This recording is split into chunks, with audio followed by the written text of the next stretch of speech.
everybody, and welcome. Today we are having a little bit of a Patreon members party stream where we are going back in time to like the now, where somebody I used to work with on a show that I used to work on that didn't last very long because they decided not to pay me. It decided to have a hangout video. So this is the Non Sequitur Show channel. It says the philosophy of Pride Month with some YouTube philosopher. It's supposed to be an open panel discussion on the pros and cons of Pride Month and current LGBTQ topics on social media, which I think is a little bit fascinating to call it the philosophy of Pride Month as if there is a philosophy behind like as if it's kind of some sort of movement. So I'm just going to go ahead and let people introduce themselves. We'll start with Manya and work our way to the right. So it'll go Manya, it'll go Generic, then David, then Mr. Serious, then ML2. So go ahead and introduce yourself. Hey everyone, my name is Manya. I'm on Twitch. I'm Desi Gamer Lurky. And on Twitter, I'm Manya Z. You can find me there. I'm usually hanging out at Shesh's Discord. I am a co-host on Dumbfake Friday, Unnamed Tavern, and the Volcano Watch. Also, before we start, I just made an observation. Looks like the Non-Sequitur Show channel has lost a couple of hundred subscribers. I couldn't help make that jab, but it's true. So yeah, let's go. That's me. Oh yes, I knew Steve. I've been like I was his friend for like 2 to 3 years, if I'm not wrong, and donated a lot of money to him. And in the end, he turned around and accused me of what was that? Chargeback fraud. Yes, that's what he accused me of, and has never presented any evidence of that or the supposed investigation that GoFundMe was conducting against me. So yeah, and here we are today. Yeah, we have covered a lot of topics about what he has covered in the past and have gotten very wrong. We have never gone as direct as this before. So this is the first time we are doing it like that. Yep. Yep. Yep. Hello, my name is Generic Minority, and you can follow me on, if you want, even though I don't stream that often, on Twitch, Generic Minority YT, according to a friend that is means white, but it means YouTube, which is also the name of my YouTube channel. I also have a YouTube channel called Pokemon, and I'm working on a thing that Chesh and Sirius posited that fell apart because unfortunately I had a blackout at my house, but I'm redoing it. But it's yeah, it's I'm reading Pokemon fanfics and I've been doing my best Professor Oak voice, and that's why you can hear my voice sounds like trash because I had to redo it. Uh but but yeah, if you want to follow me on one of those channels, but also on Twitter, I'm Generic Minority and all that other good stuff. When this goes up on YouTube, I'll just shove all my information in there. Uh, and as far as my relations with Steve, my relationship, I would never. I'm too good for him. My relationship with Steve, as it relates to the content here, is I was relatively new to him. I was introduced through you guys the last time we talked about him, which had to be like almost like 4 or 5 months ago. And the most I could say positive about him is that the background to his channel now looks a lot like 2012 Newgrounds adult parody game background.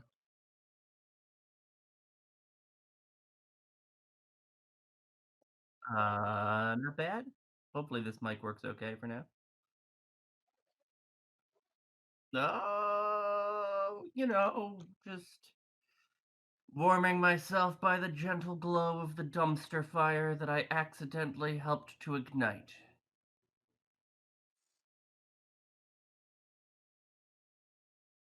That one.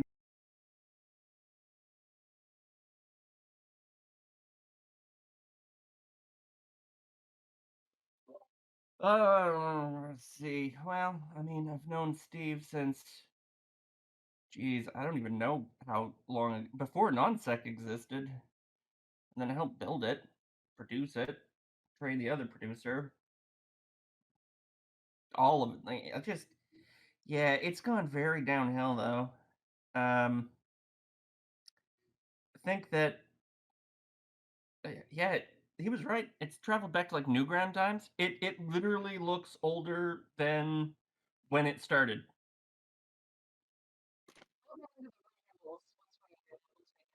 Oh my goodness, it's bad.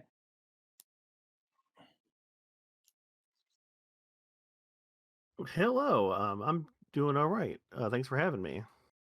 I came in to the non-sec show the first time it fell apart when it was taken away from Steve by Kyle. I was an avid watcher and lurker, and then I decided I wanted to step in and actually try to help out the community. And ever since then, I've been like very much a part of the community until he decided to stab you and the rest of the community in the back by being an absolute piece of shit.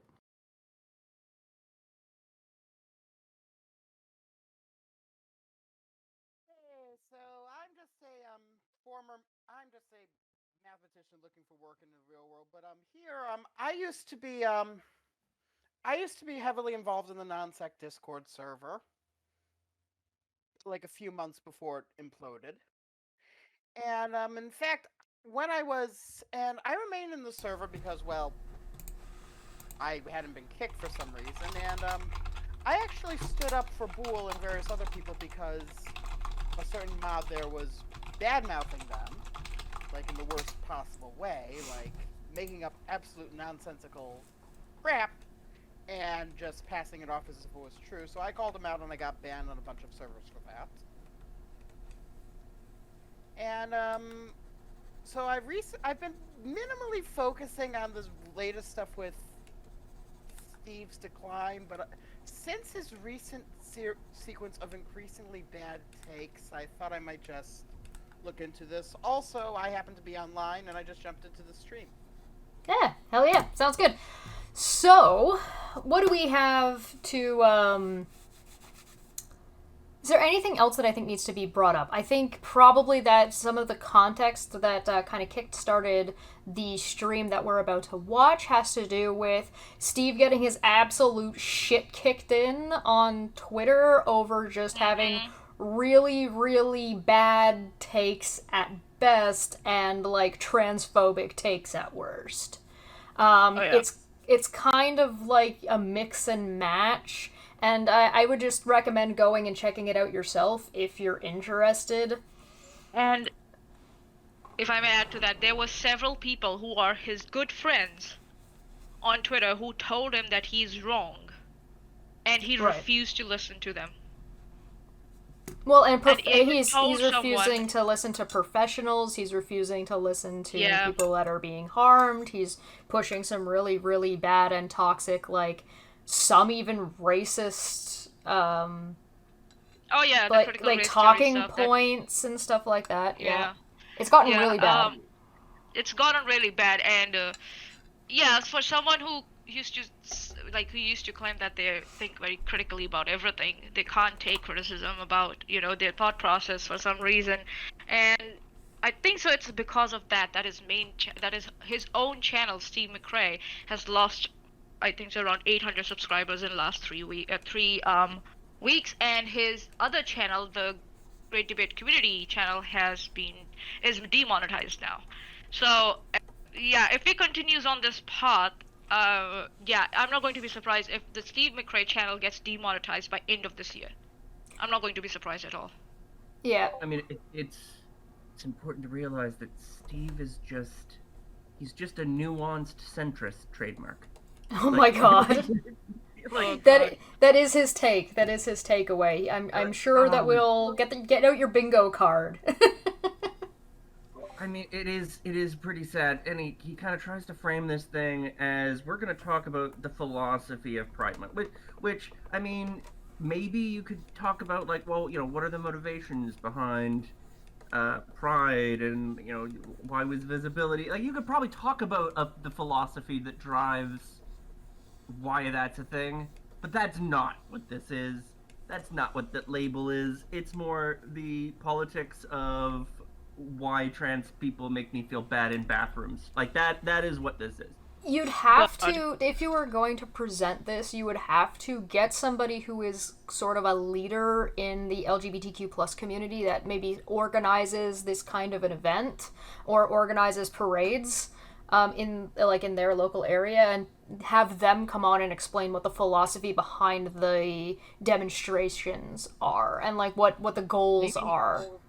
Maybe even, I don't know, get one of all of the letters. You know, get a diverse panel. I think would be a start. That'd be a start. You know. Isn't like one of There's the guys more on diversity in the panel right now than there is on his stream. Yes, Oh, definitely. and there's more diversity in like where under the rainbow letters you fall as well. Yeah.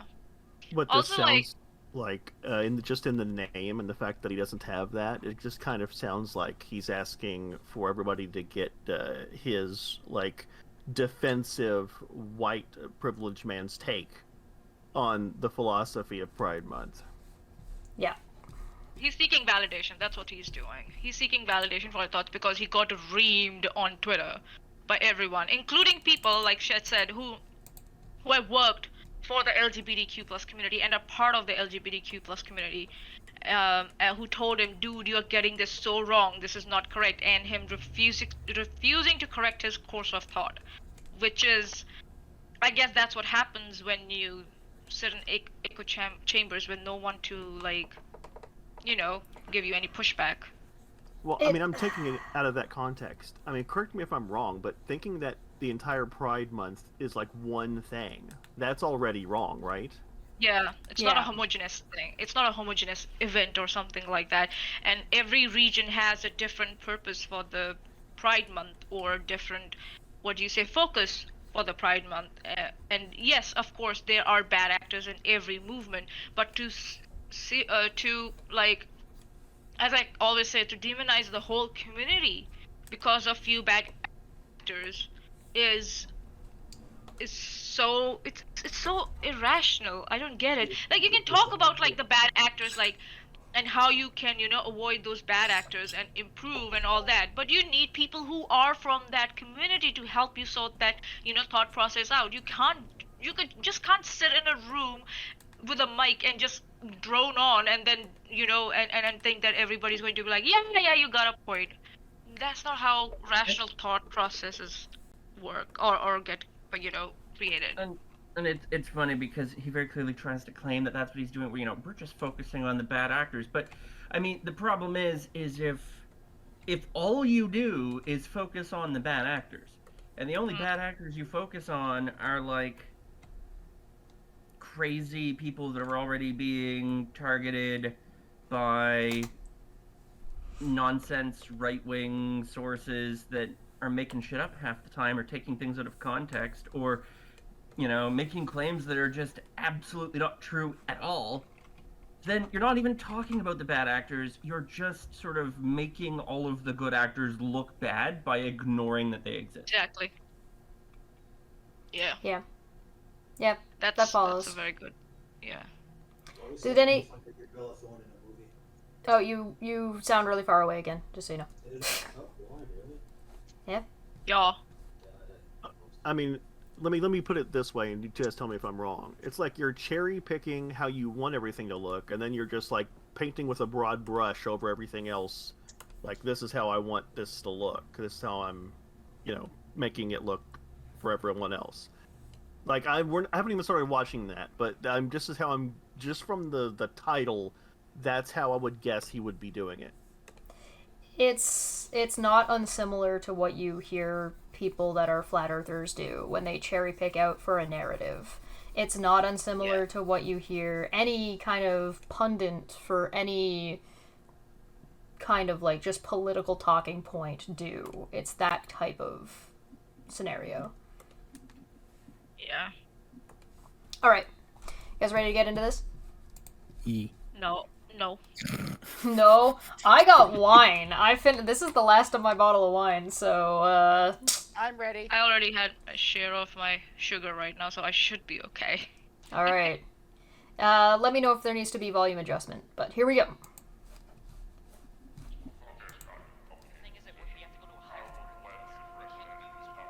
Oh, God.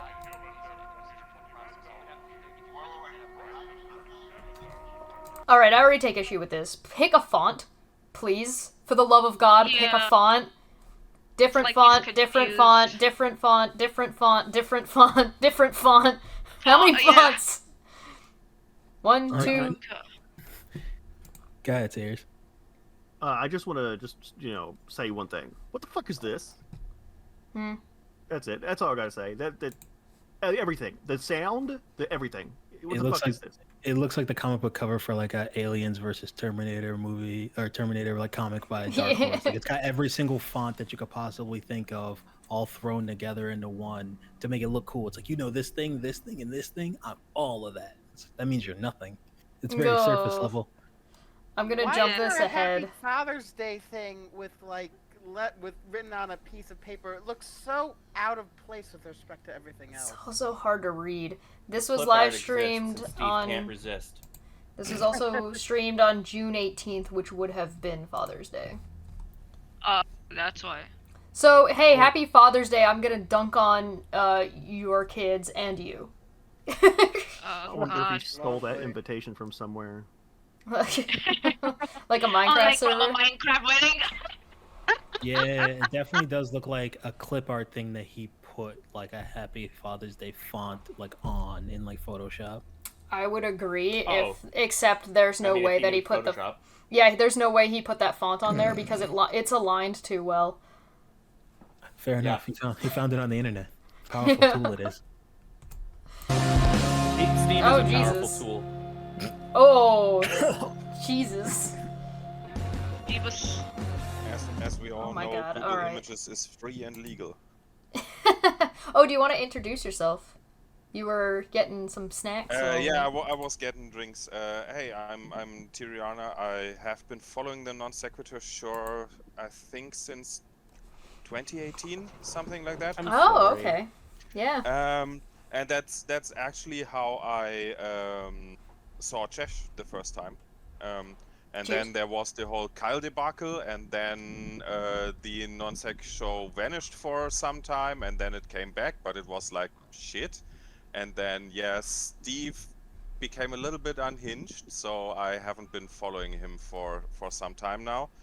But I recently got the opportunity to support a couple of YouTube creators like Dapper Dino or Chesh, and so I'm here now. Oh, that is greatly, greatly appreciated. But, so I'm just going to read out what we've got on screen. Warning, this channel supports LGBTQ plus rights and open denounces all forms of bigotry. Could you proofread this?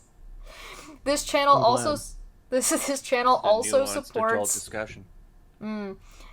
This channel also supports open and honest dialogue on what can be considered difficult to discuss subject matters.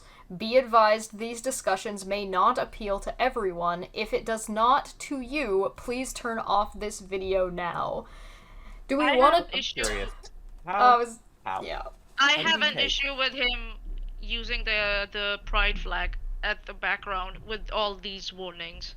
Like, Look, yes, he did that, but on top of using the pride flag, which is just solid colors, he somehow managed to make a pride flag on a computer where he's made very clear that he can find fucking clip art, look like it was printed out on an inkjet printer from like 2000 and then scanned back in on a colored scanner from 1995 and then somehow put on this. How do you get low quality on fucking solid Google. colors? Because I bet you money that's not actually a pride flag. I bet you it's like a color line that you would see on like a VHS. Like, you know how usually they're upside, up and down, but they're instead that he got horizontal ones. It wouldn't have the pride on the side. Yeah, I don't think that's a pride flag. yeah, and it's also like, it's not like the colors like at the top and bottom are not the same size, like the same thickness as the other colors in between. Like, can we have some consistency here? But at the same At time, least I it's have all an one issue font. with him. I have an issue with him using that flag as kind of a shield for whatever bullshit he's about to spew. Like, if you have the balls, just why are you using the flag? Why are you using the flag? I wouldn't personally agree with this approach to this type of warning, right? Because whether or not the topics being discussed are LGBTQ plus or not, sometimes they're going to be like, the whole idea of non sequitur was supposed to have like nuanced and difficult discussions based on current topical controversies. And so the LGBTQ plus would obviously be part of that in some degree, but you wouldn't warn people that you're talking about LGBTQ plus stuff as if the LGBTQ plus section needs to be segregated from any other difficult conversation you'd be having. It's funny because there was sort of this approach where, you know, if it was going to be a show criticizing, say, I don't know, like Christianity, then you'd have like a Christian. You put one of them there. You know, or if you're going to have a show about like Satanists, then you go get one. You get one.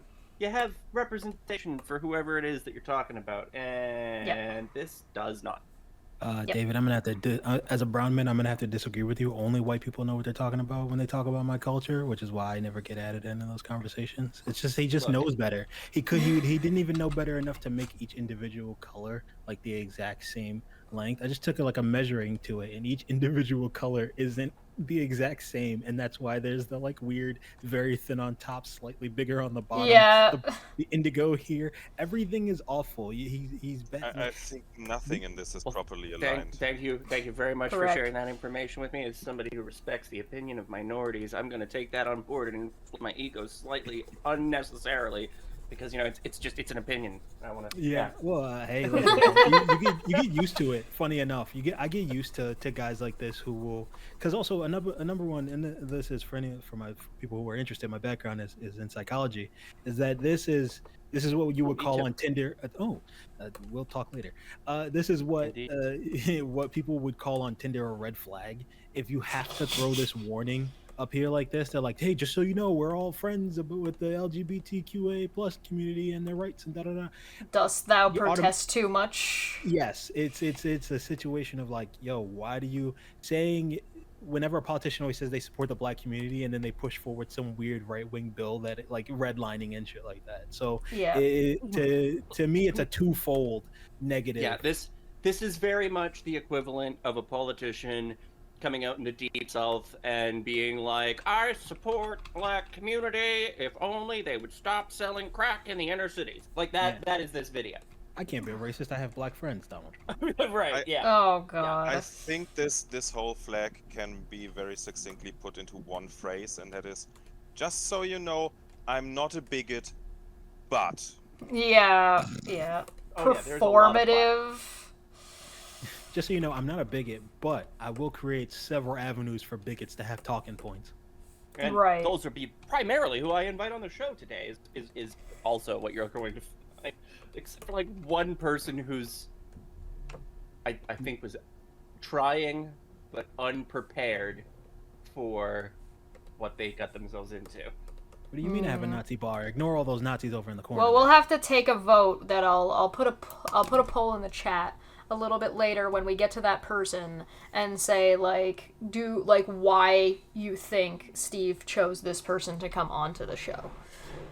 Because if I understand, I'm sure you do. We'll let people guess. There's a poll. I would suspect that it has to be intentional because you have to send these things out and prepare these things with intentionality, but also that I think you guys will figure it out.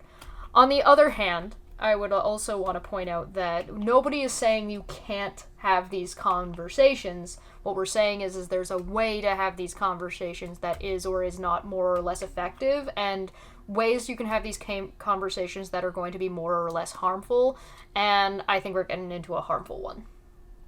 Yeah. Just for those people out there who are watching this like way after the fact, Steve put out a whole bunch of tweets before this that would make it to where he basically had to put a screen up like this, or people would have gone into watching this thinking it was going to automatically be anti-LGBTQ+. Yeah, and Al makes a really good point. I stand against virtue signaling is literally something Steve says. Yeah. I don't know what else we're looking at. And I think so. I know exactly what the excuse that Steve is going to use when people tell him, okay, you can have the conversation, but there's a way to go about these conversations, he's going to say, you are trying to police my language. You're the language police on the internet. His While he does that go-to, to other people. his Yes, go-to, he likes to have adult conversations that don't contain any adult language. Otherwise, that person isn't an adult anymore. right? Yeah. It's he's probably gonna go the route of, oh, you're just trying to tell me what I can and cannot do on my channel, and I'm not gonna let anybody tell me what I can and cannot do on my channel. And the answer is nobody's telling you what to do. People are criticizing what you're already doing. Those aren't the same thing. And again, nobody's saying you can't have these conversations. It's just there are consequences to having those conversations, and I think that's what we're going to end up talking about the most. All right, are you guys ready? I'm going to skip past the intro. Although the intro is absolutely rad, and I really feel bad for the person who wrote and put the work in for that intro, and just to have it used on shit like this. Sorry for your loss. Sorry, Kevin McLeod. I'm just going to mute it while it plays. Because That's nice of you. the music is very good. The I music would have been very annoyed. Yeah, the music is very good, though. I definitely recommend checking it out and listening to it at some point, and checking out the artist if you can. There should be a link probably somewhere if Steve actually linked it, but it's very good. But I also know that Steve can be a petty bitch, so I don't want him to try to flag me for this review.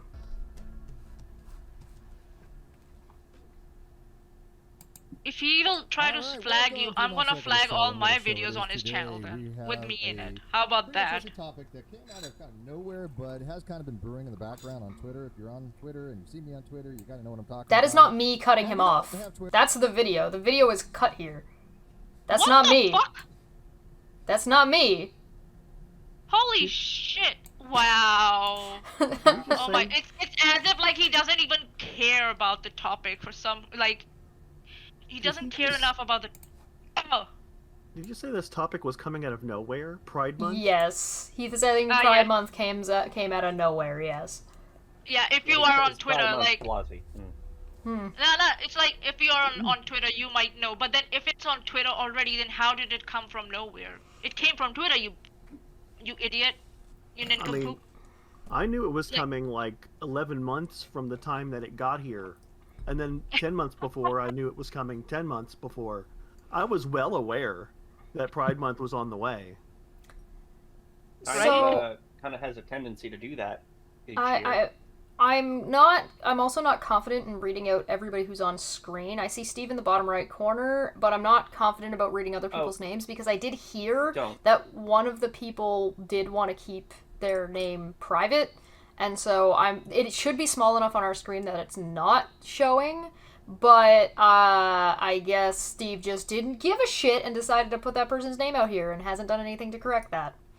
Take that for what you will. He said, "Oh, I'm sorry, I've put your name on screen. I'll blur it when the video's live," and it's just in full visibility the entire video. Wow. And I do remember a time where Steve used to care about these things and would do immediately. He did it for me once. I told him, like, listen, I'm wearing my work uniform. Can you blur it out? And he was like, yeah, I can do that. And he did it immediately. As soon as he could get the stream, he could edit the stream. He did it. But that's Steve and this Steve.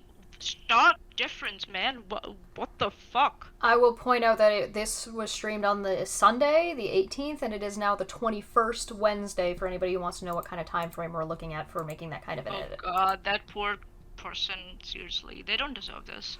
So let's do a quick chat about what we're looking at now, because we did a little bit of a review, and I did promise we would talk a little bit about the layout.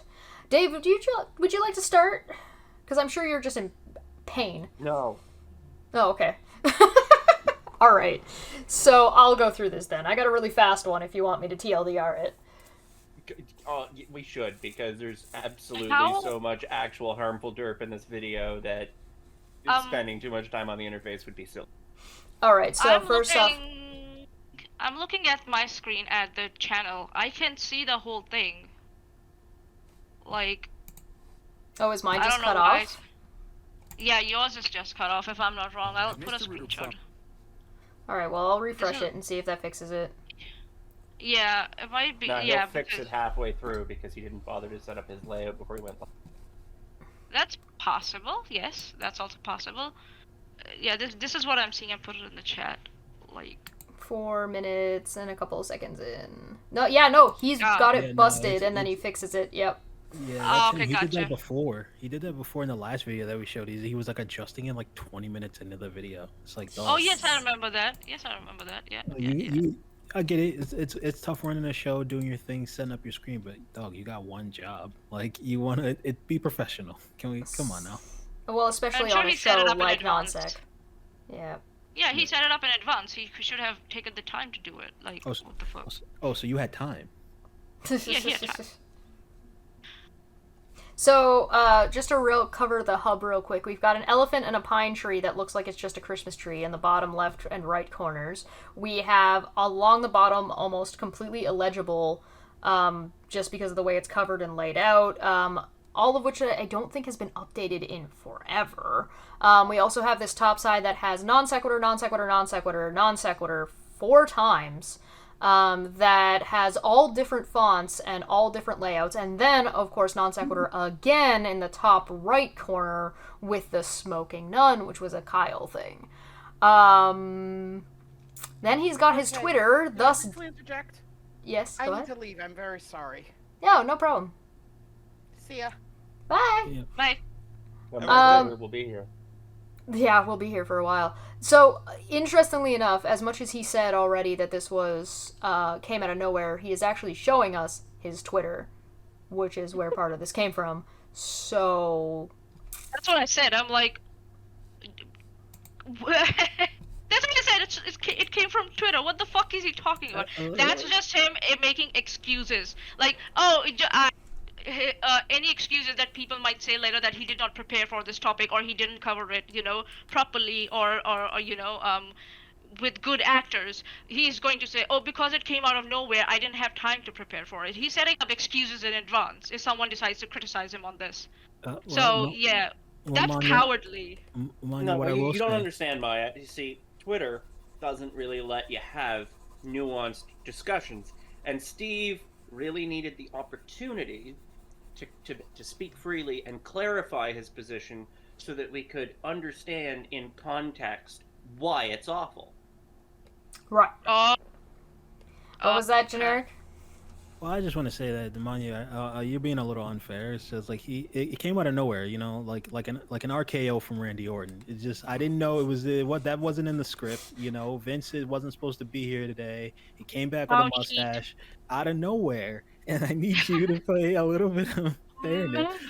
I'm being a sarcastic jerk, but yeah, I know. Seriously, it kind of boggles my mind, right? Like I'm even just like to go back to the over. He says it came out of nowhere. He was rushed, and I think your point is valid that he would say it's like, oh, I didn't have time, but it's like, okay, so you didn't have time.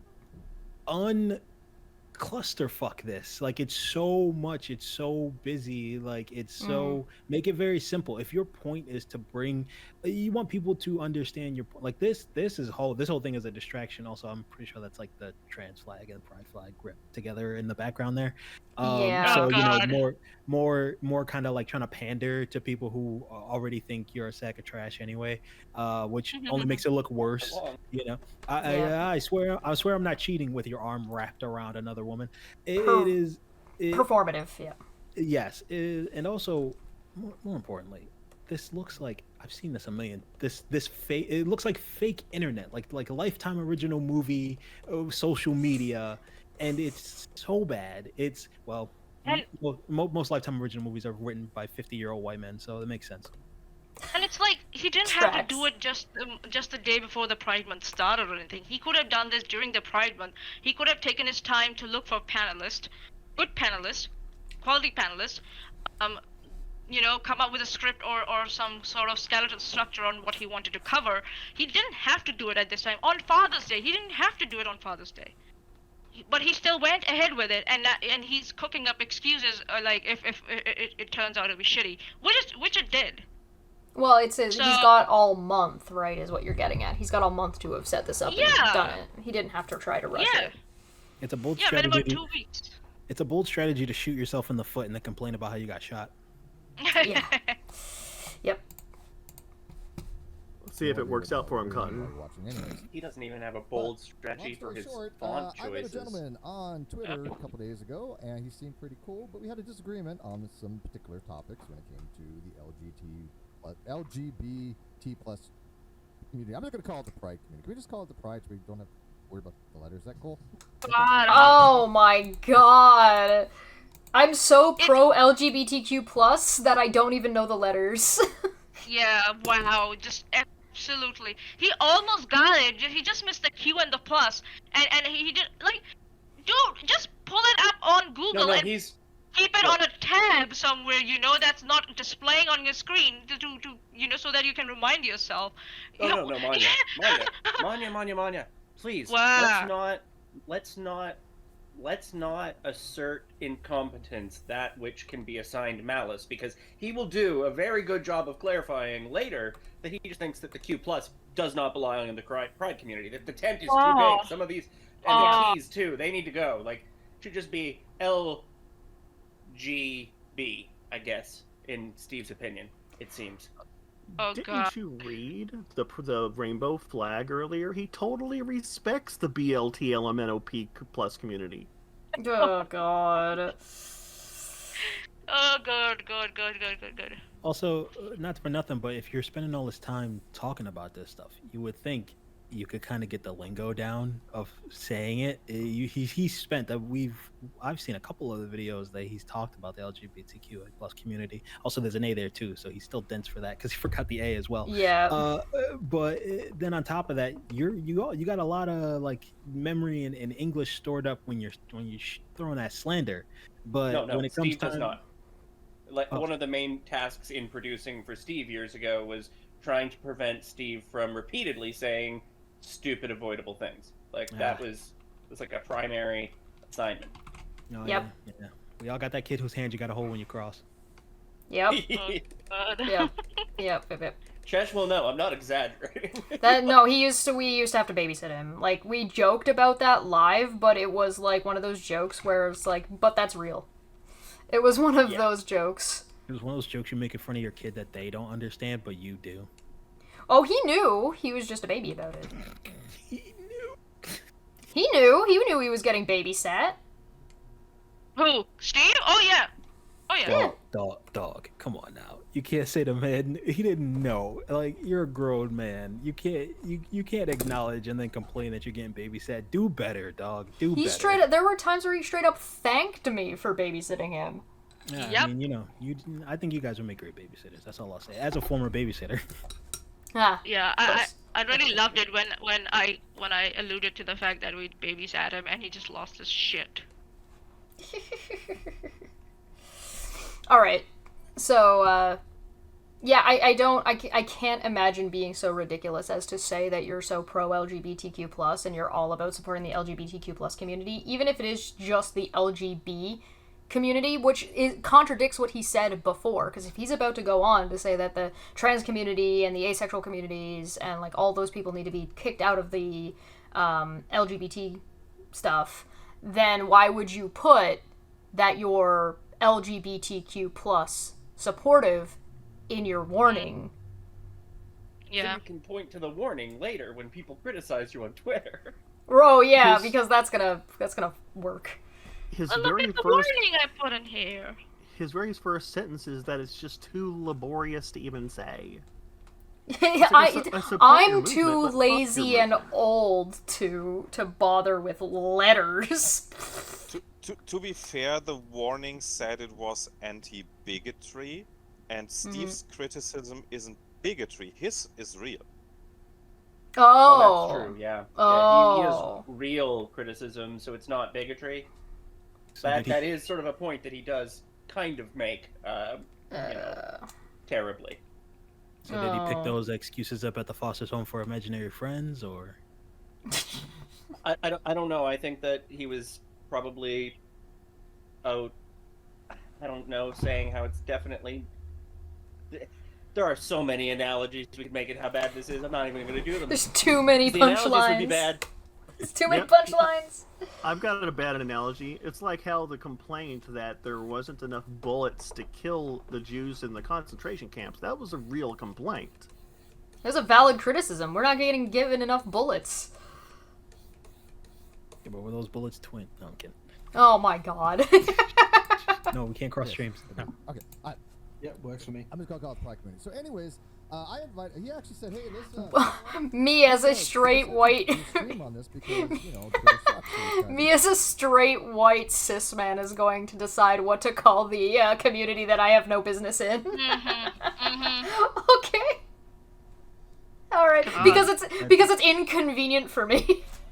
I mean, that's fair. I'm That's- gonna let. You might want to turn the volume of the derp up slightly for your stream. I'm not sure. All right, I'll I got some space. I cannot believe that that's the foot we're starting on. Like, this is 4 minutes in, and we're starting with, like, the biggest I'm so out of touch and should be able to tell communities what to do that I'm not part of.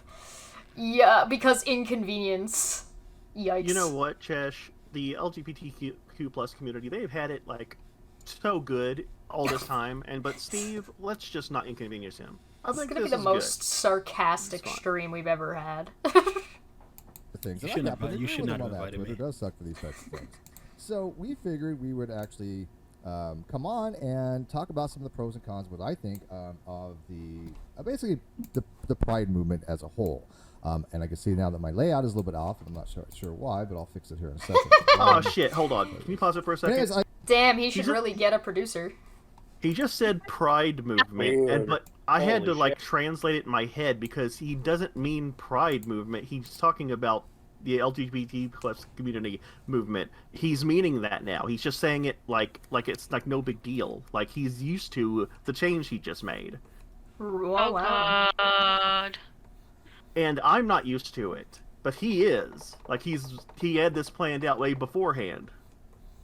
Oh yeah, he's full of excuses. He's got his excuses all noted down in advance. All right, so get it in your heads. Pride movement. That it doesn't mean Pride movement. You gotta change it what it means in your head because he's already done so. And he's gonna switch it, and he's going to like just go. So like now we know his premises. One of his premises is wrong, right? Starting the building block of his whole conversation is wrong. Let's see on what tangent does this wrong assumption takes him to. Let's just go with it. It's going to be fun. It takes him to oblivion. Alright. I got I have Oh my god. by the way, do you know that your name's on there? Is that okay? Because I'm showing the whole screen here. Is it okay? Oh no. Is that if you're talking to me? It's okay. No. I was talking to actually. I was talking to Atlas. Come on. Oh yeah, you can put Atlas up there. That's fine with me. All right. No. It shows your name on the screen there. Oh yeah, let me force you in this situation and if then it's ask you showing, publicly, like my if you're legal okay with it. Let me force you in this situation publicly and then ask you publicly so that you cannot like say no. Let me peer pressure you into saying yes Well, instead of trying to hide the name. It's Like less I promised to do in the with. first.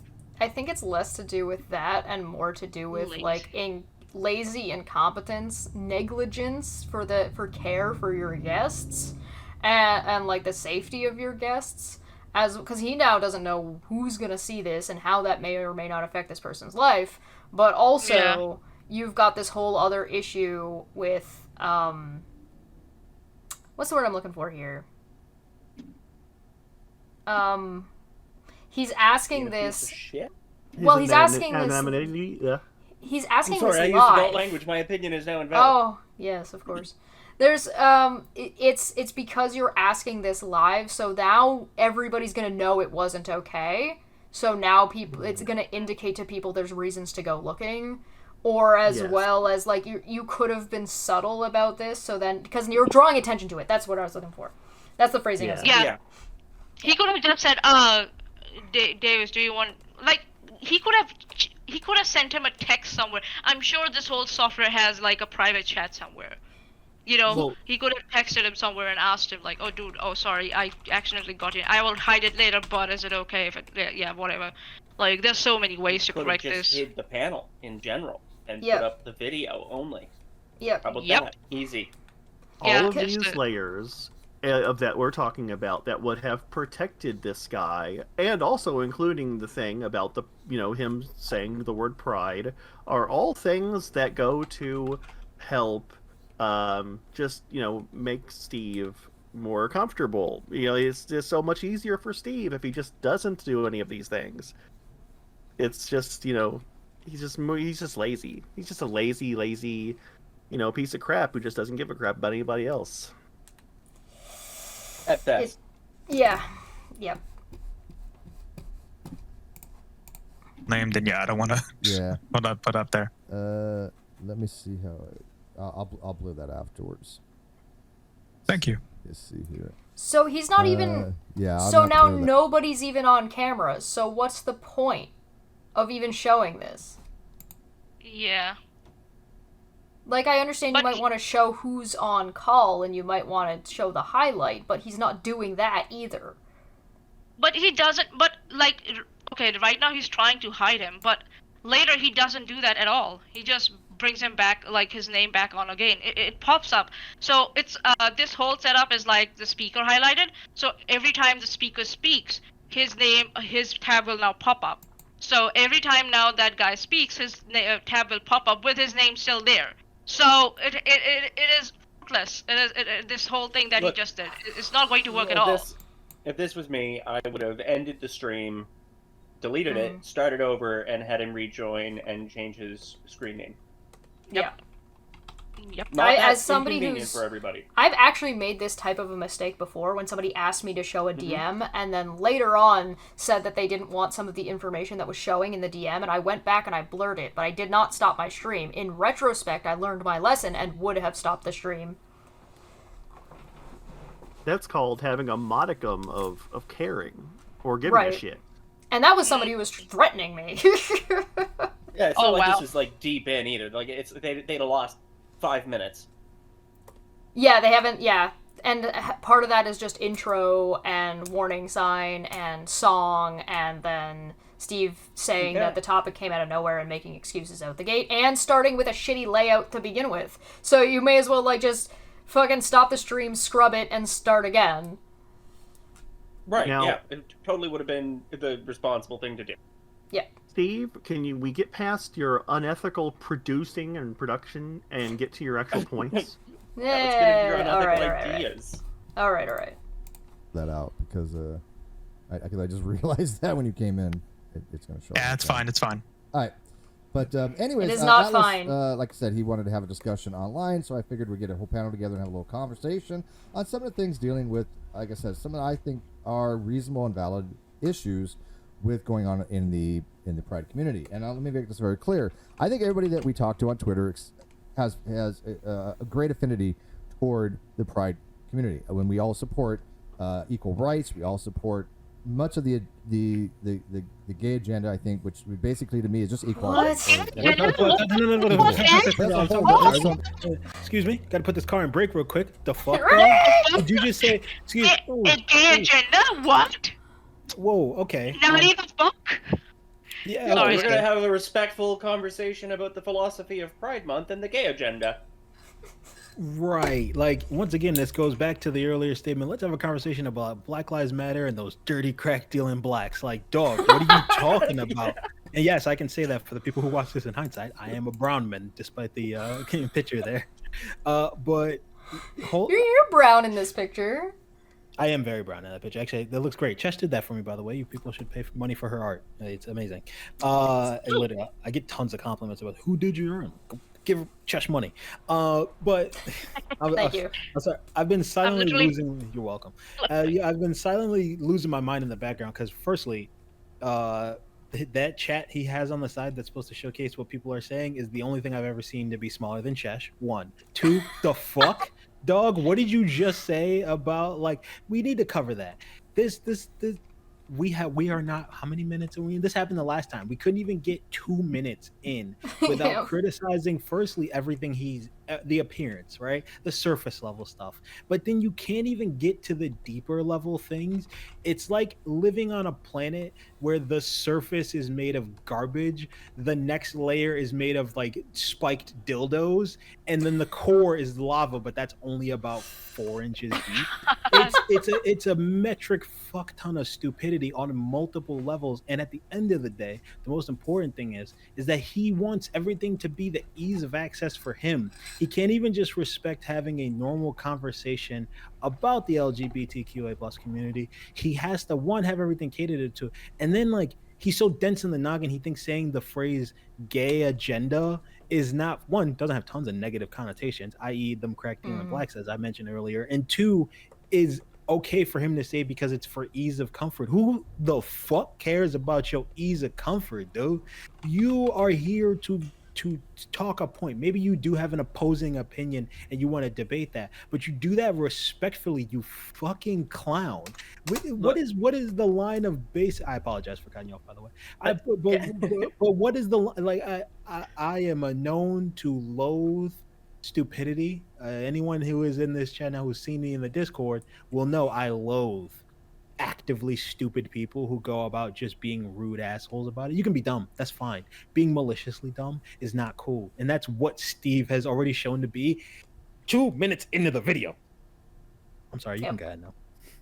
So all I was gonna say is he'll actually go out of his way later.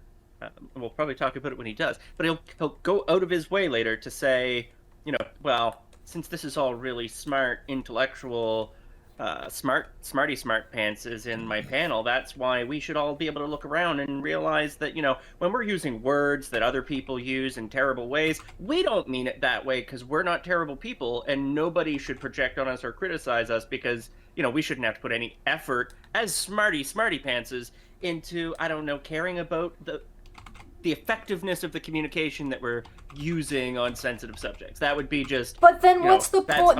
Then circle jerk to yourselves. Like, then who are you trying to communicate your message to if not trying to go from we're hyper intellectuals and we're trying to communicate these concepts and ideas to a general audience? Like, what? Then what are you doing? Yeah, no, you're right. You're 100%. It's straight up complaining that they shouldn't have to be good at saying words and stuff because they're so smart and so not bigoted. But when it goes out to people about the definition of atheism, this is coming from a guy who loses his shit when people don't get the definition of atheism correct. And, I know, it's incredibly hypocritical. Oh, well, he gets super mad when people call him the wrong thing.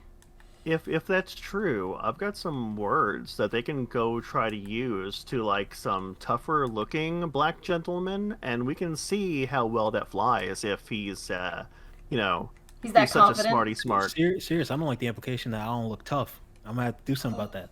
It might be the Clefairy and the pom-pom wielding ferrets. No, but Emily Lynn and Bella Thorne are my best girls. Don't you dare judge. You would look tough in a vacuum, but the Clefairy is stealing your thunder. Yeah, fair.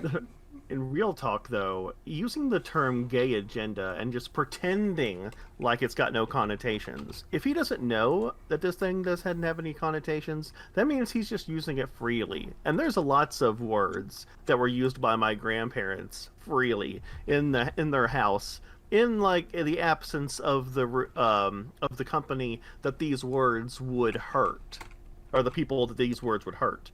And let me tell you that these words are still bigoted regardless of whether or not those people are present. And these people, the people who are saying these words, are still bigots, regardless of whether or not these words hurt people. So if he wants to go ahead and use the term gay agenda, the people who watch this, the people who watch this who are gay, are going to know that they have no room here. They've got no space here. They're not being talked to here. Yeah, they're being talked at. Well, it's okay. He has at least one of those on the panel. It's a dog whistle.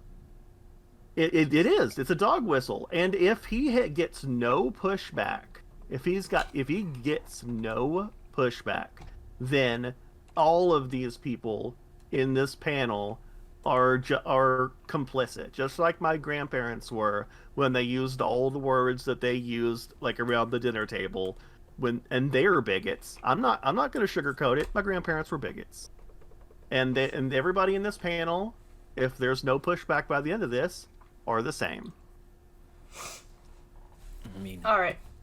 Steve really seemed like the kind of person who bring people on to give him pushback. There are 3, 4, 5 of you guys here now gave him a mild amount, and he is running a show into the toilet by himself and can't even get his chat to be fit right. It's Seth MacFarlane's cartoon cavalcade of stupidity with this month. He comes across. Fantastic. He really comes across as like Woody from the beginning of Toy Story. He's just a sad, strange little man who's upset at the new toy that exists that other people are enjoying. Go ahead, I can't. He would rather ruin the fun and kill other fun things than let somebody else have fun with anything that's not him in his way. So he's an upper middle class white mom from like upstate New York, because those are the parents I cater to. I have one kid in this classroom of 24 kids, and I think that the class should be catered to my boring kid who's allergic to eggs. Oh, hey, by the way, my kid has to actually eat the egg in order for it to affect them, but you guys can't do Easter. That's also Chesh, because I know the owner. Right. You might be jumping the gun. This is definitely not Steve trying to end the. He's not against gay people having fun or having parades. He's here to protect the children. Oh, of course. From all those wild parades. From all those wild parades that go around running over children. But better look out for the Santa Claus parade. That one's very much directed at children. In that movie with Arnold Schwarzenegger, then he what's it called? Home for Holidays or whatever the hell it was. He was trying to buy a toy for Jake Lloyd. Turbo Man? No, that's Thank you. Turbo Man, yeah. So, alright. Just to point out, we have made it probably 3 minutes of actual content, like actual them speaking, right? Because there was like 2 minutes of intro stuff. Because there was like 1 minute and then the warning came up and then the intro played. And so there's we've maybe gotten 3 minutes of stuff talking, and the premise is already so bad, and that the then initial point being made right out the gate is so far off base in a dog whistle, it's almost impossible to go any further. We're certainly going to try. Yeah, you're going to have to remind people as this goes on that the topic is supposed to be the philosophy. Pride. Of the Pride Month. So I'm just gonna put this back just ever so slightly, so that way we can hear the full sentence that he's trying to get out, because we had to pump the brakes really hard on, the gay agenda that doesn't exist. Oh my. Yeah. Thank you. Let's see here. Yeah, I'm gonna have to blur that out because I just realized that when you came in, it's gonna show. Yeah, it's fine. It's fine. All right. Oh, yeah, somehow it's his fault. Alice, yeah, right. Like I said, he wanted to have a discussion online, so I figured we'd get a whole panel together and have a little conversation on some of the things dealing with, like I said, some that I think are reasonable and valid issues with going on in the Pride community. And let me make this very clear. I think everybody that we talk to on Twitter has a great affinity toward the Pride community. When we all support equal Why rights, do you think we all that? support much of the gay agenda, I think, which basically to me is just equality or equity, either or. But as a whole, there is some issues to be had, and I believe personally, sweeping it under the rug. He thinks the gay. Does he know what? No, does he know what equity means? He thinks what? He thinks he supports the gay agenda, and that the gay agenda is equality and equity. Okay, I just wanted to be clear about what he was actually trying to say there. Isn't the way to go. It actually exacerbates things, and it does give the actual people that are, I would say, bigots and transphobes reasons to attack, and I think unnecessarily so. So that's kind of what the topic I want to deal with. So let me introduce Atlas. If it's unnecessary, then it's not Atlas, giving them an excuse. Quick, tell us about yourself and basically your positions on this, really, in a nutshell. So then we can get to the other people and then go from there. Okay. Hello, I'm Atlas. My YouTube channel is called Owls Aren't Birds. There's a funny story behind that, but I'm not going to talk about it right now. this topic is very important to me. I have people in my background who deal with these topics on a daily basis, some who still deal with discrimination. So, of course, this topic is a touchy subject for me, but I like to think that I can be mostly sociable about it. So, a civic discourse, I think, is the best option, not some Twitter mosh pit. Yeah, no, I agree. And let's be realistic. Some of these are volatile, and maybe to some degree. If Steve agrees with these topics aren't good for Twitter, why the fuck does he keep bringing it up on Twitter? Bait. It's No, easier he just is acknowledging that he knows what he does is harmful and doesn't care. Tacit admission. Noted. Even contentious issues, even though I don't necessarily think they should be. I think people make them more contentious than they need to be because they, I think, uncharitably look at somebody's argument on Twitter, and because you're limited in character space, you cannot really suss it out and flesh it out fully in any articulate way with any kind of coherency or consistency, and that's some of the problems. No, Steve, you aren't capable of doing that. Not you. Yep. Everyone is not capable of doing that. And the projection begins of Hey. it's everyone. I'm not the problem. Everyone else is. Yeah, I can't be the problem. It's just that you all are the problem with me, and it's just I've done nothing wrong. Here's the thing. Once again, it's all in the phrasing and the terms and I'm a person that picks up particularly on like voice tone, but even in like when the Atlas person was speaking on like, oh, I've had people who talked about this. It's like, oh yeah, no, some of these are volatile topics. It's like he's so nonchalant about the concept of him, like I said earlier, creating these pathways for people to use the type of stuff that he says as an excuse for being bigots and transphobes and homophobes. And it's like he's perfectly okay with all those things so long as he gets to express his opinion because he's not a transphobe. It's a scenario that he's acknowledging that he knows that these things are volatile, but he's doing it anyway. Right? He knows that these are topics that need to be handled with care, and he's being dismissive and negligent in actually putting that care and work into it.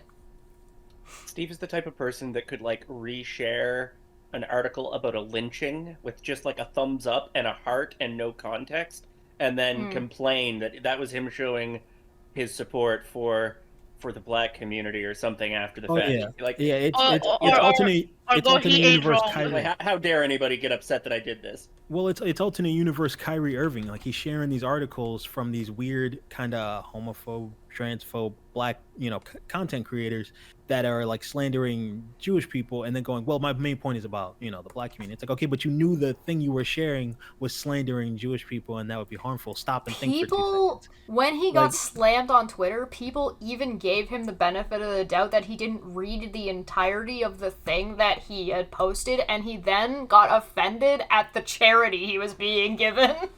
Ooh, It was really You sad. did say I read this bigotry and completion before posting it.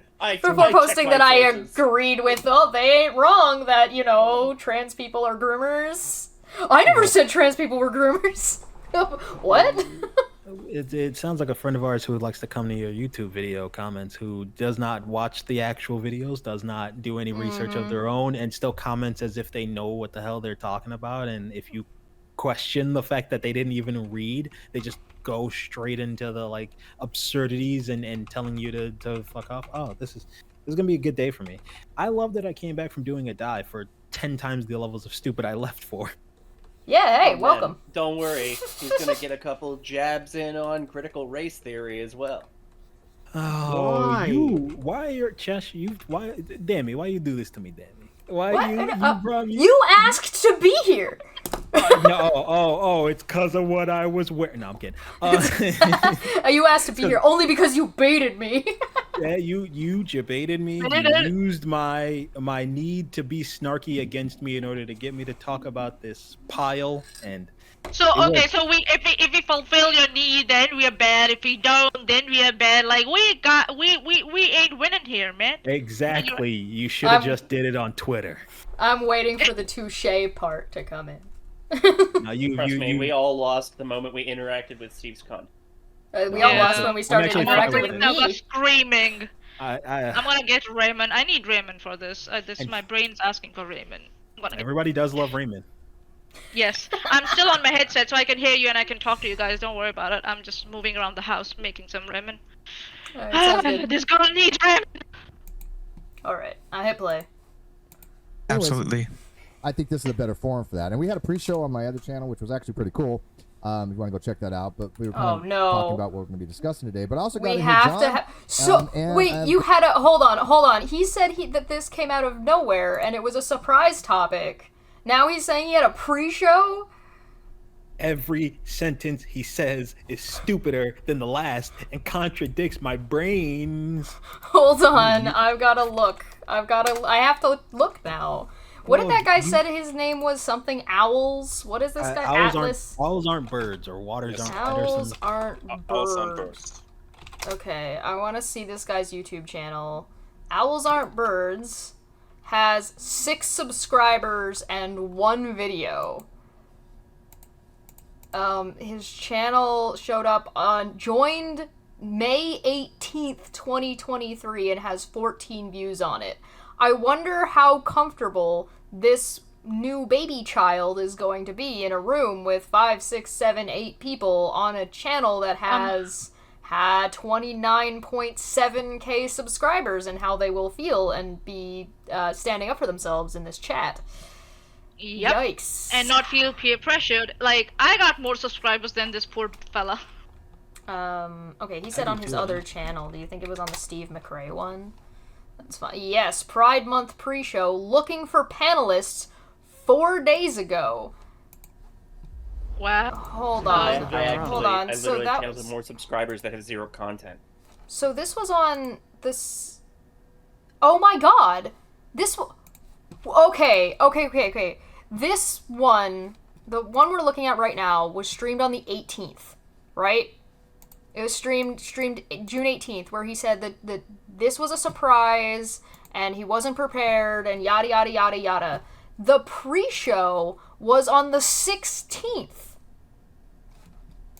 2 days earlier, on the Friday. No wonder these are the guests he got, like, in 2 days. Like, you don't get... Does he think, like, people owe him, like, to be guests on his show or something? That, like, oh, here's my call out to everyone in the community, come and cater to me. Like, yes, he thinks that he's owed that. Of course. Like, it's not like you build relationships with others, and you have to have you have to respect others' opinion, and, you know, and not call their activism, like, something like bullshit, in order to, like, get good quality guests on your channel. Like relationship building, that's like, what? Yeah, besides the entitlement problem, he said this was a surprise topic so that things might be hectic because he didn't have time to prepare, essentially, right? So then how could he possibly have had a pre-show 2 to 3 days beforehand and still think that that's a reasonable thing to say and it's not just a fucking lie? And besides, like, Steve knows how to build relationships. He's been doing it for years. You find a community that you want to connect with, and you take time to carefully and thoughtfully craft a bridge between you and them, and then light it on fire. Right. It's the end of X-Men 3 Gambit. I like it. Yep. Sounds like grooming. You see, preparing would have been work. And that's not Steve's style, apparently, anymore. Like, but he did learn this guy's prepare. name. I mean, he tried to get everybody else to do the preparing part for him, but he still did a whole stream that is... How many hours long is this? Let me look. It is Pride Month pre-show, looking for panelists, and it is 2 hours and 40 minutes long. See, those 2 hours and 40 minutes was him scouting out padding, because that padding is going to be what helps him get through this. How could you possibly have... How could you justify this? Okay, well, whatever. Whatever, you can't. Moving on. I'm just gonna hit play. Got Excel, right? Is Excel? Yeah, Excel, you can call me Sean. That's my real name. Either or. Okay. I'll respond to you. And you guys have been following along a little bit on this Twitter thread as well, or at least XL has, or Sean. Yes. All right. Yes. And John? Yeah, a little bit. I mean, I do have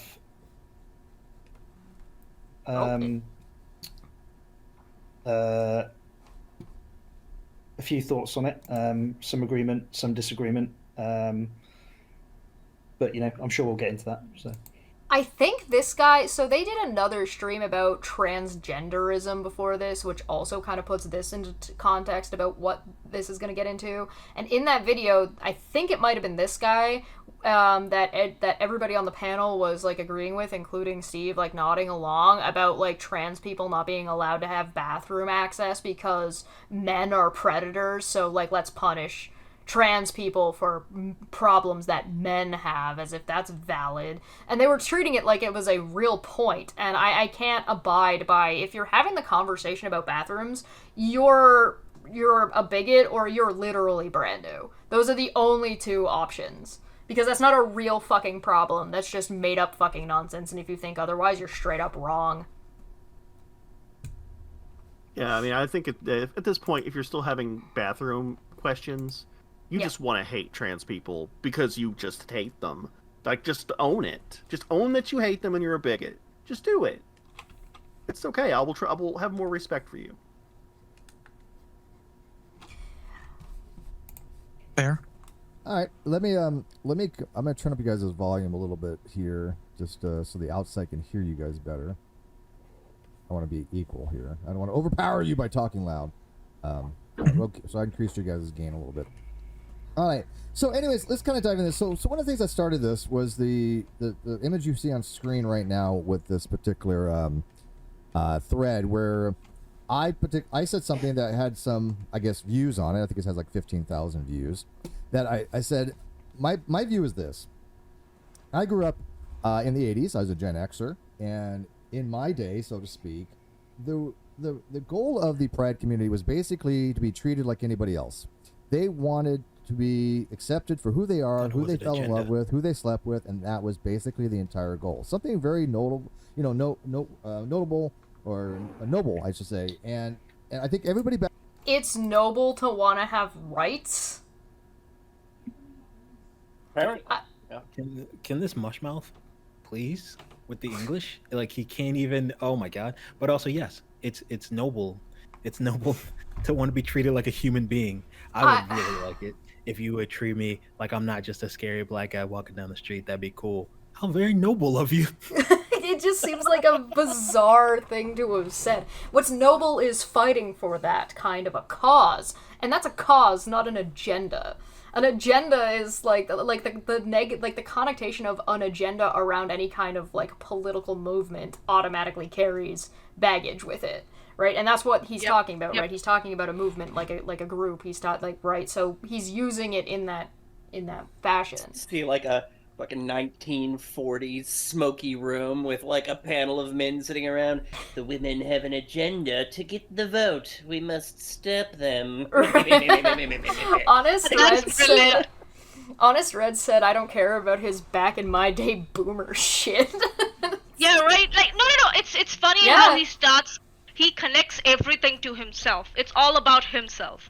Like, I guess that's what happens when you don't get anyone from the community you're going to talk about, that the only frame of reference you're going to go for is yourself, which we have discovered his frame of reference is so wrong and tilted off the axis of the earth. Like, yeah.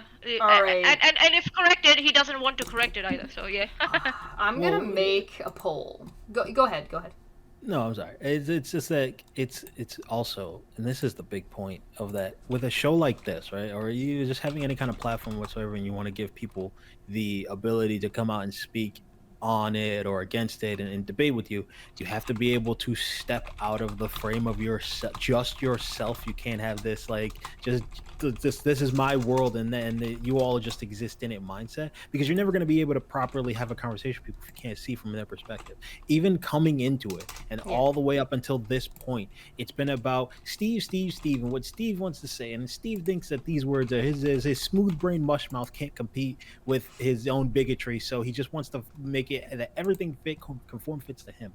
Already, all these guests should step out of this conversation, because he's already coming from just in his manner of speaking about anything that it's all focused on him. Well, back in my day, like dog, I was born in New York City in the 90s. Like, hey, back in my day, it was stop and frisk, and but I don't tell people who get harassed by the cops to suck it up, because I've been harassed by the cops before. It's not cool. End of story. And let's have a discussion. Oh no, totally. Like but Steve is literally making the argument like, I don't support slavery, so I'm not racist, basically. You know what I mean? Like, this is the equivalent level. It's like, well, it's worse than that. I don't hold the worst views that some people have, so please not have a excuse black everything friend else. kind of thing. That's all the same thing. It's the my family are Vikings. They didn't own black people as slaves, so I can't be a racist type thing. It's like, well, they owned other people as slaves, and so it's like really. I'll give my frame of reference a little bit. I feel so disappointed in myself that in all these years I have been around Steve, I could not get this message to him that systems can be created to, disregard certain class of people or certain people. Like, I come from a country where it's culturally embedded, and even if it's not legally, it's and even if people think it's not legally embedded, it's culturally embedded, right? And I feel so I feel so disappointed with myself that I couldn't get this message across to him. Or was he just pretending all the time that he understood it? I don't get it. This is the guy who got the CRT wrong and just went on a fucking what the fuck? The whole issue or part of it is that he has always had people like you and like me and like David and like Mr. Serious always around him, so when he started going off the rails, he would be able to course correct, because there would be people around him who would reframe it in a way that he would understand. And then he decided to lose a fight with some concrete outside of an Applebee's with too much Jack Daniels in his system and probably got some kind of fucking brain damage. But at the same time, I'm not willing to give him that charity until he goes to the doctor like every single one of us told him to and get his head checked to confirm that he's got some fucking goddamn brain damage. Because having brain damage is just going to let him off the hook too easily, quite frankly, as far as I'm concerned. There is something that happened politically that's a little bit revealing, and I think it fits here quite well. It's involving Antifa. And some of us will roll our eyes. The people on the right, they would complain a lot about the Antifa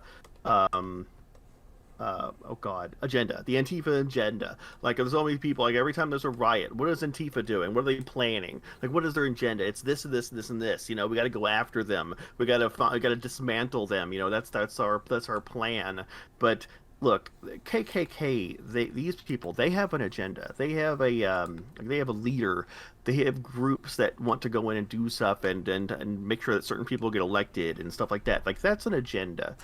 Antifa does not have an agenda. They are not a group. They have no leader. They are just quite literally something that somebody will claim they are just because. They are literally just kind of like a smoke screen of nothing. Jeff Holiday on Twitter claimed before he got that one account removed that he was the leader of Antifa. If you guys are familiar with Jeff Holiday, you'll understand how that is really, really funny and why he did it. Holiday. Yeah, right. However, it was it's synonymous with a lot of people who are kind of vehemently racist but don't want to say it, would hold on to the idea that the Antifa agenda was real. So that might also be really synonymous with people who all want to hold on to the gay agenda. Because gay doesn't have leaders, okay?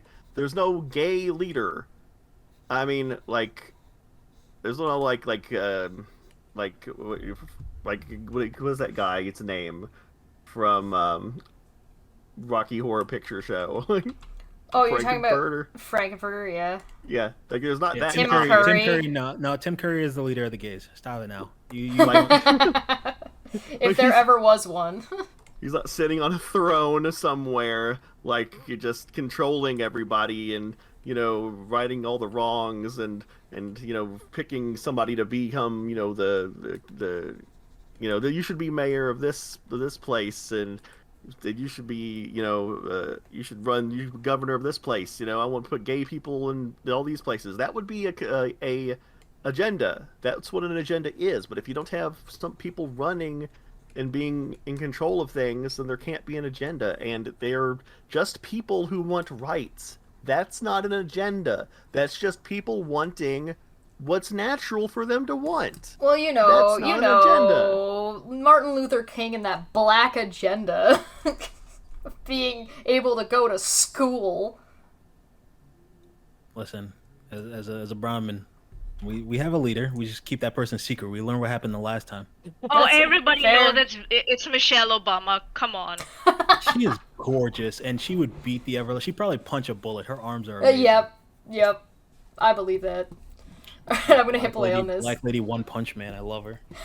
And it's so funny that these the extreme right men are so threatened by her, you the way they try to minimize her it's by refusing to acknowledge her womanhood. I'm are you so scared of this first lady? Oh my goodness, how fragile are you?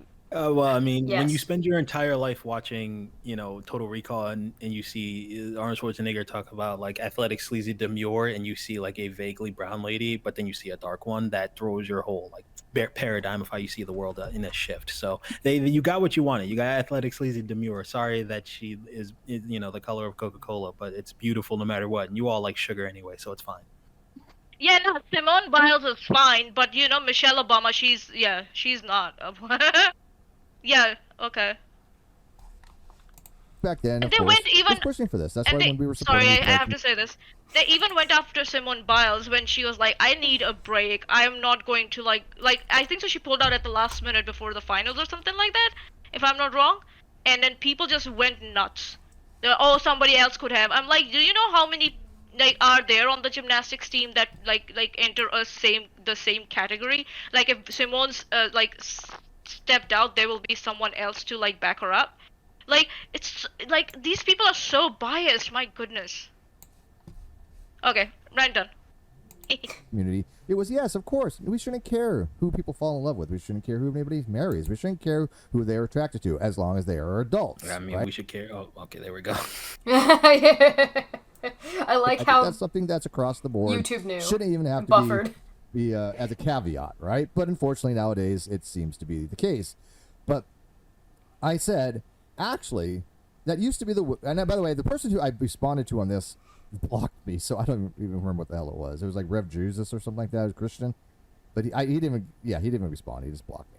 I said, actually, that used to be the very goal of the LGBTQ+, just to be treated like anyone else, and no one gave a shit that they were attracted to who they're attracted to or who they identify as. Now it's all they want people to know. And then I said, massive shift there, to say the least. And I think you took offense to this, if I remember correctly, right, Atlas? Not really offense. Actually, I was shocked that you said it, or at least in the way that was worded. I immediately went I don't think Steve means what he's saying here, and so I kind of jumped in, I guess, in a volatile way. Yeah, well, but I did mean what I said by it, and I also Wow. The double down, no, I did mean that. I did mean that stupid thing I said. You gave me an out, and I was like, nah, I can't do it. And he's just gonna say that to that guy's face. But yeah, that is what I meant. Steve doesn't think he's bigoted. He thinks he's right. I just realized that Steve is flip side of the coin Vic Mignogna. He just doesn't think he's wrong, no matter how many times you tell him he's wrong, and he'll just ignore the literal reality, facts, and law in order to just. Oh, go ahead. Yeah. Sorry. It's. I'm I'll say this like on public platform today. I'm glad that he's losing subs on his main channel because of this. Because I don't know what else will wake him up to this whole bullshit that he's spewing right now. I mean, it makes sense to have lost so many followers off of stuff like this, specifically because of how many people followed because of how forward Non Sequitur was at the time, back in the day, right? David, am I right about that? Yeah, not for a long time, sadly. Yeah.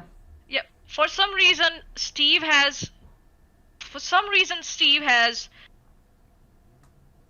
decided that being progressive is pandering to sides that are obviously so wrong, right? For some reason, he has taken that, and because he acts in that direction, it turns out that he's not even centrist now. He's just become the right wing. Okay, I have a question. It's just to clarify his tweet, just to clarify exactly what he means by the things that he says. Is he saying that the fact that people that aren't straight are out of the closet, it's bad? Yes. That's what he's. Oh my! That's what he said. Yeah, specifically, he's running with the like old man logic of like, man, people just used to be gay. You didn't have to hear about it all the time, except for the part where that's the whole thing. It's the guy who likes the first. Yeah, that's the guy who likes the first 30 minutes of Pleasantville. You know, the black people can exist, but I don't want to know about them. You know, I mean, look, everybody used to be just. It makes me uncomfortable. It used to be that everybody was straight, and you didn't have to. It's not that you didn't have to hear about it. It's just that used to be the case, and that everybody used to be. The silence was deafening. You didn't have to hear about everybody being gay because nobody was allowed to be, and everybody was deafeningly straight. And now that everybody is allowed to be out of the closet, oh no, you might hear about your neighbor being gay. Oh no, that's so fucking tragic, Steve. You should care about it so much so that you should care very much about it when you hear about it. And it's just like if we were to sit around and treat that equally with equity, then we would have a serious problem with straight people never shutting the fuck up about all of their relationship stuff and their interactions. In all fairness, man and a woman holding hands in public, gross. Yeah, I went to go see a bunch of students. What are you putting like a happy mother and father and kids? That's straight propaganda on that product. Like you don't hear people doing that. Because it would be stupid, but also like I agree with that more than I do about gay people. You know, one thing, like I have tons of gay and trans friends and non-binary friends. You know, the one thing they don't do is, because most of them have like crippling social anxiety, is constantly like kiss and exchange annoyingly disgusting pleasantries with each other, like they're the only people on the entire like street or room. I had a like 16-year-old straight couple making out next to me while I'm trying to watch Totoro. Like, yeah. Did you get fuck off? This motherfucker is actually pretending like straight people don't like get frisky with each other at every opportunity in public possible, like in the movie theater. In the 80s, of course. The worst are families taking their kids to the movies or to fast food or something, openly shoving into everyone's face that they fucked. Yep. Oh, and man, it's the same. You goofed inside your wife. Congrats. To every single like rom-com that came out and every single movie that's got a forced romantic interest dunking on women as characters, but also forced romantic interests between straight people, so much so that there was literally no other representation, meaning that straight people have been shoving this down everyone's throats proverbially and literally for decades. Even going so far that in, I don't know, Disney movies or even kids movies, the prince had to have a princess and the other way around, or something was wrong and it was weird. You couldn't even have a prince who just doesn't fall in love, because that would make him gay for some reason. Right. If you're not with a girl, you're therefore gay. Well, I mean, look, it's happened in recent history. Look at Frozen. The end of it is just two sisters caring about each other. I hate Frozen, but at the end of it, it's just two sisters leaving with each other, and people are like, is Elsa a lesbian? It's like, what? She cares about her sister. Like, why can't we just care about? Well, maybe some people shouldn't care about their family so much. Oh no, back. Change topics. Yep. Yeah. All right, I'm gonna play. I had a follow-up tweet somewhere along the lines, and I said, look, why my goal would be, I don't want anybody to give a shit about my sexual, attractions. Right. I want to be ignored like the rest of society, right? You're not being ignored. You're not being ignored. Stop pretending you're being ignored. You're not being ignored. Well, I mean, he is being ignored on Tinder, so it's fine. Oh, saying I want everyone to ignore my privilege and let me have my privilege in peace is not how this works. Well, also, if you want people to ignore you, shut the fuck up. Shut the fuck up and go away. You want people to be you don't want to see other people out and about existing? Then go live in a closet. Then stay inside and shut the fuck up. Was he being ignored when he had a relationship? It seems so mean when you start acting like that way the other way around. Like, instead of just wanting to get along and, like, be pleasant with everybody and let everybody have space and be visible and just it's okay chill. to be a pleasantly open bigot, but it's not okay to be a pleasant open person who just has a different sexuality than most other people. He wants to be ignored in this conversation, but then did a 2-hour and 40-minute hangout 2 days ago on a Friday to try to get people to pay attention to him and come on as panelists. Well, we're paying attention. Raising. I mean, it's almost like if somebody is in front of me and they love each other and they're like kissing, I don't really give a shit what's going on with them, like, other than that. I think that's awesome. That's just me. I mean, maybe I'm crazy. Maybe I'm all crazy, for, no, it's I agree with you, serious. It's like none of us actually like really like it's the end of the world for us, but also like having a disdain for one type of person doing it just 'cause it's not a way you would do it is moronic. If that, like he just said earlier in the his little spiel, so it doesn't matter as long as they're of age and consenting and then all that other good stuff and they're following all those things. Okay, then so why are you talking about it, dude? Why are you on Twitter? Why are you even in this moment saying this thing about, oh man, back in my day, nobody even talked about it? Because it was taboo to talk about it. It was you had to do it in nightclubs. Have you not watched the show Pose? Like I grew up in that area and I only barely knew about it. Like it's because you weren't allowed to, like Sirius said, nobody was able to talk about it. Now people are able to talk about it and you don't like / know what the hell you're talking about, and so because you can be proven wrong over and over again, instead of going, damn, I should probably go and reevaluate on myself and how I think or this or that and do research. No, everyone just needs to stop having opposing opinions to me or being different than me, because that'll make me more comfortable. I mean, it's not that nobody could talk about it. Steve could talk about it. Steve could talk about it all day and night, but gay people couldn't. So Steve just wants to go back to the way it was, where he can talk about it all day and night, how he does it, but everybody else needs to shut the fuck up. Well, and it's one of those things where it's like, have we forgotten how gay people and people of any kind of not straight persuasion would have to go around and get specific earrings to indicate to one another that to be able to identify each other?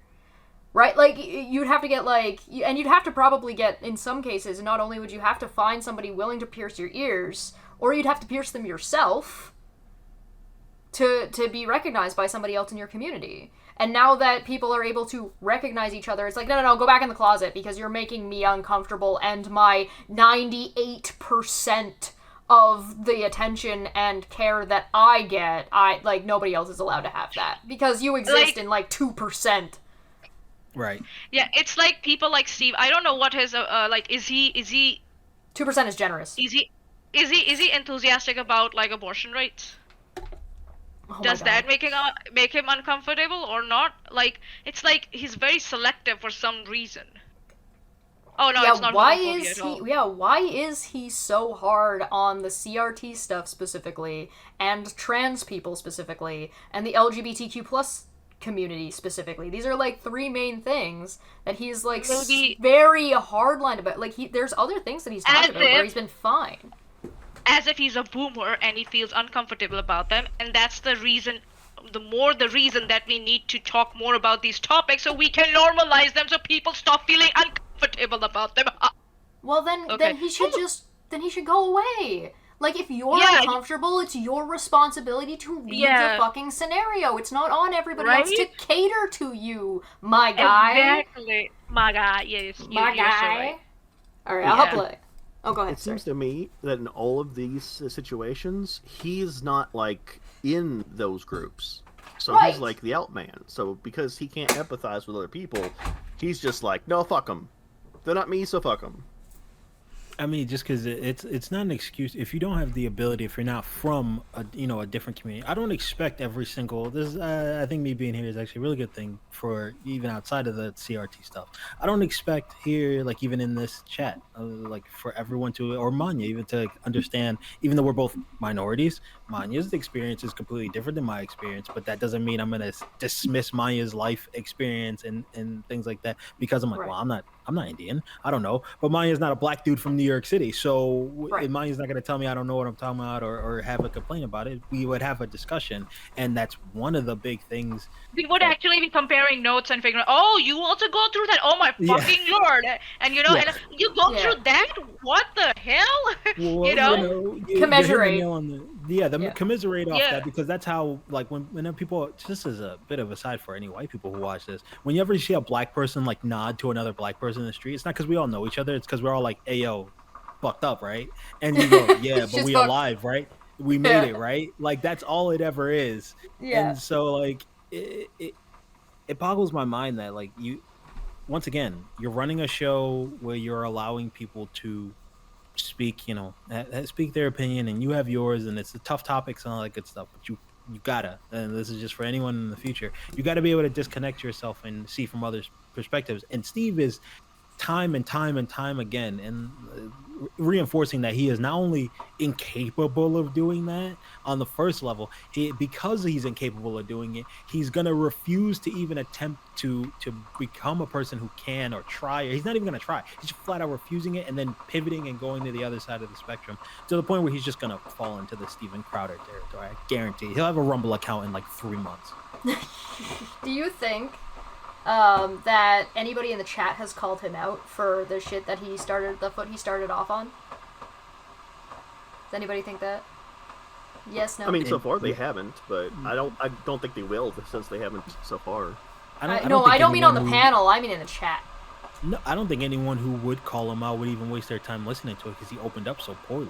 Like, there may be a couple people here and there who will say like this, that, and fit like that, but I think a lot of people honestly just kind of like, oh, we know what's going on here. Like, this dude's a moron, and we're not gonna even waste our time talking to him because he's clearly like dictating that he doesn't care about those things. He doesn't even want to know.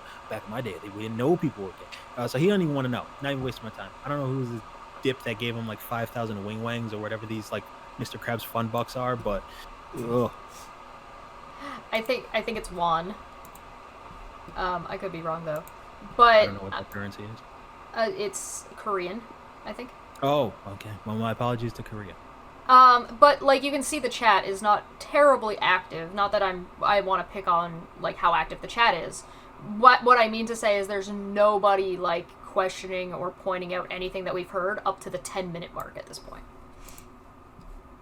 which is kind of a bit of a yikes to me, because it means that's meaningful specifically when he says that, oh, we're just all intellectuals, or when he says that, oh, well, I'm talking to my audience, and it's like, okay, well, who makes up your audience? Not a single person in the audience is finding any problem with any of the stuff going on right now. So, I mean, it's J.K. Rowling being suddenly surrounded by Nazis. Sorry, go ahead. That chat back in the day would have been flying before the show even started. Oh, yeah, that too. They haven't even gone above the fold. What's going on? Well, that chatter who put their money in even said like, yo, we're like 10 minutes in and I already need a drink. Like, the person who's giving you money is like essentially giving you money to stop talking, dude. Like, you're you're kind of lost in the sauce at this point. They're like his primary defender on Twitter right now. Like that is like Steve's whitest of nights. Hey, you know what? It's always fun to have a stand. At this point, I think it's like sunken cost fallacy for him, though. I've spent Maybe. too much money on this one. Yeah, fair. We can save him. We can reel him back in, boys. Get the life preserver out. And Call life sometimes alert. it seems The old like man's a falling really over. misguided. Yeah, it seems like a really misguided attempt to do that. Well, like Steve People are trying to said, stop right Steve just from now. drowning, and he's trying to grab things off the bottom of the fucking Right, but water. Steve's like, no, I'm choosing to put on both of these cement shoes and jump into the pool. Like, I know I'm jumping in the ocean. No, I know what I said. I meant that. Because the person's again like, oh, well, you know, maybe he didn't mean what he said, so I came in, and they're even taking on some blame to say, like, maybe I didn't come in the nicest way possible, and Steve's like, no, fuck you, I meant exactly what I said. Any conversation we had on Twitter, and any conversation we had 2 days ago is completely null, and everything you said went over my head, or in one ear and out the other. My god. Didn't he say just a second ago that, like, Twitter's not conducive to conversations? We can't say what we mean. And now he's just like, I said exactly what I mean. Right. Like Rev Jesus or something like that, as Christian. But he didn't, Unga yeah, he didn't bunga. respond. He just blocked me. I said, actually, that used to be the very goal of the LGBTQ+, just to be treated like anyone else, and no one gave a shit that they were attracted to who they're attracted to or who they identify as. Now it's all That's not true. That's why it was so taboo, asshole. they want people to know. And then I said, massive shift there to say the least. And I think you took offense to this, if I remember correctly, right, Atlas? Not really offense. Actually, I was shocked that you said it, or at least in a way that was worded. I immediately went like, I don't think Steve means what he's saying here, and so I kind of jumped in, I guess, in a volatile way. Yeah, well, but I did mean what I said. But I did mean what I said. Right. I'm gonna turn this down. His levels are all over the place. Along the lines, and I said, look, why my goal would be, I don't want anybody to give a shit about my sexual attractions. Right. I want to be ignored like the rest of society, right? I'm nobody special. Why should anybody care who I'm attracted to or who I want to sleep with? And why would I not want the same? He's a real for anybody Joker else? type, If they're isn't he? part of the Pride community, that should be the same exact thing for them. Why should they? Steve doesn't shut up about the people he fucking finds attractive. That's one of the things that people have criticized him on about before, where he's just like, oh, but I can't be racist. I like Latino women. It's like, why are you telling people you like Latino women? I mean, I can explain to him why he has that question. I can also tell you about several racists who I've slept with, but okay. The default is that you're straight, and that's Right. really great for straight people. And you don't have to say anything. I mean, you don't have to spend all your time trying to explain to somebody what your deal is. If you're straight, you're good. You don't have to say shit. Don't have to open your mouth. And that's wonderful for straight people. So don't complain. There are people out there with different tastes and different situations, and it's harder for them. So congratulations, you privileged boomer white guy. You win again. Can you fucking lay off these other people, please? Yeah, it is literally the straight person going up to someone else and saying, hey, do you find this movie star attractive? And when the other person says, sorry, I'm not attracted to women, then it's the bad gay person's fault. Because they tried to push their sexual attraction on other people. Yeah, right. That's a good way to put it. Yeah. Everything in America is built around like the sexualization. There were those ads of the like hot twins buy Coors Light or whatever the hell it was. I don't drink beer for the most part unless it's fancy bullshit beer. And we have this, like Sirius said, and like Terry just said, it's like it's okay if you're straight. And because it's easier to explain and most people will understand it, but as soon as you bring into any other element that they're not used to, then it's just like, no, here's an explanation. Oh, you're pushing your agenda on me.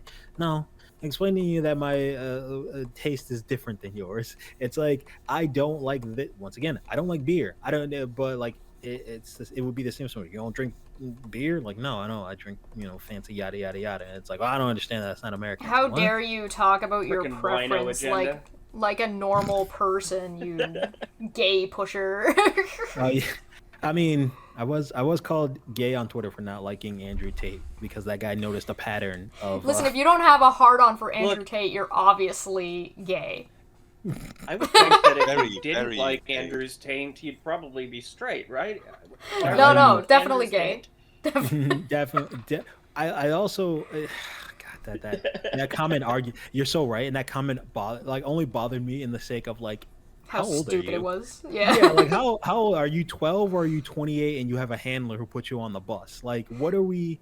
What? I like Why how are this we- person gave Steve the benefit of the doubt and said, "There's no way Steve actually meant this incredibly stupid, aggressive thing." No, I definitely meant that stupid thing. No. Yeah. The old double down. But it is who they're with. literally That should be his at problem least the that being straight, nobody cares, but once you're gay, that is an attack on straight people. Oh, of That course. is literally what he said. Yep.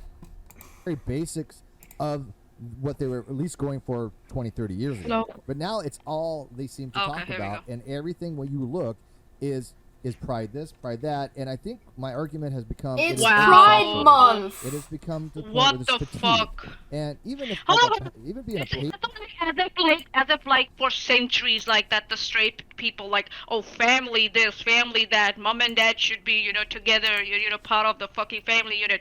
From ancient times, like the straight people have been like promoted like as the forefront of the society, that it will take a few rigorous like decades of like gay people being at the forefront to normalize them again. Like oh, pride this and pride that. Are you fucking kidding me? That's even Like, 1 still month. giving it too much, right? That's still even because if you look at gay representation in like Marvel movies, for example, the percentage number of like named characters with lines that are not straight, and it's not even like they're specifically gay; they're just not straight, is 0.02% if you were to do the math. Yeah. So, like, to and- say it's gay everything is absolutely ridiculous. What it is straight everything with sprinkles on top. It's funny that that Steve seems to forget about all the anti-gay education that happens all around the world. That's called religion. Yep. He was born in the 80s. Was there not like conversion therapy where shocking gay people, or am I sped on that? Like, I'm pretty sure that's a thing. So we've actively been trying to destroy it for many years, and now you're complaining that people know about it. Oh, what are all these black people doing around on February? I don't know, dude. We're just here. Like, what? We just vibing. We're just vibing. It's the shortest month of the year. I love it. This Yeah, was the that's same thing bad. that happened when, I think so, in America, when the ban was like removed from like gays not expressing that they are gays in the military. The same Yep. shit happened, and a wise guy said, who was, I think that they were from the black community, and they said, oh, a few decades ago they would have said the same thing about me. We'll get used to all this bullshit. It's always some new community that you have to get used to. There will be a a swing to the other side, and then we will come and stand in the middle. But people like Steve, for some reason, have decided they don't want to even consider that at all. You know what? This doesn't sound very centrist to me. Oh yeah. I'm in the center as much as possible. I'm the only black man on here talking about the straight black man talking about how this dude's an idiot as an old white guy talking about gay people, and apparently he's gonna start dipping into my territory, so that'll be fun. Dude, Oh, enough of your nice. black beer agenda. Oh. You say Blackbeard like the pirate? Me No, like sticking beer, fuses in my because head? you were Oh, drink. Yeah, like you were talking about that earlier. My- Blackbeard Your agenda. ga- you, and Yar. you and your damn Negronis just mixing gin together all the time.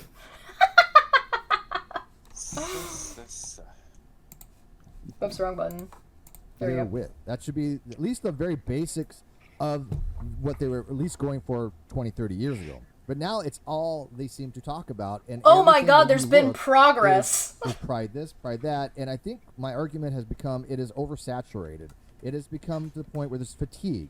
And even if even being a patriot Yee and for somebody who you. loves the American flag, I do not want to see the American flag every single day placed it everywhere. It just gets over the top. It looks like it's not an organic type of change.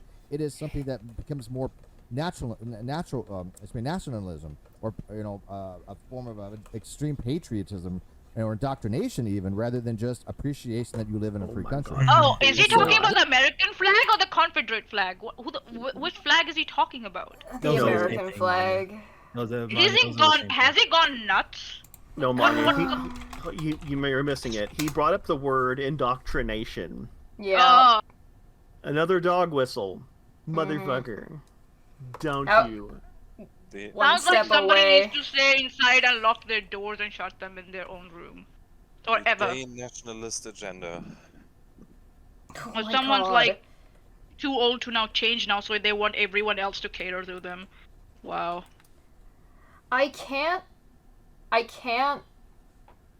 wrap my how do I like unpack this, because that was a lot of so he just compared the LGBTQ plus community to like the crazy right-wing fascists that are running around right now. Yeah, like almost, sounded like that. Yeah, because like he said extremists, right? He said extreme patriotism, which would be basically the current, like the modern American Nazis in the political sphere. Yeah. Yeah, he's okay. Agenda and like all those words that you would associate with like a negative movement. You're far away again. All those words you would associate with like a negative movement, and that he's throwing on top of this discussion he's having about gay people. It's like, and then it is not. I would say like I don't even think it's just passively fucking stupid. Like I still don't get it. What his problem is with the Pride Month? I still don't get it. It's oversaturated, like the Joss Whedon cut out. Who the fuck he is to decide that it's oversaturated? But besides that, he also hasn't explained what the philosophy is yet. Mm-hmm. Hi, Nikki. How you doing? Well, ish. But, wow. I came in at the wrong time to hear that take. No, you came at the exact right time. It's been like this the whole time. Alright. As someone not who like is... the other takes have been better. Yep. As someone who is part of the LGBTQ plus whatever community, and a patriotic American some of the time, that hurt me. Oh. Oh, man. Because I'm currently maining USA in a game. And it's like, no, that's... Yeah, alright, I kind of agree with the flag being oversaturated, but that's America. Just adapt. Are you talking about the American flag or the Pride flag? Yes, yeah, flag. He's comparing the American flag to the Pride flag to say that, yeah. I heard that, and it's like, dude. Alright, so, at the VA, they raise it for 1 month. It's the regular older Pride flag. It's just the rainbow flag. Yep. When the month's in, they pull it down. Yep. That's at the VA. Government fucking facility. It's not oversaturated. Yeah, there's people that probably don't like it, but my response in chat. Okay, boomer. Right. I mean, it's oversaturated because he has to look at it. It's like that would be like saying it's oversaturating for Black History Month to have pictures of Martin Luther King around all of February. It's the shortest month of the year. Shut the hell up, dude. Just let us have a thing. Like we need to start creating some other months for other cultures that the white man has stepped on over the past 1,000 years. Yeah, where's my Diwali holidays? Yeah, like Manya, there's you gotta Southeast. There's Southeast Asian or Pacific Asian Heritage Month now too. Yeah, I can only imagine what he's gonna think when other people start. Yeah, but it's not like a national holiday or something like or a holidays like around the Christmas time that Christmas gets. Yeah. Right. Oh, Christmas isn't oversaturated though. Oh man. Starts in Halloween? frickin' October. Yeah, it only gets 3 Rugby? months, guys.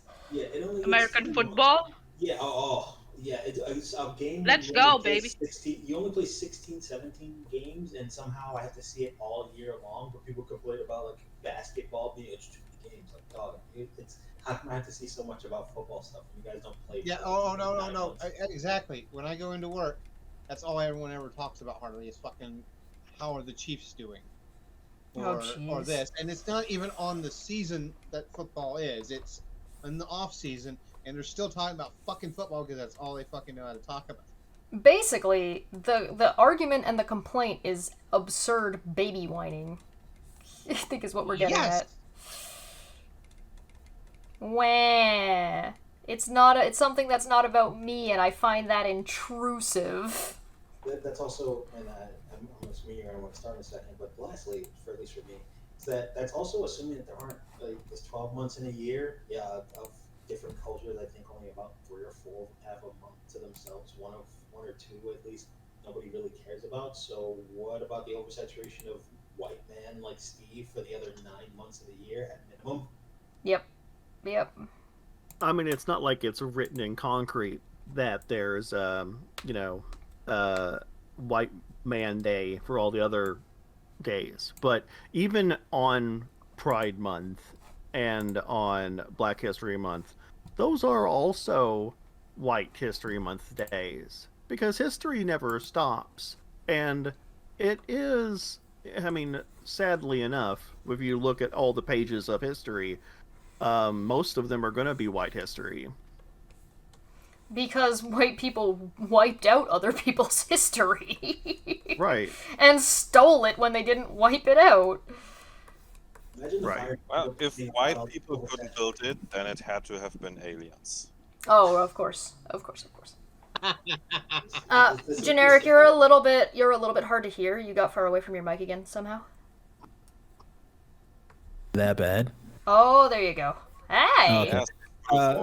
Sorry about that. I don't like to lean on my mic because I'm afraid I'm gonna yell into it. But I just once again, it's like the Fire Nation complaining about the oversaturation of airbenders because the Avatar came back. Like, what are you talking about? It's one of them. There's one guy. I gotta see him all the time. The last 20 years, they were a lot more subdued. Yeah, what the hell? Why they gotta put it in everybody's faces now? Oh, why do you want everyone to know the Avatar is back and then he's gonna destroy the fight? Oh, so oversaturated. Ugh, why is your tattoo so bright? It is really that Steve doesn't get that 20 or 30 years ago, yes, you can be gay as long as no one notices and you don't tell anyone, is not good. But as soon as you got noticed, you got Manya, wait. Yeah. It is better than it has been before, but it's not the best. And the idea of Pride and Pride Month is not only, hey everyone, look at me, I am gay and you have to celebrate me, but it is also, yeah, you can totally ignore me, but I am allowed to stay here and say I'm gay and no one is allowed to beat me up or fire me from my job or put me in jail. Yeah. That is important. Yeah. Yep. It's we exist and we're allowed to exist the same way anybody else is allowed to exist. Do not tell me that Santa is not like just a straight Christian holiday. All right, I'm gonna. Oh, sorry. Go ahead, and then I'm gonna let us do a break. Yeah, it's like, does he talk about Thanksgiving like that? He doesn't seem to worry about Thanksgiving, Steve. I bet he would. He would if those darn Native Americans start getting too uppity. And it's also like Rana said, right? It's like today also, if it's like, okay, if someone says they are from the LGBTQ community, they shouldn't get like immediately thrust into like negative spotlight in relation to nudity or in relation to child harm, predatory behavior. We don't associate those behaviors like with cis people or straight people, right? But we still do that with the LGBTQ plus community. Automatically directly. That's the connotation, and the conservatives and Republicans have made sure that happens time and time again. So that's why we need Pride Month to normalize this, so that if tomorrow your child, your grandchild, like for example, Steve, if your daughter, like gets into a lesbian relationship tomorrow, and she adopts a child who's also lesbian, right? What do you think will happen with them if they were like out and about and they said, oh yeah, they have adopted a kid as a lesbian couple? Straight up, people will start suspecting them of abusing the child. Right. And we want to we want to move away from that, and that's why we need Pride Month. That's the simple concept, and Steve is making it such more like drama and bullshit. Yeah, there's still the undercurrent of gay people are corrupting children, which we have now known Right. for a very, very long time, is that you are not trained to be gay, you don't learn to be gay, you don't decide to be gay or lesbian or trans or whatever, you just are like that. And it doesn't matter if you send the kids on Jesus camp or you send them to a gay pride parade. If they turn out to be gay, it's probably more the Jesus camp fault, but that's a different topic. But hey, it's not about that. It's about the ideology of being gay or trans. All right, I'm gonna let us go on a quick break. Gay agenda, after all. Before we go on a break, can I say one thing before we close? I don't believe you, but yes. Let's not forget that there are also several countries out there where if you are gay and people find out, then you will be put to death. Yep, true fact. Yes, verily, verily. Yep. So it's good to be a country that celebrates that we don't do that, you know. And helps other countries recognize that that may not be the case, because it grants exposure in other places, not just in America. All right, I'm going to run us on a quick break, and we will be back in about, give us maybe 5 minutes. It has been 2 hours, so I do want to give everybody a chance to go to the bathroom, get some drinks, get some popcorn. Oh, yeah. All right, we'll be right back.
Hello, and welcome back. We're discussing a stream called The Philosophy of Pride Month on the Non Sequitur Show. There was context, it's at the beginning, you're going to have to go back. This will be on YouTube later, say hi YouTube.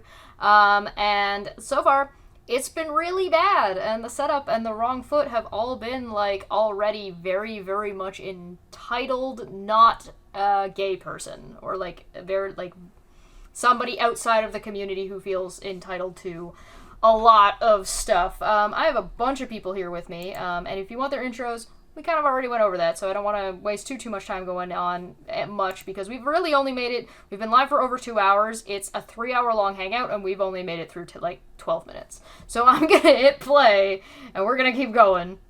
I hope you got drinks. Drink responsibly.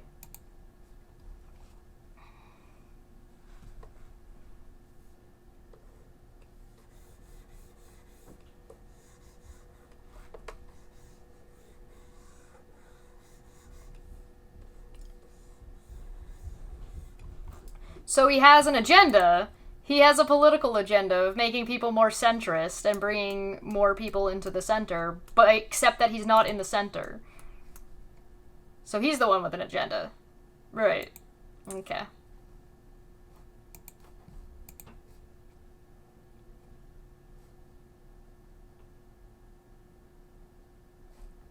He's talking about the poll that he put, which I can't see.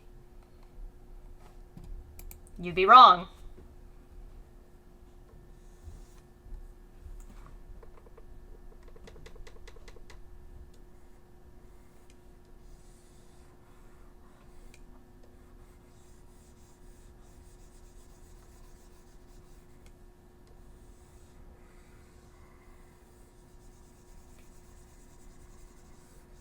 But he's talking...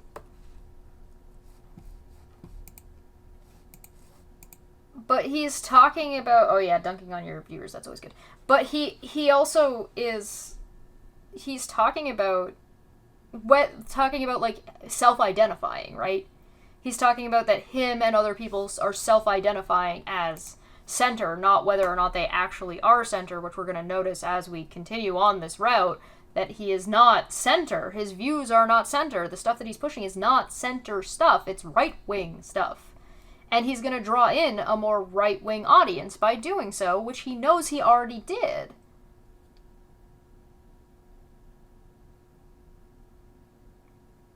Maybe? Self-identifying.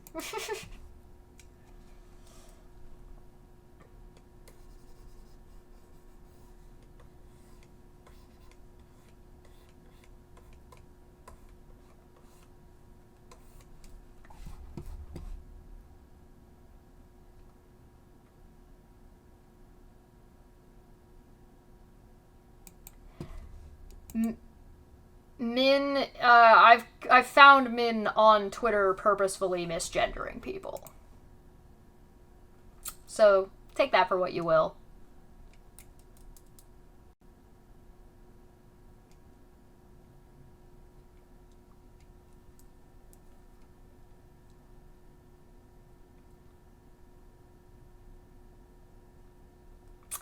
Yep.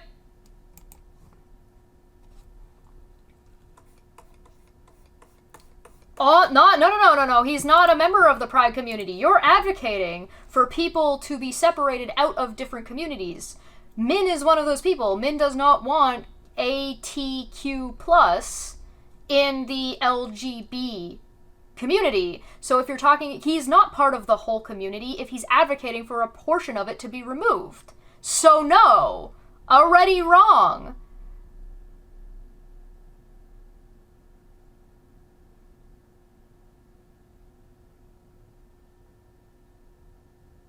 Right, exactly. That's, you can't lump everybody together and then lump everybody out and then lump everybody together again. Okay, moving on. Oh god.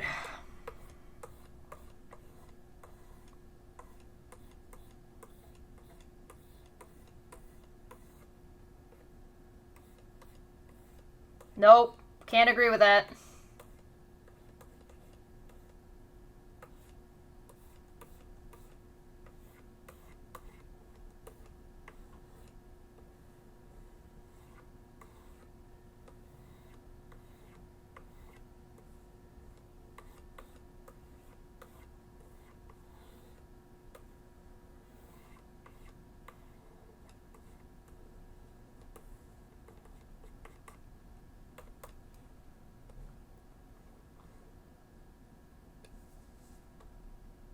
Good point.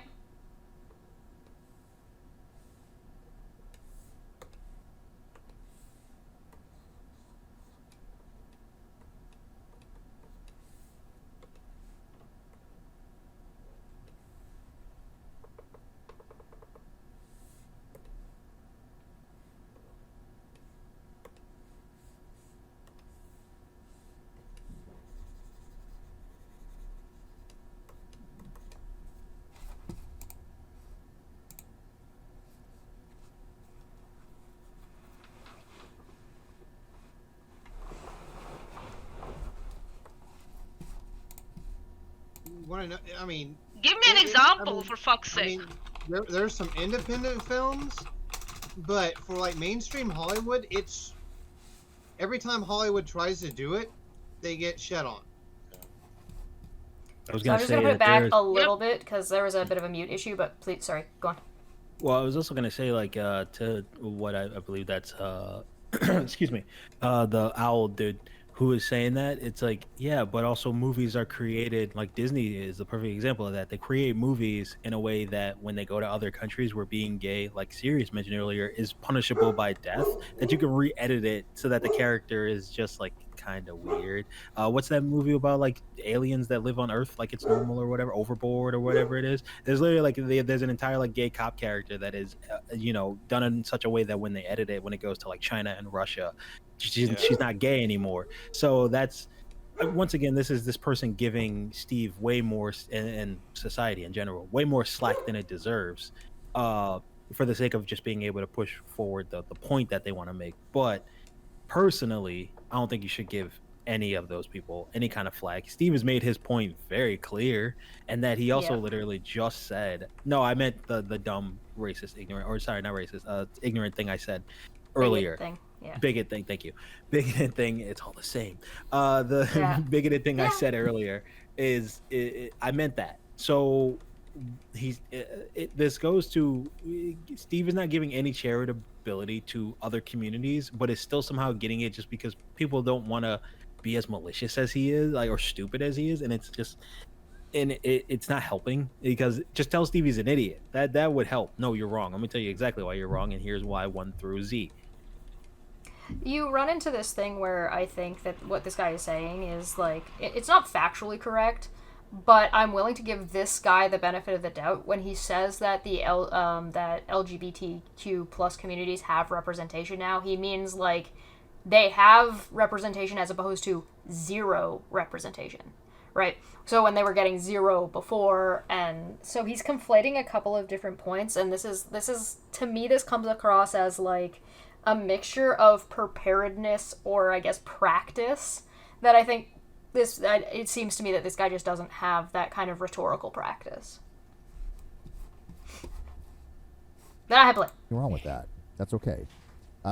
Min says for $5, I am busy at the moment, so I cannot join. I did send you the link that if you wanted to, though, Min.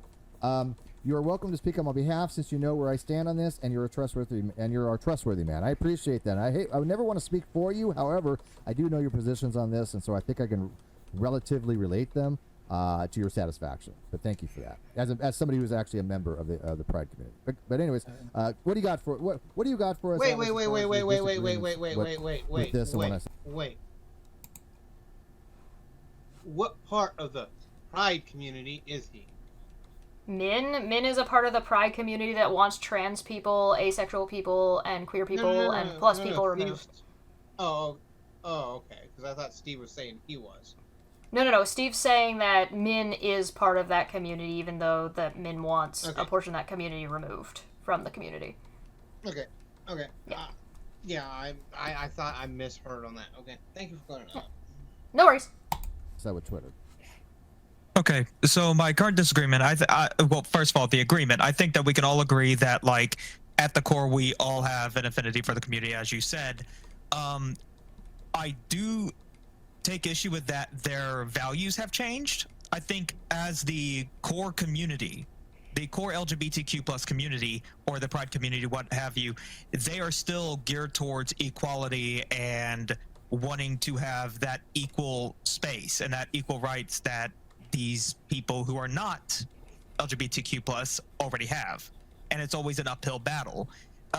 Do I think that there has been some extremist examples to where some people go out of their way and they take it a bit too far? Sure, but that's normal with any community. With this specifically, I don't think there is a shift. And the reason I think it's public and it's where everybody can see it now is because of representation. That there is a more public form of representation now that people are advocating for. And the reason people can take it to be in their face, even though I don't really believe that's the proper way to put it, is that now it's out there to where everybody can see it. They've got the representation in movies, they've got the representation in books. There's gay characters in movies, gay characters in books, gay characters in video games.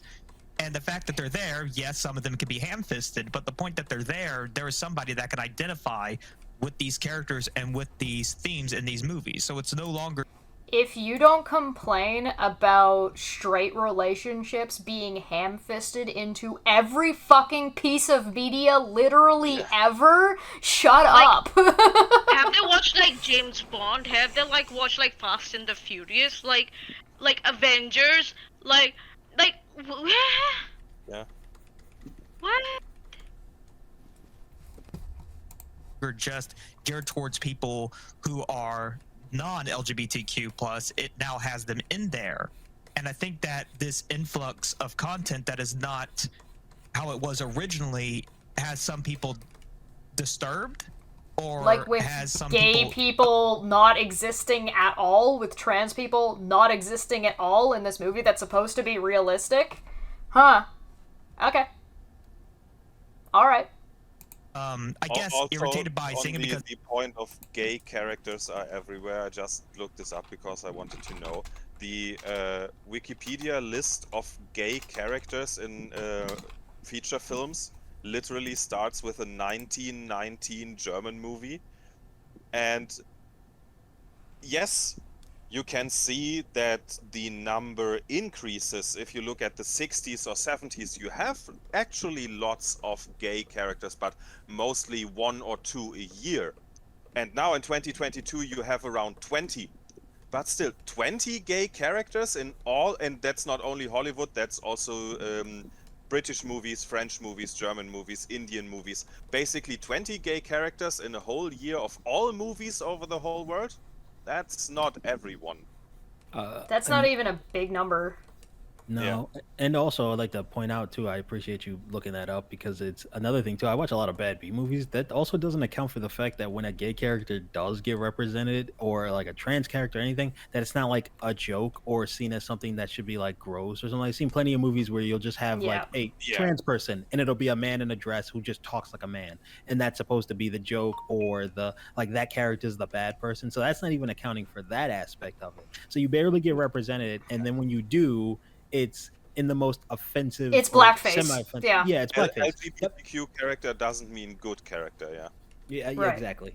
Let alone good representation, and let alone actually a well-written character, or a story that's actually even about them, where they take any precedent in the story. That is actually something that I could get behind if that was their point, that they said there are so many gay characters that are badly written and don't get a good story.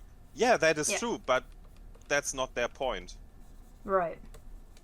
No, their point is just that they exist and they don't like it. Or Steve's point, at least. This person doesn't seem to be saying that. Yeah.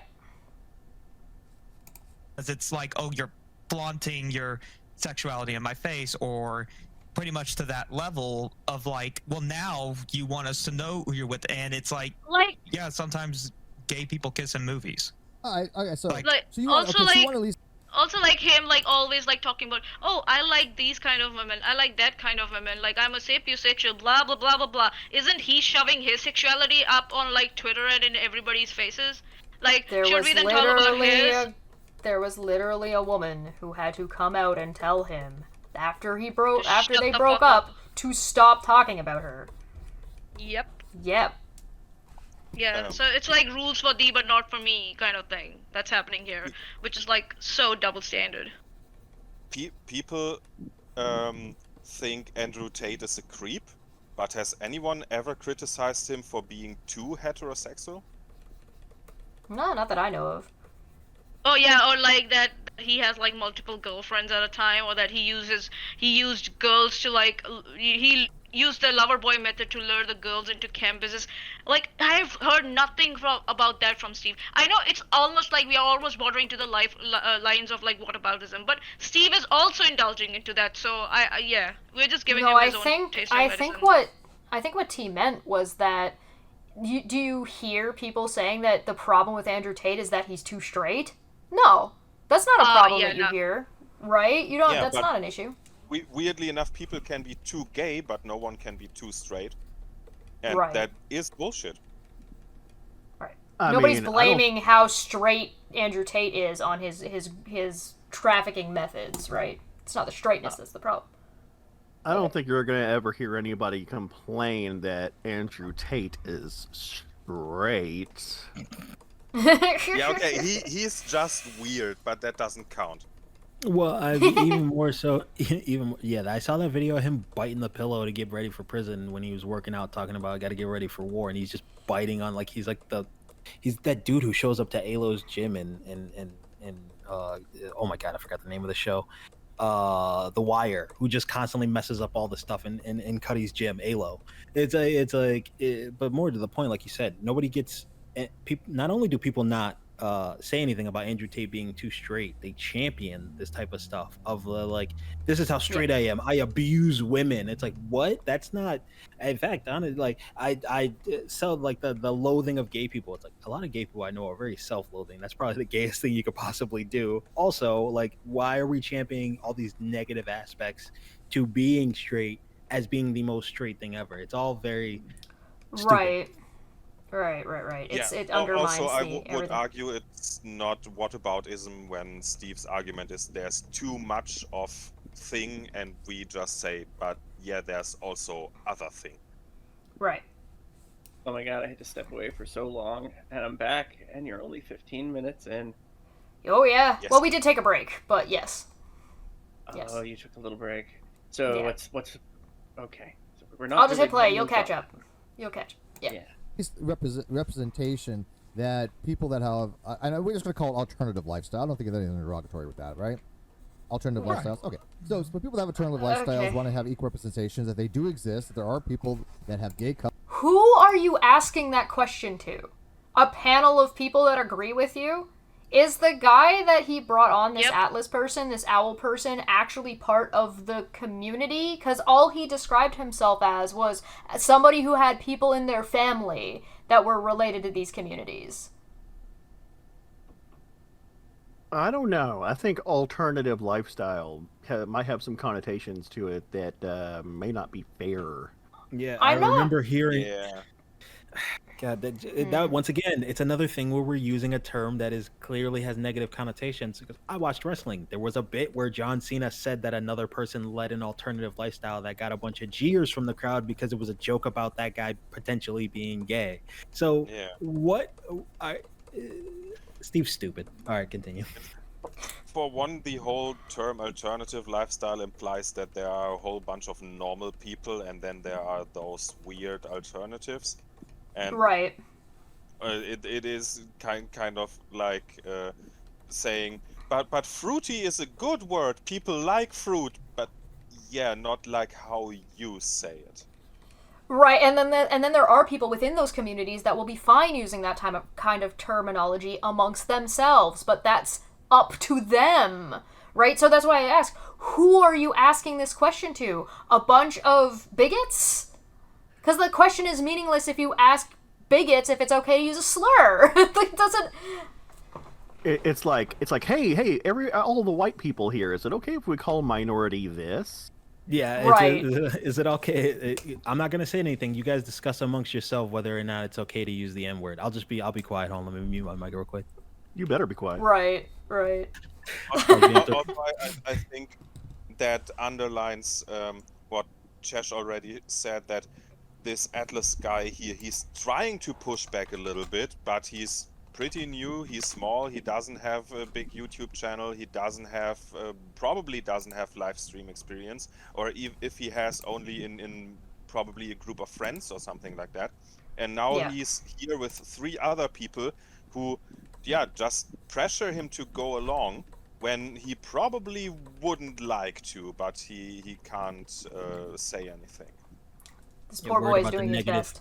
Yeah, worried about the negative pushback. I went over and looked at his channel, and even the one video that he has up is like a lot of like commentary about things he can do to improve, which is great. It's not, I don't, at least what I saw wasn't too negative. But yeah, you would now have this person who's in a space of like, this is a decent sized community. Granted, there aren't a ton of people chatting right now in this particular stream, but there's like a lot of pressure to that. Like even something you're going into where you know that the person is not like, you're not having like an argument with them. Even the one time I was on Cheshire Show, it's like, well, that's still a lie. I want to make sure I'm speaking correctly. Even right now, it's like, yeah, I just want to make sure I'm saying the right things and addressing the right points. This person's completely new to making content, or at least what we've seen so far. And you're just And like, Steve threw a lot at them to begin I was with. just about to say, just hammering them with like these weird, like questions and statements, and also as they're trying to give you slack, go, no, I don't want that slack. I'm doubling down on that. So that's also like a mental jarring right there.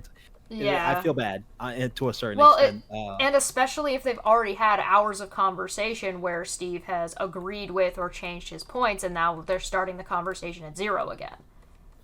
Yeah. Oh, the old Steve reset.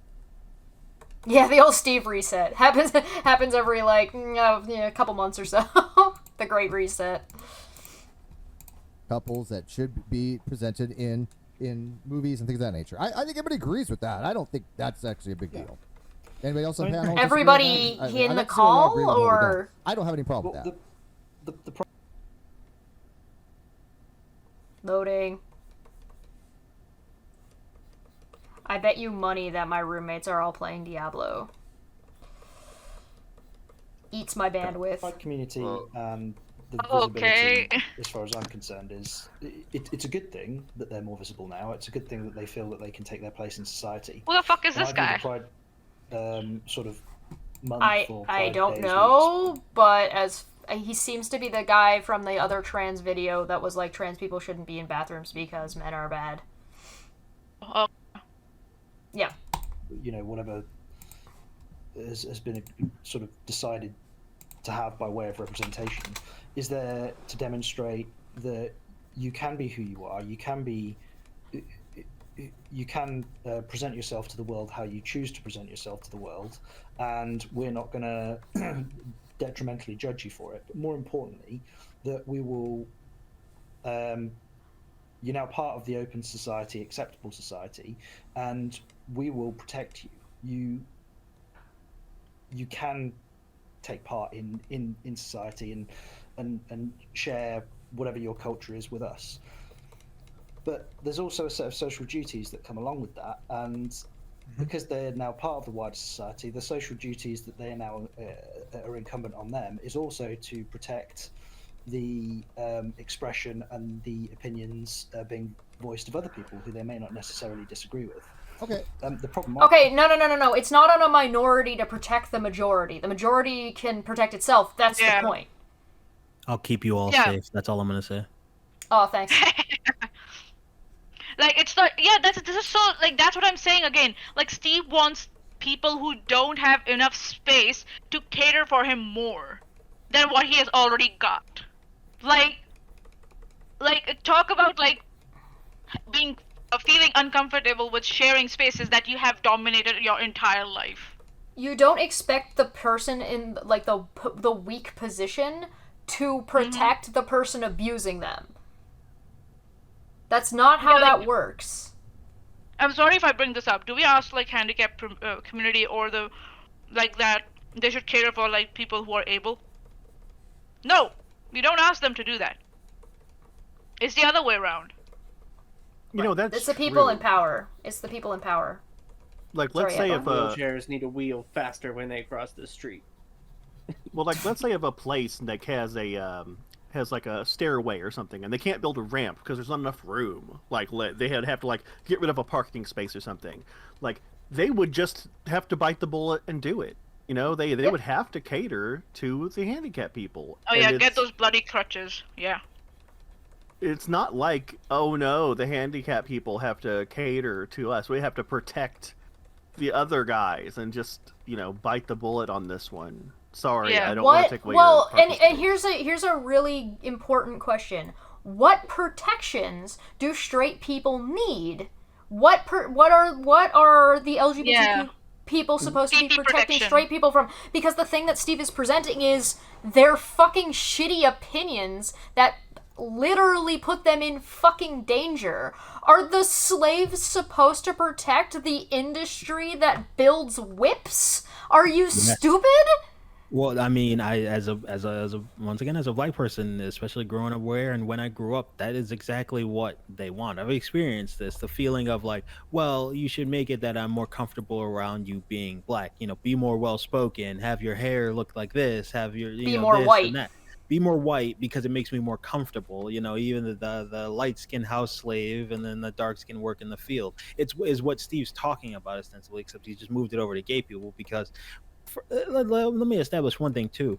Guys like this who like Steve who do stuff like this, granted he's gonna talk CRT apparently later, would be doing the push the timeline back 50 years. He's talking about black people like this. Like he's not. Yeah. It's all what makes me Steve the most comfortable, and other people need to give me slack for me being. It's the you can't get mad at your old grandma for saying colored because she's old. That's the time she grew up in. It's like, well, I can do that for my 90 some odd year old grandmother because she's old and she's gonna be dead soon anyway, so she won't be racist in a couple of years. But for Steve, he's kind of not old. He's a normal age dude, and he has been in a platform where he's had to have these conversations before respectfully. Unfortunately, back then he had what he doesn't have now, which is people to fucking yank his leash when he acts like a mad dog.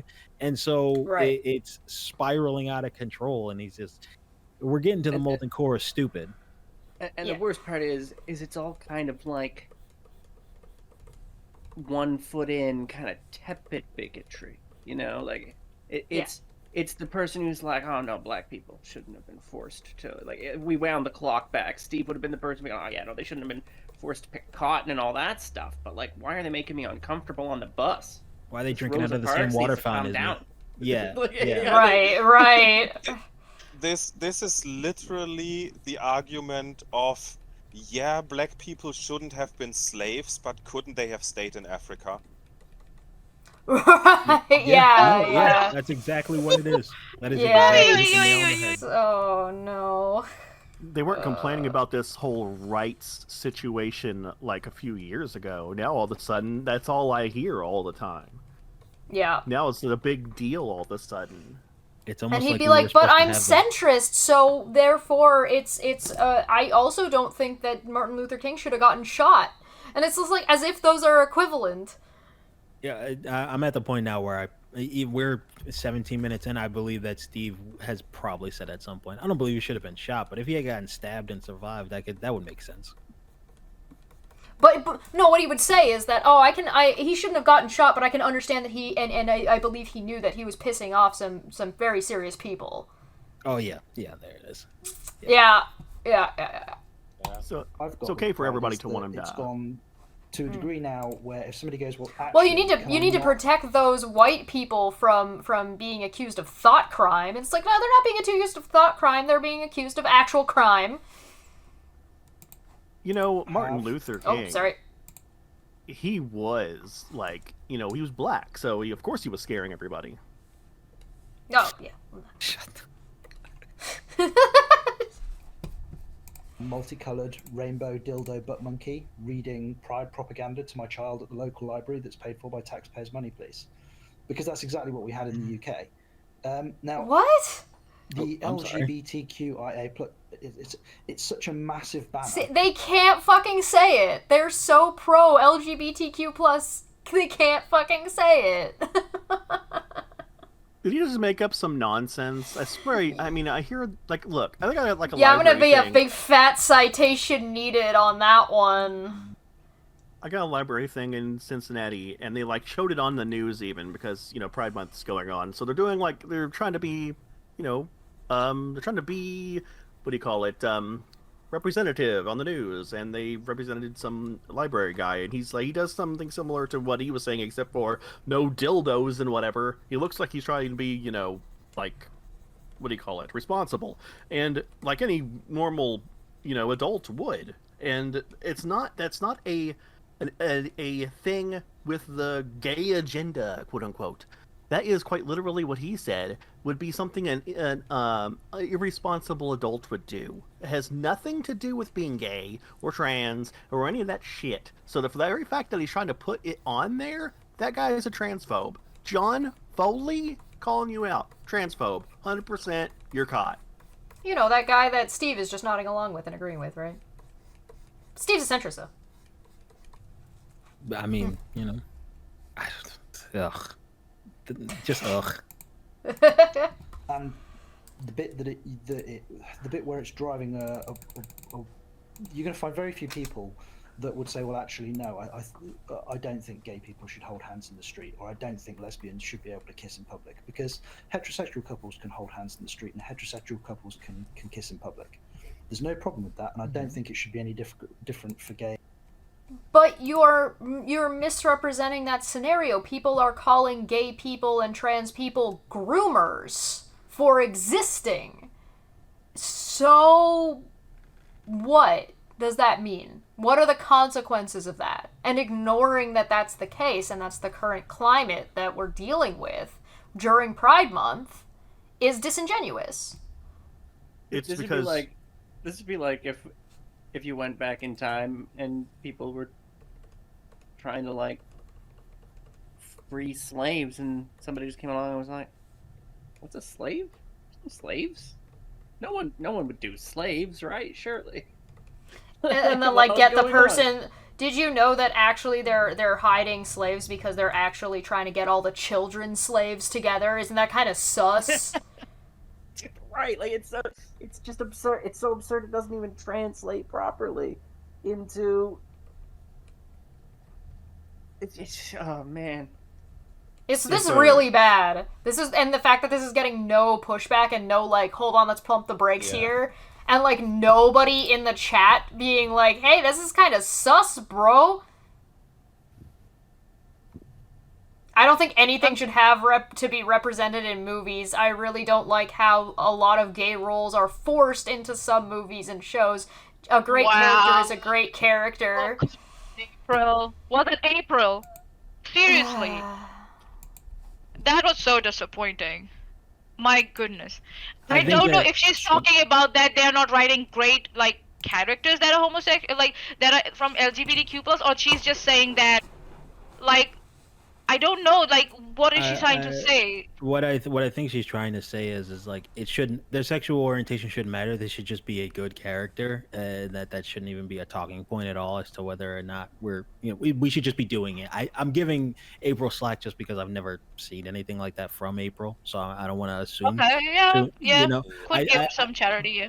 Yeah, because her following statement is, regardless of their orientation or gender identity, I believe what she's trying to say is like it's irrelevant. It doesn't matter that they're gay or straight or whatever or trans. They should just be a good character. It can be part of their character. It's ostensibly like, it doesn't matter what religion you are, just be a good person type of it. But that's just me giving April slack just because I've never noticed any kind of like traits like that in April. So yeah, giving her some charity. A lot of characters in shows can be the token character. So like, there was one character that I liked, like in the TV series Lucifer, right? That was Maze. Like, she was bisexual and she was like flaunting it every time. Doesn't matter. Like, and there was still character development for her too at the same time. So I don't get it. Like. Bi men are some of my favorite like characters and like tropey kind of stuff when you look at it like anime or you look at like other pieces of media where they'll hit on some girl and a dude will step in and be like, hey, that's my chick, and they'll just be like, oh, hi, you too. It's like, I love that joke. Vox Machina, right? Vox Machina, the guy. Oh, Vax, yeah, Vax. Yeah, Vax. He was like, they had the bar fight, and the girl was like, oh, you want your womb to be tickled, and he was like, are you offering me to do that for him? And the guy just goes, what? There's something, there's a little place in my heart for just the bi slut. You know what I mean? I love it. Yeah. I love the dynamic. There we go. Yeah. All right. Though even if we are being charitable, I think that brings us also back to the problem that with gay or lesbian or whatever character, you have to point it out. Because if you don't, Sure. the standard is everyone is heterosexual and there are no deviancies and no one goes away from the norm. I And don't Right. know when That's we actually there's a really good example of that happening right now. A controversy that's happening right now about fucking Into the Spider-Verse or Across the Spider-Verse with people Gwen. trans people Yeah. identifying with Gwen. And it's just like the problem is very prevalent that it's just assumed that people are straight unless specifically, explicitly, verbally, and demonstratedly told otherwise. Yeah. And even gay-coded characters have the problem Yep. that a lot of the time some boomer comes and says, but I thought he's just a bachelor. No, he's pretty Right. clearly gay, but you didn't want to see that. So Well, they'll I mean, ignore it. Bachelor. They'll ignore it Can unless I it is SJW actually. real quick. Oh, Yeah, go ahead. hey, who came in? Look, Mika. Hello. Just to make sure Hello. you're aware, we are live. Okay, I'm not gonna be too based. Okay, hold on. You're no, it's because you're talking about the I'm editing a video right now, for God's sake. I'm just like I'm up here doing a little trolling. But Yeah, do it. the concept of the characters not needing to be like their sexual identity has to be identified explicitly unless they're straight. Yeah. That is the basis defined by some philosophers of like being in a position of marginalization. And I'm thinking about like feminist philosophy, like Beauvoir and stuff like that, where it's like it is like manhood is the basis and then women is attached kind of thing. Yep. Man Oh, yeah. means everyone, you know. Yep. In like It's there are no languages. women on the internet. Yep. Yeah, but it's also the concept of like man is the basis and would be assumed to be identified as it's Yep. not the position that's marginalized. And that it's the same way with the orientations of people. And that's why I was like, oh my god, we live in a society. Okay, that's it. We live in a society. No. It basically what I'm getting at is that these people just don't understand and don't realize. And I mean like specifically like this John guy and Steve, right? You don't understand that you're sitting around complaining that it's getting shoved down your throat, but you literally will not accept that a character is gay unless it's shoved down your throat that they are gay. And even then sometimes you still don't get it. I will point to the recent Star Wars trilogy. The Yep. concept that people thought that Poe and Finn were gay. Like, nothing ever happened. They're just characters. They're just dudes who are friends who hang out with each other on the space adventure of nonsense. I like the second one, but whatever. Yeah. And people lost their minds. Like, just not even... Yes, like Cheer just said. Oh, he's just a Yeah, bachelor. why is it so bad? Like, oh, okay, that a certain community is like, oh yeah, we can identify with him. What's the problem? Everybody gets to share the character. What's the problem? I don't get it. Seriously, I don't get it. Yeah. And everybody kind of knew that nothing would ever come of it because China and the whatever, but Russia. would it have hurt anyone if Poe and Finn had become a couple? No. It would have been an excuse to write out Rose because she has nothing to do in the last movie. They wrote her out anyway. They just didn't have a reason. Well, no, they wrote her out and then they wrote her back in so she could kiss Finn so everyone know he's not gay. Oh. Yeah, and then in the last scene they had two women hold hands, but so in a way that it's only 5 seconds and you can cut it out easily. Yep. Got to get those China sales. Yeah. One way to get Transgender, those China bisexual. take the We black should guy have the same set of rules. back of the poster. But likewise, I would be arrested if I walked down my town centre wearing latex hot pants and a gimp mask. Just because somebody can put themselves under the pride umbrella, I don't think they should get a pass for that because it's them. Though to be fair, if you can be arrested for wearing hot pants and a gimp mask, maybe you are living in a shitty community. Yeah, I don't think that's what I was one. thinking. I don't think that's true. Two, a Yeah, parade. You don't walk around as Santa soliciting for kids to sit on your lap when it's not fucking Christmas.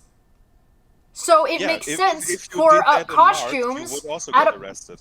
Right, exactly. If you do that during Pride, though, during a parade, costuming up is part of the parade.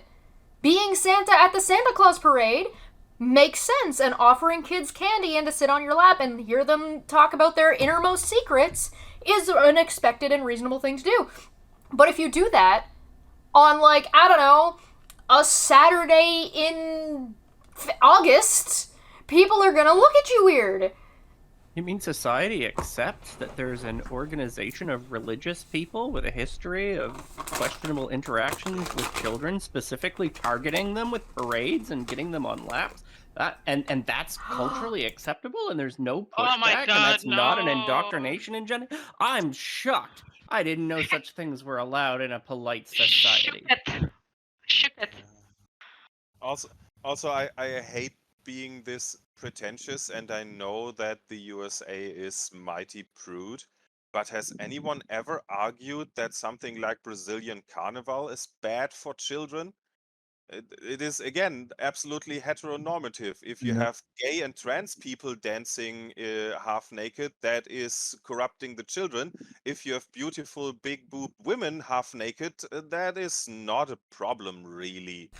Hooters exists. Yeah, Hooters exists, but also Tier, you're making it 100% valid Yeah, point like, because okay, look, what they have the about- movie Rio. Rio literally is set during Carnival with kids around and it's half naked women, and the joke about it is the main character girl starts dressing up all like slutty at the end, and then is dancing around just trying to save her bird, really. But it's look how hot she is with her stuff on. Also like all your like American football games, like right? The cheerleaders. Yes, half naked cheerleaders are also a thing. Uh-huh. And no one complains that the 12-year-old kids are not supposed to see them. That is absolutely normal. Yeah. And nobody complains. And nobody complains about the grooming that takes place in sports. Yep. Oh yeah. What happened with the You're gonna tell gymnasts? No. Just your basic bare bones, like you are going to school and we are going to drill you all the way through from junior high to get into the NFL. You are in junior high. You are 12 years old and you are being trained and taught in a way to make it so that way you will be in football. You are doing football and your whole life is about football, and you're not going to call that grooming, and that doesn't even consider the amount of damage that doing a sport like that does to your body, and the fact that the NFL neglects its players. This doesn't include the number of black people that are taken advantage of by the NBA and sign bullshit garbage contracts. Does that mean the NBA should be abolished? Maybe, but does that mean you shouldn't have basketball? No! It's not the fault of the actual sport, it's the fault of the coaches and the owners that are involved. Those people are the predators in that case. They inundate like these kids like who are like part of like these teams like with sports so much. These people don't get time to study for their grades, and so the bar is lowered for them to like graduate or something just so that a college can get that kid into their sports team, and these kids don't get an actual chance to like learn. I'm gonna go a step further. Go on. Let me finish. And then they sign, like you said, Chef, they sign the shitty contracts and never give any advice to these kids like on how to manage those contracts and the money that's generated from those contracts. None, unless they go out of their way or someone suggests them to hire a financial advisor. These kids don't know what to do, and they end up making like poor decisions, financial decisions, and end up on streets. That has happened with young athletes. Fuck my life. I'm gonna go a step further. I'm gonna go a step further. You want to talk about like issues in media when it comes to representation and indoctrination or grooming? The military. The way the military is represented in Hollywood is not the way the military actually functions. And military advertisement goes and specifically goes out of its way to target specific people. On TikTok! They're on TikTok targeting kids. Okay. There are yeah. there are like I'm gonna keep going. There are camel pants for kids. You can dress a baby up in camo if you want to. Does that count? Does that count any more or less in the way that the trans and gay communities do? Oh, what about the pageantry? The children, the children pageantry that happens, Yeah. especially for the girls. Hold on. I got something. Yep. But it's part of the culture. I was just. Oh, about to say, wow. Yeah, I was just about to say. Huh. Go Because figure. Loken is in chat talking about her husband, who I went to high school with, and mentioned how his MRIs look like he played football. I played football for that school they went to. Which fun fact, the coach I had got fired, and I believe he at least might have went to jail for sleeping with a bunch of the students in the high school. So that's and then the coach that came in after indoctrinated all the players. Well, that my last year there by in this concept of he would brag about cheating on his wife to them, and I'm like, these are a bunch of 14-year-olds, and he was bragging about banging girls who I think he would say were 18, but I'm certain they were 17 at the time.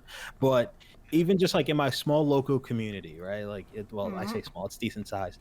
The indoctrination is multi-layered, and I understand, or not say understand. I could understand someone saying, LGBT community is oversaturated in the sense of if it were the normal, but it's not. And that's why we need to express to people like, hey, these people exist. And here's the thing. Ultimately, if you just allow the LGBTQA plus community to be a community without doing shit like what Steve is doing, you really won't need a Pride Month because people will be like, oh, hey, what's up? That's my neighbor. It's irrelevant to the fact that they're trans or gay. It's just my nice neighbor.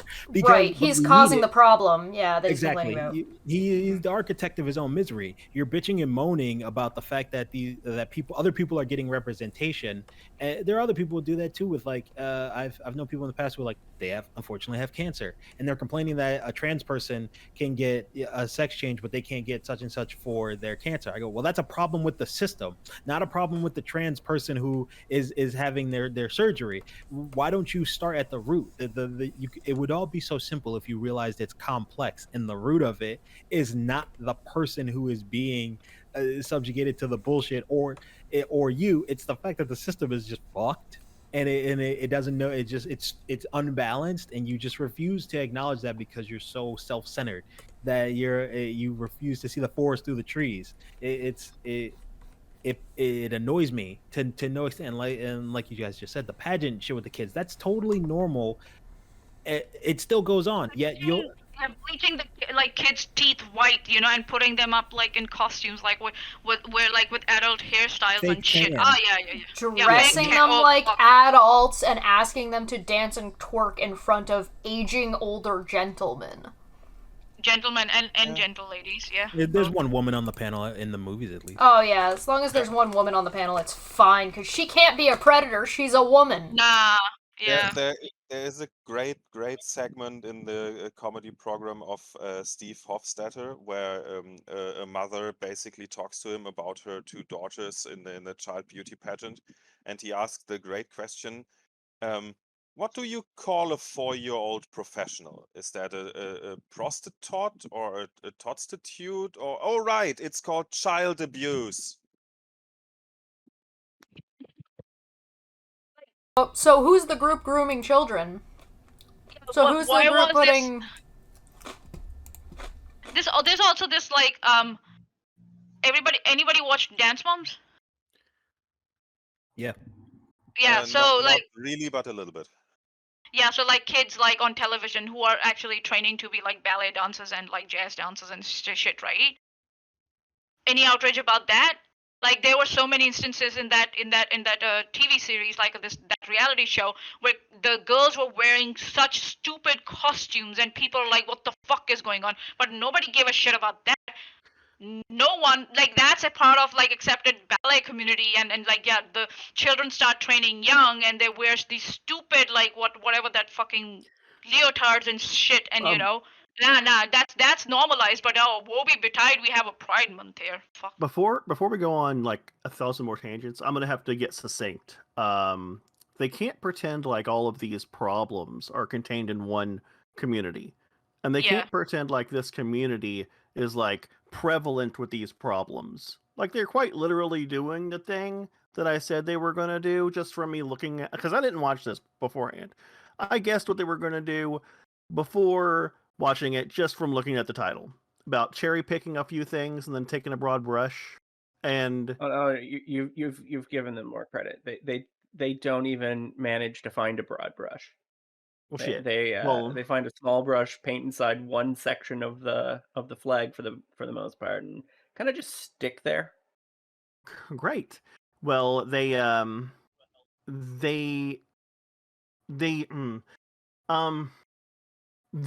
was terrible people are everywhere. If you can take any community, find the most terrible people, and then just say, "Oh, look how terrible that community is." You can't do that. What that ends up doing is the only thing it does is it just makes you whatever like that is phobe. You That's can all it actually go one step further and say forcing people into hiding enables predators to hide easier. Yep. So it's easier for somebody to take advantage of a sexually confused child, like they're all concerned about, when that child isn't allowed to express themselves. Or find anywhere else to talk about it. Or figure it out. All the stories I've ever heard from my trans friends, like one of my nephew's parents, is that at the time when they were confused about their identity is when they were quietly banging old white dudes, kind of like Steve. So, I agree. The main point is too is like even bigger than that is that once again, Steve used all those terms: indoctrination, oversaturation, and all that other good stuff for the 1 month of the year where the world America has decided this is when we should really care about gay people, and it's too much for them. It's too much for the other people, and the concept that there is something more than just the L, G, and the B is too much for people. Like we can't even get people who claim to be members of the community to accept certain aspects of it. You got J.K. Rowling bitching and moaning about trans people acting like a dumbass turf, and we can't even do that. And you're complaining just the fact that there's representation a month where we show a little love to a different community. I could not imagine a world where there's any kind of representation for anyone else. Like why? I mean, I would say what world does he want to live in, but the answer is the 80s. But guess what? The 80s weren't great for, like, most people. Yeah. Also, like, these people, like, use this excuse, like, oh, parents are taking their children to these pride parades where people are not dressed appropriately or are naked and shit, then those parents need to talk with the organizers of the pride parades and say, listen, we want to bring our kids there. What can we do about this? Right? Instead of like demonizing the whole pride parade, maybe come up with a solution about it. Instead of like pretending that the organizers of the pride parade don't care about children. Like and that's absolutely ridiculous. Absolutely ridiculous. It's not fair to take that out on the community when the parent's the one making the decision. If you don't like that as part of the parenting, then you have to focus on that part of, like, that idea of when it comes to parenting, then. Somehow, sorry, go ahead, Maya. Yeah, and that's what the thing is. They don't focus on the parents who are taking their children to such parades, right? Whatever, ignorance, whatever. As soon as the parents knew that there's something they don't want their child getting exposed to, they should be out of here, right? No, but it's somehow the people who are participating in the parade that need to cater to that. Like, what the that's one. There's that chance that they get to, like, express themselves, whatever they want, and come out, in the society as, like, people and be considered as, like, real people, and again they are told to, like, hide themselves there. Like, that's giving the charity that some straight Karen didn't bring a kid on purpose to take pictures and weaponize it. Oh yeah. And I also think, Maya, you're sorry, dear, you want to say something? No. I just wanted to say that those people who are complaining that the bad parents are taking their children to pride parades or doing whatever are, on the other hand, those parents who argue that they as parents should have the right to teach their children creationism or abstinence-only sex education or weird Jesus camp shit, because they are the parents and they have the absolute right over their children. But that's because they're right. Parents don't, apparently. Yeah. Well, even more so than just lastly, at least from my end, is that like once again the control is in the parents, the responsibility is in on the parents, and we're also still talking about people who have put the blame on the LGBTQA plus community for the fact that they don't want to watch their kids and when they go to the bathroom. Like I'm 30 years old. My sisters are in their 20s. I don't like. I keep an eye on they're adults. I can still keep an eye on the bathroom if they drift away from me because regardless of gender, there are fucking weird and sexuality. There are fucking creeps out there in You're general. watching So somebody's you're back, right? yeah. That's not the I'm same watching as my like, yeah. yes. Yeah, exactly. I'm watching my family's back. My brother is 11 years old. I'm not going to just let him stroll off to the bathroom by himself because I'm at least going to stand outside or watch him the entire time because that's my responsibility as his older brother is to protect him. The rest of that shit does not matter. I would not put the blame on a different group of people like oh Joel, that's ostensibly saying like I left my kid in the ghetto and they got robbed. It's like, well, why'd you leave your kid alone in the slums of New York City in 1997? You fucking dip. Of course they were gonna get. Of course something like that was gonna happen to them, or so, like you're leaving them. You're putting kids in a scenario where they're gonna be preyed upon. You're creating It's even not like extra. it's You're not like having creating. like women out there who have like lied about the pregnancies and then they have gone out in the public and on purpose like kidnap children so that they can raise them as their own. Like Right. as if women are never predators in any in any way. Who Like was her what the name? fuck? What's her name? Mary Kay Letourneau was like the most popular pedophile of all time. It was that chick who banged like a 14-year-old boy, and then they had two Yeah. kids together. Like that's the most well-known kid diddler ever, and it's a straight woman, and she took Yep. advantage of a young brown kid, but that part gets ignored. Of course. She was probably Yeah, but- secretly trans. If you read any newspaper article, it never says teacher rapes boy. It always says teacher has sex with 12-year-old.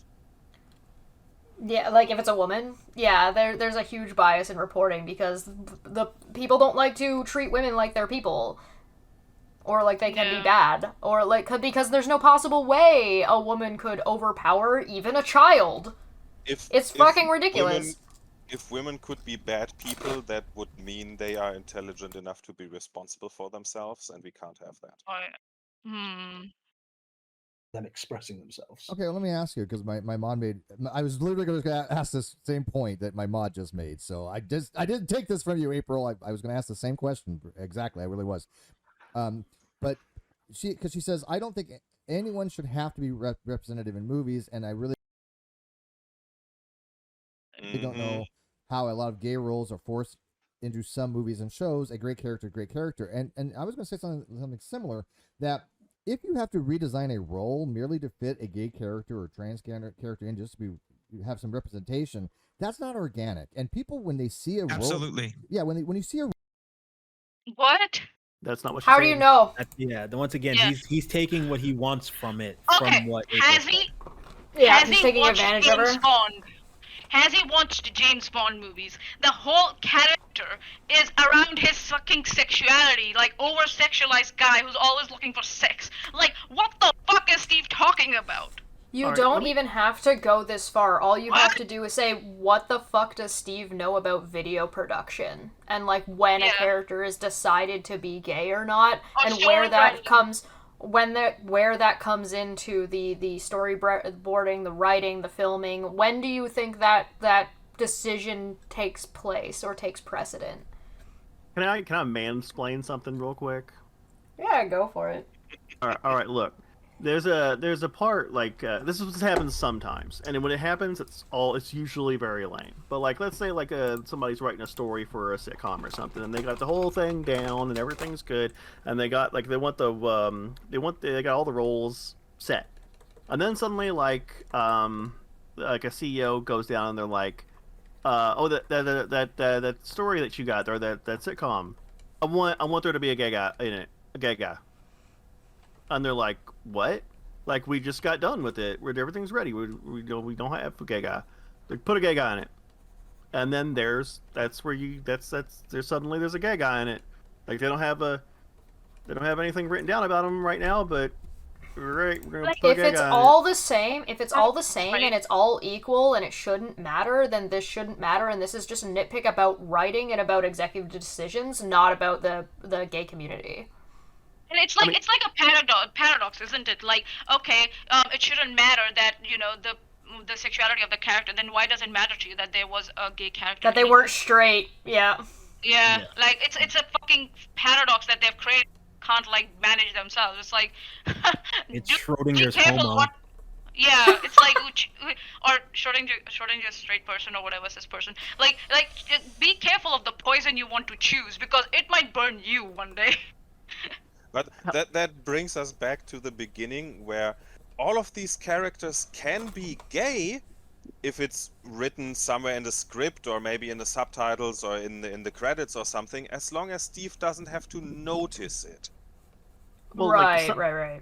Yeah, some characters, like they might be married or something, and it like might be a part of their thing that they would not be gay. But it's like if that's the difference between like a character being gay after the fact is that you can write it in that they're gay later, but then at that point they already have like story and stuff that written in, and that's where it's different. Is that those characters are already written in, they have backstory, they already have like plots and stuff in place, and then it's not the same as in somebody just throws it at you last second, throw a token gay person into your sitcom.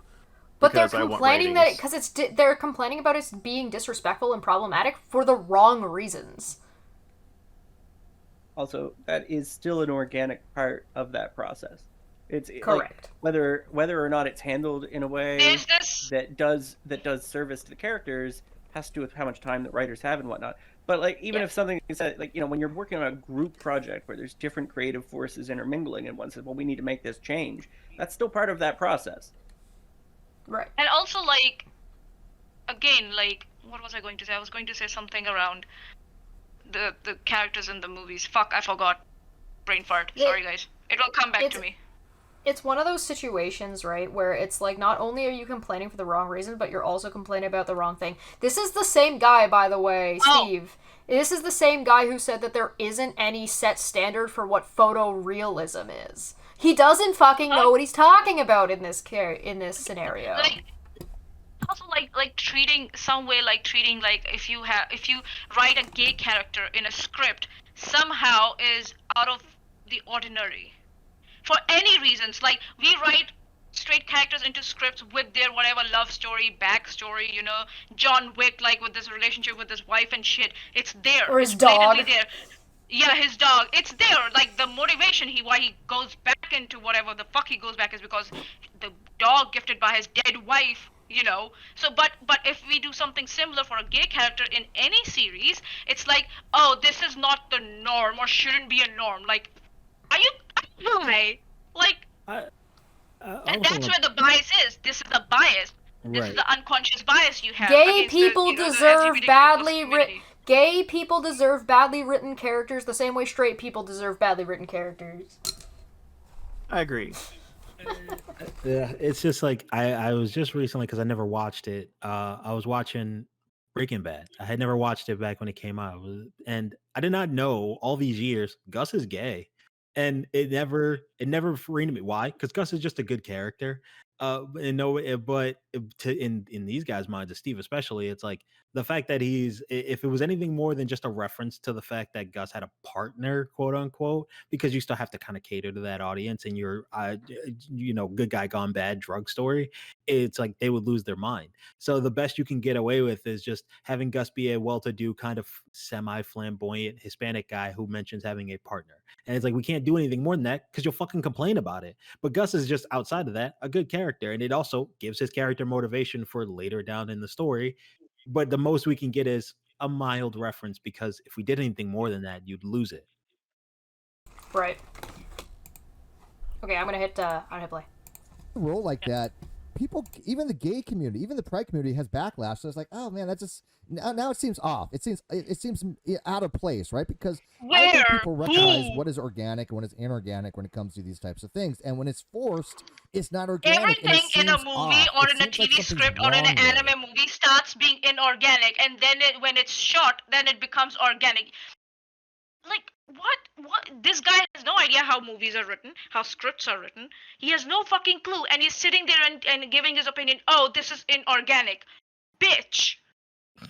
Well, he's talking about like shows that have been coming out over like the last like 15, maybe not 15 years. Let's say 10 years. Which, over the last 10 years, so many shows have like not survived like 1 or 2 seasons. So it's like it doesn't have to do with so much of Yeah, but part of that having has gay to do people in it. with that has nothing to do with gay people. That has to do with three main factors. That has to do with writers being treated and paid like garbage. That's just been getting worse and worse and worse and worse. And executive decisions, right? Let alone like the serious gap in distribution. Like it's just that's what's making shows worse, right?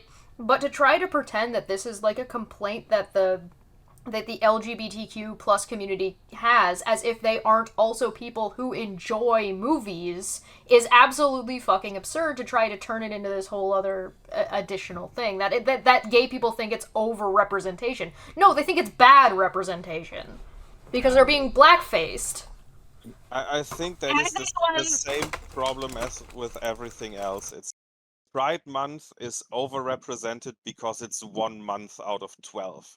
And gay characters are overrepresented because it's 1 out of 20. And in this case, when the LGBTQ community complains about bad gay characters, there are so many bad characters, but he notices the ones that are gay because they stand out when actually they shouldn't. And yeah, I totally agree that we don't complain about gay characters because we think they are too much. We complain because some of them are just bad. Yep. Also, like, has anyone watched Grey's Anatomy, the TV series? A small A amount. bit. So there's a gay couple in there, right? 2 female doctors were together, and then there's this episode where one of the like lady's like father comes in with a pastor to try and talk her out of her her homosexuality, and there's a specific line she quotes from the Bible. Like, what is not organic about that scene, if I may ask? Like, huh? It's one of those things where, like, listen, we've seen Steve's production. Look at it. He doesn't know what the fuck he's doing. So why is he even thinking that he has anything to say about the better, wider productions? Yeah, even the worst gay character is still better than this. Yep. Okay, and it's like we can't have like bad gay characters, or badly written gay characters. We can't have that. We can only have badly written like straight characters. Yeah, that's allowed, and that mistake is allowed to happen. Yes. The way he adjusted the set as it was going, and the way he like doxed his panel was so organic. Also misrepresenting April is kind of shitty. Yeah. He's kind of throwing her under the bus. Was not what she said. Yeah, and especially when she's not on the panel to clarify it. Yeah. Because a person can type so much in a live chat. I'm just glad we talked about what she had said outside of this before we got to this point. But all right, let's go. That's right. So I think right. It's like Blizzard. Like you've heard of that, right? Oh yeah, dude. I played. The World of Warcraft. Yeah. Yeah. I mean, World of Warcraft, Overwatch, they have this thing now to every time they have something, if they show up negatively in the news, they will release a new LGBTQ inclusive character. Yeah. They retcon it is on time. It's ridiculous. And that's oh my god, that's not even true. I have something to say about that. That's like annoyingly not even true. Like that almost makes me sick. Oh my god, what a fucking asshole. I don't remember where it was or who said it, but it is something that is, in my opinion, a great symptom of this whole debate is that someone said, oh yeah, right, correct, Tracer is gay. I have seen so much porn of her. I always forget that she's supposed to be a lesbian. I guess that's irrelevant. And that's really irrelevant that she's a lesbian if you're looking porn at what do you call it? A CGI person? Yeah, but the thing is that it is so normal to take a made-up person and see them as straight and not think twice about it. And then being reminded, oh, wait, yeah, in canon, she's actually supposed to be a lesbian, but there are so many horny randos out there who draw her doing something else that... I can speak a little bit on this because I've done a lot of pre-production stuff. Do you have any idea when planning for a character starts when it comes to a video game like that? You have any idea how long Blizzard or how long Riot is actually working on a character before their release? I would say definitely months. Usually they have them mapped out a year in advance. Yeah. Which means the production started before that year. That's just the release schedule. Yeah, especially in something like Overwatch or something where each character is different and has a different moveset, where you can't just load a different skeleton and have them in a cutscene or something. You would have to character change the whole game.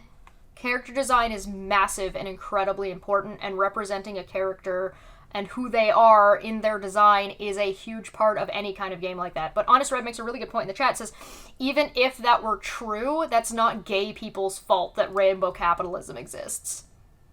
Yep. Yeah, that's not gay people's fault. Blizzard made a lot of mistakes, and they didn't, like with Clockwork, know when their mistakes were going to get caught, and then have a character fully created with their model, fully animated with their animations, fully their moves created and balanced with all the other characters, and voiced with their LGBTA plus lines ready to go for, to be rolled out. How exactly would that work, Mr.? This is some, flat earth level conspiracy bullshit. I also do want to say thank you, Honest Red, for pointing that out, because that's, like you said, it's rainbow capitalism, but that's not excuse me, it's an oversaturation of companies wanting to benefit pander. Off of the pander to the gay community. None more so greater than Hellman's Gayo, the pride color mayo. It's like you're complaining that it's an oversaturation of gay people, but fucking Hellman's made it a mayo just to sell for a month, to capitalize on it. That's the greater issue. Once again, the greater issue is how companies just try to grub money, not that gay people get representation. So thank you, Honest Red. But I'm gonna hit play. Yeah, it's not gay people's fault there's rainbow mayo. Yeah. Masculine character in the game to be a gay dude. And that's and that was after they got heat, and it felt inauthentic, just like Steve was saying. Soldier isn't even the most masculine. What? Are they talking about Soldier? Dude, they said that, they came out with him being gay way early on, out of nowhere, when nothing was going on. I don't know what the fuck he's talking about. Also, masculine characters can be gay, asshole. Yeah, and it doesn't really impact neither the character nor the game, especially not the gameplay, and I think when he says the most masculine character in the game, he basically means the most white guy, because I'd argue Soldier is not the most masculine character in the game, but he's the most white guy.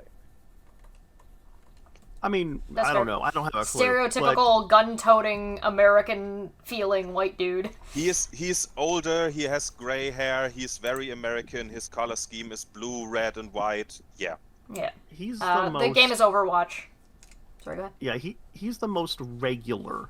If you want a first-person normal guy, yeah, then you want to be this guy. He will shoot a gun, he will throw a grenade, he's your guy.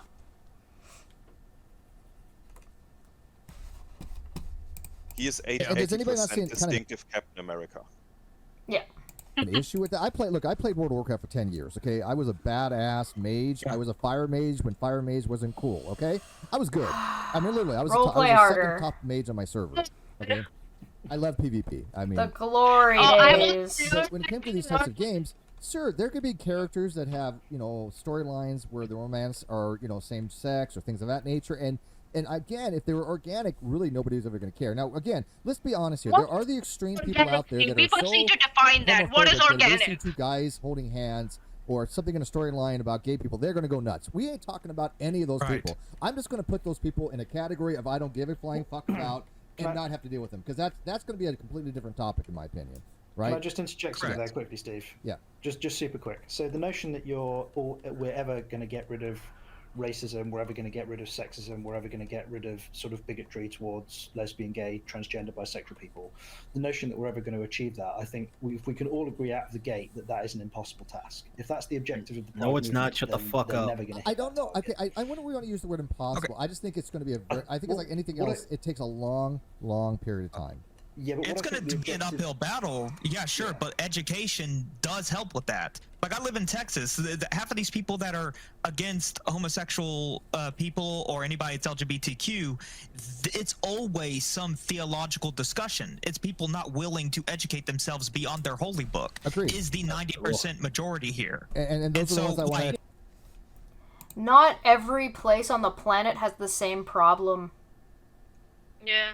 No, and also the prevailing logic that like, oh, we'll never get rid of racism, so we shouldn't even try. Why the fuck are you all here in this panel talking? Like, we'll never be able to get rid of people hating gay people. So what are we talking about then? Why are you here wanting to have your white man opinion heard so bad? Like, just that John Foley dude is a real fucking cockstain. Like, shut your mouth. Yeah. Of course, the reason why we can never achieve the Star Trek-esque future where race doesn't matter and Space Lincoln can call a Hora a Negro and she doesn't get offended is because people don't want it to be that way. People like this who want to omit certain aspects of the LGBTQA plus community, people who want to bitch and moan about the fact that other people get representation, people who want to it's trans people doing shows for my kids at the library. Don't take them to the fucking library. Matter of fact, you don't anyway, dickhead. You clearly take them to church to shove a Bible down their throat. So what are we doing? Like, why are we playing? Like, the fact that Steve is such a fucking horrible, that's another thing too. He's such a horrible host. He does not mediate. He does not interject. He does not add, even if you say you don't believe it, he does not interject an opposing idea on the, like, just to encourage debate. It's just, as long as he agrees with it, then it's okay. He's like going, yeah. He's just a fucking yes man because he's yang to the organic owl, god damn it, because you put organic in the chat there. He's catering to both sides, literally just being a fucking puppet yes man. Steve, why are you here? What you should have just sat your ass out and let those guys talk amongst each other, because you're being, on top of that, useless, and you're being passively, if not actively, or at least stupidly actively malicious. Yep, this is straight up. This is what we talk. This is what we call tacit acceptance. This is Steve platforming a transphobe and giving him zero pushback. The only person who's even attempting to give zero pushback is another guest, not the host of the show that's supposed to be pro-LGBTQ+. So no, this is tacit bigotry, if not direct, in the other stuff that's being said. Yeah, the John Foley guy, the one who said that. And this isn't the first time. This isn't the first time this guy's been on. Sorry, go ahead. Right. Why do we even bother going after this stuff? We can't get rid of racism. We can't get rid of sexism. We can't get rid of it. Blah blah blah. People who say that, I find that's always like a projected statement. These people are like, I'm never not gonna be bigoted, so you shouldn't even try to get rid of bigotry and just leave me to be a bigot. Yeah. Just let me do it. We can't get rid of this stuff because I'm that. And I'm not gonna stop, so that's why it's never gonna go away. And my life should be as easy as possible. Right. Everybody should just cater to my sensibilities. Me being a bigot shouldn't affect my day-to-day life. Just because I affect everybody else's life and make it worse. These things are it is possible to get rid of these things, I believe. It is a 100%. Going so far their way to let us know they're not bigots. How could they possibly be bigots when they say, "Oh, I don't hate anybody. I'm not a bigot." When them queers are allowed to be degenerates, why can't I be a bigot? Look, I mean, that's essentially what he's saying, and also Tamanya, who just dipped out. But it's even the concept that it's okay. It's that concept of like, oh, it's well, why is it okay? It's like, oh, it's okay for black people to use the N word. How come I can't use the N word? I can name 100 reasons why the fuck you can't. With the basic that is, you invented it as a way to be a derogatory term for black people. So that and Well, it's and like, on top of that, you can say it. You just don't like that there are consequences. exactly. The consequences, yeah, I tell my white friends all the time. I had one of my friends from college is a known kind of like shit disturber. He just likes to troll and be a jackass, but he never pushes it too far. Or mostly never pushes it too far. But he posited that to me because I was one of his only black friends. And I was like, you can say it if you want, but if a bunch of black dudes come and beat you up, that's just the consequences of it. I'm not gonna defend you for saying it because I don't personally care. If you're hanging out with me, I don't give a shit. But if you're out on the street somewhere and you get frisky or it becomes part of your lexicon and it slips and you get punched in the face, that's what it is. Guess what? He took that as a thing. He said it once to me. People were in public, looked at him, and then he never did it again. I was like, you thought I was gonna help you, dog? No, I told you. Yeah, out to dry, my guy. Yeah, and I mean, granted, he wasn't trying to be an ass about it, but he was just, wanting to see. He was what kind of being a bit of an ass about it. He was being an ass about it, but that was back when he was very immature. I mean, that was his freshman year of college. I think I was pushing my junior year at that I point. think we all know the boundary pushing like person with, like, yes. just out of high school, and they're just like poking the edges of what they can get away with. Well, yeah, and also his mom is a complete moron, so. I want to exclude those. I don't even want to like deal with that sect of it because the religiosity, the religious fundamentalists that are just saying being gay is bad. We all agree they're just shitty people, and so absolutely there's no conversation to be had with that. You can't argue against somebody who's so bigoted who thinks that oh, God wanted Adam and Eve, not Adam and Steve. There's no dealing with those people. I just find it to be impossible. I would be careful to castigate them all as bigoted straight out the gate. Oh, I think there's a degree wow. of ignorance there. There's also the fact that a lot of these people have been raised in a very orthodox religious position. We better make sure that we defend the giant majority of bigoted religious people. What the fuck? There's a degree of ignorance to saying that someone who doesn't like someone just because they don't conform to your lifestyle when their lifestyle is 1, not illegal, 2, not hurting anyone, and 3, not wrong, is offensive. This is calling racist people racist is offensive. Like, shut the fuck up. Whoever John Foley is, I hope you watch this. Once again, my channel is Generic Minority. Please, I will try to find me on I'll try to find him. Please. And also, if you could, just suck the hottest railroad spike you can find. You do the world a lot better purpose. Maybe a train might roll over you.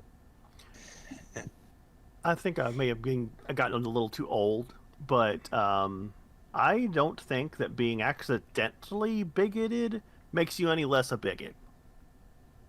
Yeah, it's making an assumption that if you're bigoted by accident, it means that you're not being bigoted, and it's taking a matter. It's imposing a matter of intention, where in this situation the intention doesn't really matter. Right? The intention to I wasn't intending on hurting anybody, but great, but you did, so there are consequences to that, and you need to own that and do better.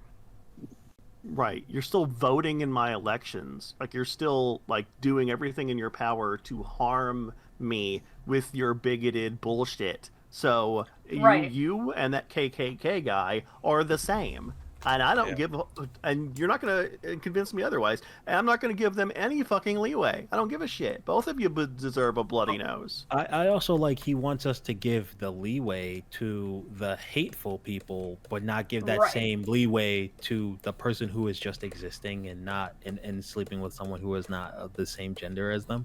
We're not giving that same because there was a bad written character on a TV show once.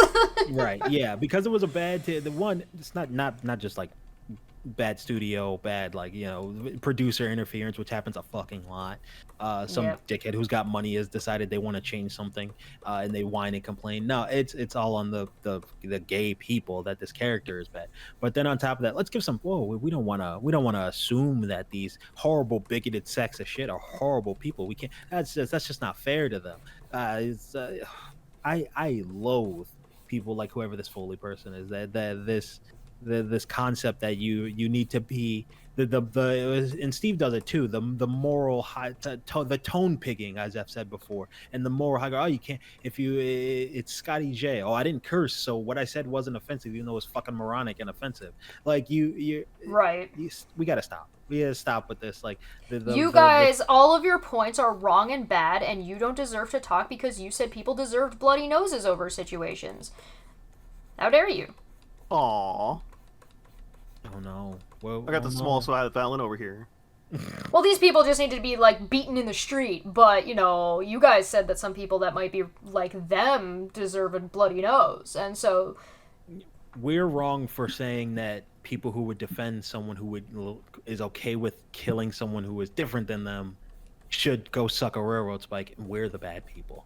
Like, you think that shit's okay, and so we told you to fuck off. Oh, rude language. It's a scenario of talking about consequences and actions, and I've had this question before that I've asked, and I'll pose it here, but we're not going to discuss it here. Let's save it for another stream, but I do want to pose it just to give context, and then go ahead, Dave. But the question is how much are you expected to be allowed to punch somebody before they hit you back? So go ahead, David. I was just gonna say, like, offering even the maximum amount of charity and saying, like, he's not saying go beat people up, per se, or whatnot, even if promoting this kind of rhetoric ultimately can lead to that kind of thing, which seems to be the big point that they're missing, is that they're amplifying things that encourage people to be uncomfortable and justify it, and that's the same kind of thing that justifies people towards violence and whatnot, right? So even though they're not overtly promoting anything of that nature, and to be fair, they get into worse stuff as we go, but like it's just like it's kind of like giving them the most charity. What they're still saying is kind of awful. They're just saying it's not. Oh, well, I mean, we've talked about this about other people who have platforms who just say words and don't stop and think about them for longer than 2 seconds. Is that you can't say, you can't get upset when people say like you're a horrible bigoted asshole just because you didn't say, I didn't say I hate black people. I just said I don't think they deserve to be part of my community. It's like what are you talking about? You're saying what do you think are the practical consequences? Yep. Right. Yep. Thank you. Thank God you're here. Exactly. I would just lose my mind. That's what I'm here for. It's like, this is my profession. Yeah, if I say that some people need a bloody nose, I mean the people that I'm talking about who need them, like their practical ends, ends of their thought process, like leads to like gay nightclub shootings. Right. Like I mean, it's like I'm the kind of thing I'm advocating for on the opposite end is not equal. Like, not even close. Even the violence that you're promoting, I'm not matching it with the same level, and yet you still treat it like I am. Yeah, I don't want to hear anybody complaining about me. Not even one. I won't hear it. Fair enough. No, fair enough. Right, that's why I say education would help it. But here's the thing. And Steve's response to this was fair enough. Fucking pig knuckle. Continue. So no, you don't get to pretend at this point anymore. I mean, it's not to mention that, but it's the resident. I guess I'm the resident right winger here, right? I'm close. I speak to a lot of people that are right wing. That's kind of why I wanted to be on this panel, to see people that had more nuanced centrist positions. Because when I say I'm right wing, I mean I'm not your typical right winger. I'm an atheist. I just consider myself a libertarian. But if you did like the political compass test, I'm gonna fall in that bottom right corner somewhere. I'm Steve's token Ben Shapiro. Oh, I'm glad that we have a right winger amongst the people that we were talking to. I'm glad we have a third right winger amongst the people we're talking to. And Steve also has self-identified in the past as a libertarian, so we're all on the same page here. Self-identified. Yeah, because you used to be a centrist a few years ago, but the left have picked up the. No, actually, I've actually it's that I'm not really right. I've just been driven right because the leftists have moved the center so far. When you think about it in terms of not just left and right, but in terms of progressive, not progressive, the answer is is you were progressive and you stopped progressing. Right. Ah, you got There pushed you back go. by that gay agenda. I'm sure it's a fine, bedazzled trapper keeper. That's step one. 2008. So, but Oh, really? but I still have watched the same sprint happen to the left on this. So, first off, like as in terms of framing, when you guys like you're using the word the Pride movement. To me, I feel like the Pride movement is completely separate from individuals that are lesbian, gay, bisexual, or trans. I think it's a completely different thing. What? And it's been overtaken by a radical ideology, and I think that's what you're going to hear probably from most people on the right. Where they, And from the left. And what is that ideology? People are people, and why should it be that you and I should get along so awfully? It's because you're a piece of shit, by the way, in case you didn't know what the answer to the question was. Fuck you. they see the Pride. Well, the Pride movement's no longer about. Wait, what? Can you rewind? whether What or did not Steve answer him with?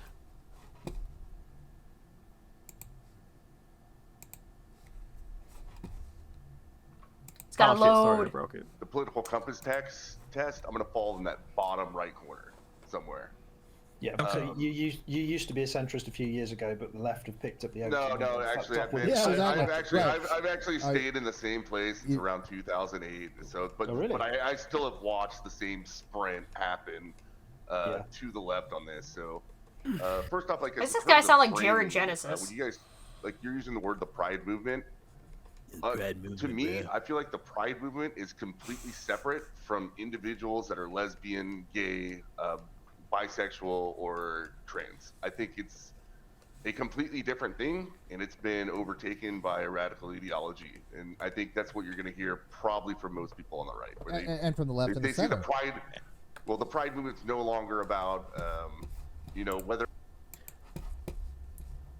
That's what he said. That people on the left and the center would also describe it that way, which is just a lie. Right. It's like, what the fuck is he talking about? First off, who on the right even describes it that way except for, like, Newsmax? Like, not even Fox describes it that way, except for maybe Tucker. Yeah. Who's I been also fired. also want to point out, and maybe, once again, maybe this is just the me being the black guy on the internet. I find it odd. I find it odd that this is Exel or whatever person all of a sudden decided to start being a right winger in 2008 when the black guy was in charge. No. That's weird. Well, funny thing. That is very strange. How could something like that have possibly happened? I would like to add that the British dude, whoever the fuck is Foley, is giving him an out. Like, oh yeah, the yeah, the leftists and the Democrats fucked off with it. No. When the black guy came around, I decided it was best for me to be bottom right. Like, dog, are you in the noggin? I'm just going to assume that he's named himself XL after the sheet full of blank white cells. Yeah. Yeah. I don't think he's smart enough to be an Excel sheet. I'm going to go with the canon on that, but go with the canon that he's an Excel sheet that has so many, like, tabs on it that are open that the system just crashes every time you open it, but it's still all just blank.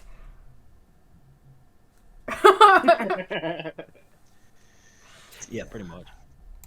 They're not we should just accept the fact that at Disney World, men are going to hold hands with each other, women are going to hold hands with each other, just like married couples are going to hold hands with each other. I think we're all fine with that. Married couples can also be men and women, jackass! I like how Why he's like, would you say it like that? He's like, we all just have to accept it. Like, you have to accept it. Yes, like it's you do. forced on you. Good. It's that scene in Recess when he's like, girls kissing boys and boys kissing girls, and you know what, we're all gonna like it except swap the genders. And that's basically he's acting like fucking the paranoid kid, like, oh, I can't do anything about it, you're all gonna grow up and start kissing men and cooties. Oh, boys kissing boys, girls kissing girls, and you know what, some people won't have a gender at all. No.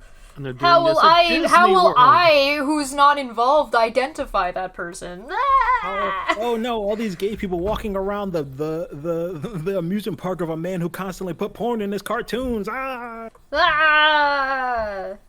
but no, that. It's something you don't understand and find weird. Destroy it. No, it's so crazy. Kill it with fire. I always find it funny. It's like if you get like a trans woman or like early effeminate gay guy, and they don't overtly advertise that fact, and people are like, no, they're sneaky. They're trying to trap people, just trick people. You know what I mean? Then they all like start wearing goddamn rainbow flags and trans flags, just advertising in the loudest possible way exactly who they are, and they're like, why are these people so fucking in the open? How dare they? Don't be sneaky and don't let me see you. There's no winning.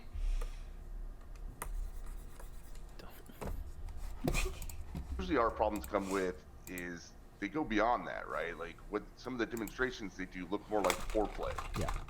And they want to do that in front of kids. And even the religious What? people that I run into on the right, like a lot of them, I like to. What are like you the talking about? You mean like the foreplay demonstrations that we constantly have to be indoctrinated with straight people? Because that happens. all the How time, much like, in straight sex is on TV, or like I, implicit or implied? Right. Yeah. It's oh my fucking god. Like this dude, secondary pig knuckle, or sorry, third pig knuckle in the group. The indoctrination, like the concept that like people. My brain just broke. I'm sorry. Go ahead. Thank God they added another right-wing person who agrees with them in their entirety. Wow. He's the token one. Libertarians. Oh, yes. If you actually talk to them about, their personal beliefs, they'll say homosexuality is a sin or something, but a lot, at least way more than back in the 90s, will say, like, yes, as far as my religion goes, I'm going to call it a sin, but, like, I understand now, like, it's none of my business. They can do what they want. I'm not going to complain about it or whatever. I'm going to look Great, good, shut up. No one asked you. Which is, I'm pretty sure that's what we used to call the word tolerance. Yeah, that's I agree. That is tolerance. But you're not shutting up about it. Because when you have, like you said, the religious people, they might have been indoctrinated into this, and I grant that. And to me, even if it's ignorant, it's still a form of bigotry. You can still be ignorant and still be considered to be a bigot if you have that kind of latent hatred toward a particular group of people merely because some book tells you so. Okay, so I don't. Then why did you agree with it earlier? He did. He totally agreed with it when Foley said it. So why is it fine when Foley says it and isn't when an Excel says it? Why is it because he's adding in the religious connotation? Because he's adding in the term hatred? Like, what the fuck are you talking about? No. Why he's combating him now is that because Steve's brain, his two brain cells finally just gave a little spark, and that guy said he was right wing, and so he knows he has to argue the religion stuff with him now because the little bit of spark he got off those brain cells reminded him that he hosts a show where he's supposed to be having a debate. Other than that, he doesn't actually disagree with him. It's mostly just that Steve wants to fucking hear his own voice again. And he has no actual point because he's nothing and no one. Continue. Yes, sir? I think that the being ignorant or bigoted are mutually exclusive by any stretch of imagination. But I do agree that if you go to Disneyland... Then why did you say you agreed with it? If a gay couple wants to hold hands, who the hell cares? But if they want to make Mickey Mouse gay, there's going to be a problem there. It's not because nobody cares if somebody's gay, but it's like that. Why is it a problem? No. If you're gonna say that that's gonna be a problem, why would that be a problem? You can make Mickey Mouse gay. You just reboot Mickey Mouse. Yeah, then you have a gay cartoon mouse. Or what if Minnie's trans? Is that a problem? No, it's not a fucking problem. It's a fucking cartoon mouse. Shut the fuck up. Shut the fuck up. Shut the fuck up. The point to these, like, the whole, like, characters and the stuff being gay, right? Like, you know what the biggest thing I hate about fucking kids shows. The annoying brat ass kids. I hate Caillou. I hate that weird Russian Rara Mama or whatever her name is. Like the jackass kids things. All my friends always go, they don't give a shit about a character being gay. They give a shit about their kids watching another kid act like a jackass and get whatever they want because it teaches their kid to act like a jackass and get whatever they want. Yeah. They never have once referenced to me, at least the people I know, I can't speak for other people's circles, is that their big problem is allowing their kids to watch shows about jackass kids. I, as a kid, fucking hated watching kids on TV because I could just be a kid. I'm already a kid. I wanted to be the cool adults. I hated the Junior Ghostbusters. I wanted to be a Ghostbuster. Thank you. And this fucking misconstruing of their fantasy. You as an adult are the one that has the problem with gay people and gay representation. There's nothing. Mickey Mouse isn't for you. You fucking old man. I don't like the Mario movie, but guess what? It's not for me. It's for kids. So I'm not gonna. Granted, I think it should be better because it's Illumination and they make stupid shit to make kids stupider. My personal opinion. I fucking hate the Minions. But outside of that, it's not the worst movie I've ever seen. And also, it has the Mario movie. Actually, that's fine. It wasn't well written, but it was fun. I think exactly. Praise Dan Povenmire, the inventor of the Minions. Right. It's perfect. Like I think the Mario movie and like the first Minions is actually okay. Or not Minions. Sorry. Despicable Me is fine. Those things are fine. Having a gay character in them changes nothing. Like kids don't know. I will speak to if Steve were ever to watch this. Which why the fuck would he do that? He'll watch it. Well. So Steve, let me give you a. He'll get clips. He'll get told. He'll get clips. Wait, allow whoever who's yanking clips to listen to me very carefully because I used to be a preschool teacher for many years, like 2.5, 3 years. Actually, 3 years. When I was a teacher, I wore pink and purple shirts. When they asked me what my uniform shirts were, what colors I wanted, because I'm a big fat guy, so I had to get custom shirts. So when I said pink and purple, everyone looked at me weird, and I was just like, "Get my pink and purple shirt, motherfucker! Don't ask me no questions." It's because I had an aunt who passed from breast cancer and an uncle who passed away from prostate cancer. That's literally, and also I just like pink and purple. Regardless, and being from New York City, that's in the '90s. That means nothing. Cameron used to wear pink, but my students would ask me, ask me if I was a boy or a girl, and I'd say I'm a teacher. And guess what? I worked with 3 and 4 year olds. They never asked. They just went, "Oh, you're a teacher, okay." They don't give a shit. The kids don't care. They care that you care about them. They care that you're interested. They care that you play cards with them. They care to watch things that are interesting, fun, and bright and colorful. The rest of that extra shit doesn't matter. It's you as an adult putting that extra projection on it and creating the negative connotation that isn't there when you should be focusing on what is the actual negative things negatively influencing your kids. You pig knuckle. You're the problem. You're creating the problem that you're complaining about. You are exactly. You're the architect of your own misery, and you're just too stupid to realize you're building yourself into a stupidity box. But since Steve's probably too dumb to understand what you just said, if Mickey was gay, that wouldn't be a problem. But you saying that Mickey being gay be a problem, that would suddenly make it a problem. So it's not a problem. So it's a problem for Steve. Right. It's you making it a problem. That would make it a problem for kids. So stop making a big deal about things being gay, and things being gay wouldn't be a big deal.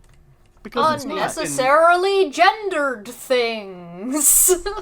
Steve's been Mr. Miming his way around the inside of the stupidity box for a while now. Mr. Miming? Mr. Padoy? Love that guy. Oh boy. That is just, it's changing the things inorganically. And this is like, I think, XL, you're pointing out. Inorganically! I wanted to talk about that I think the Pride community has gone a little bit too far.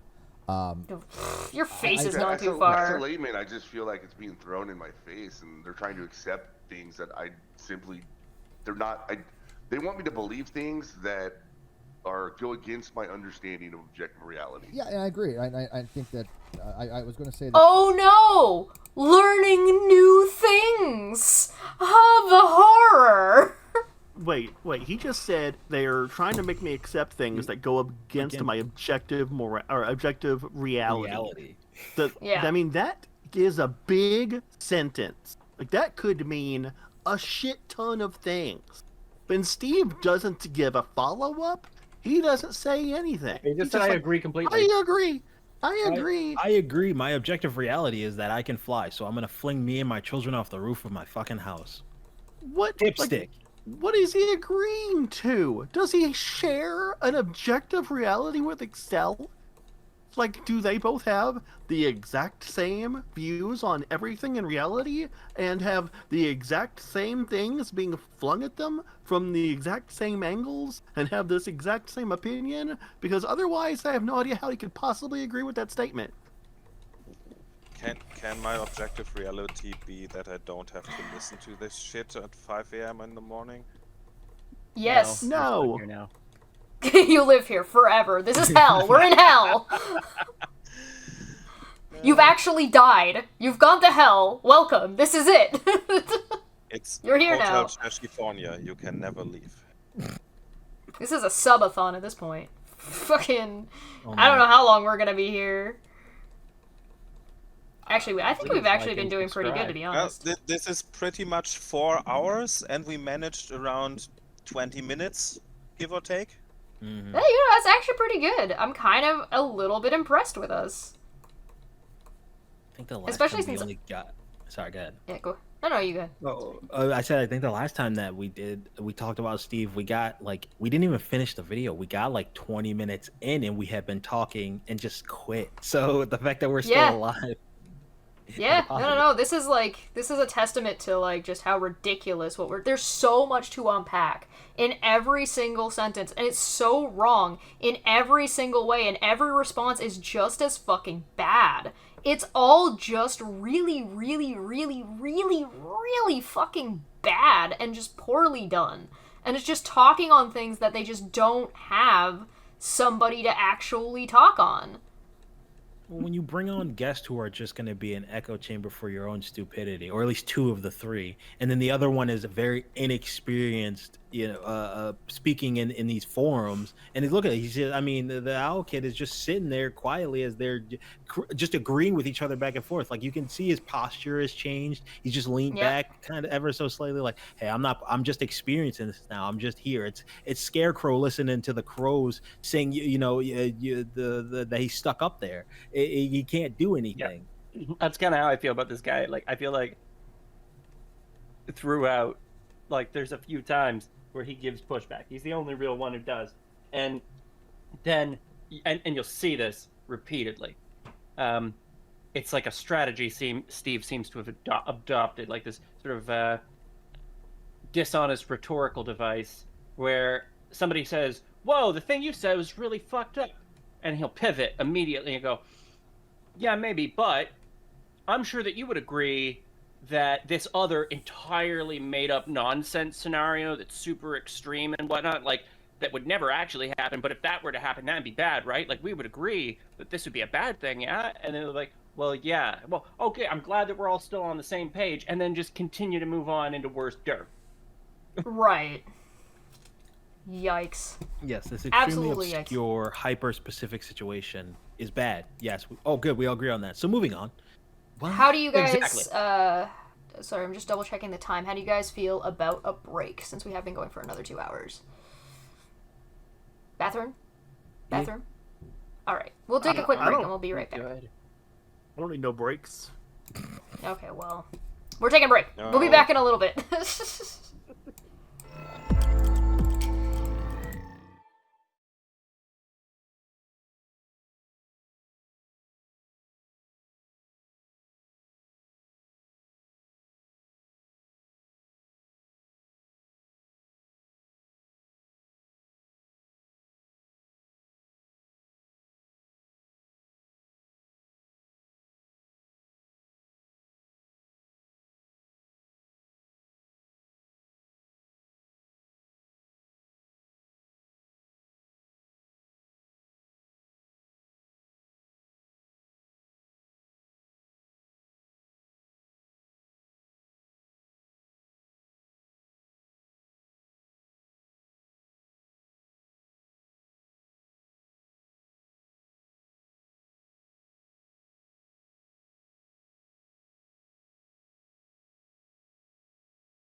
And we are back. Hello, everybody. Welcome back. We're still in this shit show. I accidentally left it playing for a minute, so I did put it back. So if we're a little bit further than we actually were, I think we were around here. I'm just going to start it from here because this is Steve granting that we gotta look out for those religious people. You guys ready? Yeah. To me, even if it's ignorant, it's still a form of bigotry. You can still be ignorant and still be considered to be a bigot if you have that kind of latent hatred toward a particular group of people merely because some book tells you so. Okay, so I don't think that the being ignorant or bigoted are mutually exclusive by any stretch of imagination. But I do agree that if you go to Disneyland, it should be normative enough where if a gay couple wants to hold hands, who the hell cares? But if they want to make Mickey Mouse gay, there's going to be a problem there. It's not because nobody cares if somebody's gay, but it's like that is just, it's changing the things inorganically. And this is like, I think, XL, you're pointing out, some of the things are just over the top that I wanted to talk about that I think the Pride community has maybe have gone a little bit too far. Like with that Bud Light commercial. As a layman, I just feel like it's being thrown in my face, and they're trying to accept things that I simply, they want me to believe things that go against my understanding of objective reality. Yeah, and I agree. And I think that I was going to say that I think that some of the issues are, one, they seem to go against what I learned as science. Two, they seem to, again, I don't want to say that's all the Pride communities. No, it's small percentage, but they're not being called out as much. And it is the ones going after kids. It is the ones going after talking about gender studies to kill. What? No, what group within the LGBTQ community is going after kids? They're not. Is the answer. Well, Chesh, he still lives in the 80s when the LGBTQ community wasn't particularly stringent on things, and then that's when those weirdo, what's it called, like maps and all that, were trying to lump themselves in, and the right-wingers clung to that. That's why he's living in this fucking fantasy world back in the 80s where shit didn't make any sense and things weren't good. And also Prince was particularly popular, and he's particularly androgynous, but whatever, we're going to ignore that part because nobody told me about big gays. Also, I want to highlight Steve's earlier point to it's inorganic for, like we talked about, it's inorganic. I missed that part about Mickey Mouse being gay. What's organic about Mickey Mouse being straight? He's a fucking rat. What's organic about Mickey Mouse? Yeah, he's a whistling, toe tapping Burgermeister racist rat. What's organic about him? You fucknut. Like, nothing in general about a talking, whistling Dixie Mouse with his blackface cat friend and minstrel show white gloves is organic. Like, you do realize that those old cartoons were based off minstrel shows. That's why they wear white gloves and they're that carbon black color, right? And why they do. Also, in the beginnings of it, Mickey Mouse was technically the villain. Like, he's a lazy ass, like, that's the thing. He's like a lazy ass black dude who's not doing his job proper and fucks everything up for his boss. That's the thing of the character. Like, there's a whole shit ton of things that are inorganic about Mickey Mouse. Making Mickey Mouse gay would not make it inorganic. Now, just forcing a movie about Mickey Mouse being gay out during Pride Month, that would be inorganic and would have everything to do with the studio's marketing in the rainbow capitalism, not with the gay community. Because contrary to popular belief, guess what? The gay people don't make the fucking movie. They just either watch it or don't. Like, or they're part of the production team, maybe. Oh yeah, maybe they're on a production team. Just like straight people are part of the production team. Exactly, and also. Meanwhile, like, there are so many kids cartoons with like animals where like furries are people who are artists, and there's all types of like weird furry shit that gets thrown in on it. Like it's yeah, and which is fine. Well, I don't say weird. I apologize, because I don't want to say furries are weird. That's not true. But it's like there's a bunch of shit that goes on that goes under the radar. So it's just furries are weird and they know it. Well, they know it. The friend I was talking about was kind of a dick as a furry. But it's also like, my point though is that you're focused on the thing you just don't like. Like, that's it. Like, Steve in particular, that the XL dude is a weasel and is a moron, and that's fine because I'm used to it. But with Steve, it's like you're quite literally ignoring the other greater, deeper aspects of it in order to push your quote unquote centrist agenda of you think gay people are weird. Like that's and you're not used to having to know / accept / be sensitive. And it's to not the even a concept centrist thing. It's just you're old. Yeah. Oh, yeah. You're a crusty old boomer who doesn't want to accept the fact that people don't identify the same way you do. So, And I'm not even saying that as an ageist thing. This is a fact. Steve is older, and he's talking about that. That's exactly what he's talking about. He's saying that I'm older, I'm from this time period, and this is the way it was, and I liked the way it was when I was younger. If we listen back to the things that he had said, I mean, he absolutely got straight up as a bigot. But look at the things that he said. He said that Mickey Mouse, if he came out as being gay, that would be bad. It would be problematic. And to put a period on my point, I mean, I don't believe things that go against science. As if, Mickey Mouse being gay somehow go against science. Well, there's also this whole idea of oh, but he was straight the whole time. No, you just thought he was straight the whole time. Just like how you thought people were straight who were married were actually gay the whole time. They were just forced to be straight. Right. He could be straight until tomorrow. That could be how his cartoon works. Steve, it doesn't matter. It's so fucking arbitrary. This is so stupid. It's such a stupid thing to even worry about. Oh no, Mickey Mouse. Who's he sleeping with? Are you sleeping with Mickey Mouse, Steve? Are you worried he's going to cheat on you? Yeah, that body pillow he humps at night? Yes. And even if you argue that Mickey and Minnie are established characters who are heterosexual and they have existed for decades, and we make a new character which is Marcy Mouse, who was born Mark Mouse, guess who would whine and clamor the next day that the gay agenda is shoved in their face? Damned if you do and damned if you don't. You know what I also just realized? Has anyone ever actually proposed to make Mickey Mouse gay, or is that just a Steve strawman? It's just a Steve strawman. He should know better. Also, the show is called Non Sequitur. Steve should also know what that is. One doesn't follow from the other. Steve knowing words? They're going to do some slippery slopes, too. But I also just want to highlight, lastly, were you ignoring, not we, but is Steve ignoring the fact that Mickey Mouse is such a disgusting fucking narcissist that all he can do is fuck someone that looks like him, which is also very fucking gay. Every gay person I've ever said, if you ask them that I've known, like Adam Johnston from YMS, a gay furry, somebody asked him once, if you saw an exact clone of yourself, and what would you do? And he's like, I'd fuck him because he'd be me and therefore attracted to me. Yeah, there you go. Yeah. So they know all my preferences. They'd be perfect. Yeah, exactly. That's true. Oof. He also went on to say about gay people that went after kids. Yeah. Yeah, those are apparently the same people that are teaching gender This studies. is basically where they are going into right now. Yep. Yeah, as if that's some kind of normal thing. Oh, hey, Rez, just so you know, we're live. Yeah. Whoops. You're welcome to be here if you would like. If you don't want to be, that's totally fine as well. Children in a very, very, very graphic way. It is also the transitioning of children at a very, very young age who may not be competent enough to understand the decisions they're making, which may lead to long-term and irreversible damage to their bodies, including up to sterilization and other things. And you mean like a sport?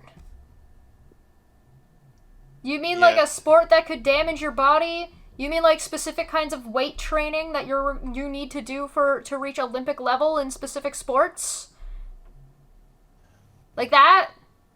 Or you mean all the hormones that young women take to help manage their periods? Those things? Is that what you mean? No, that's not what you mean? You don't care about that? You've never had an issue with that, ever? Weird. Or how about the idea of not transitioning until way later, which would cause, complications of a different kind? Yeah.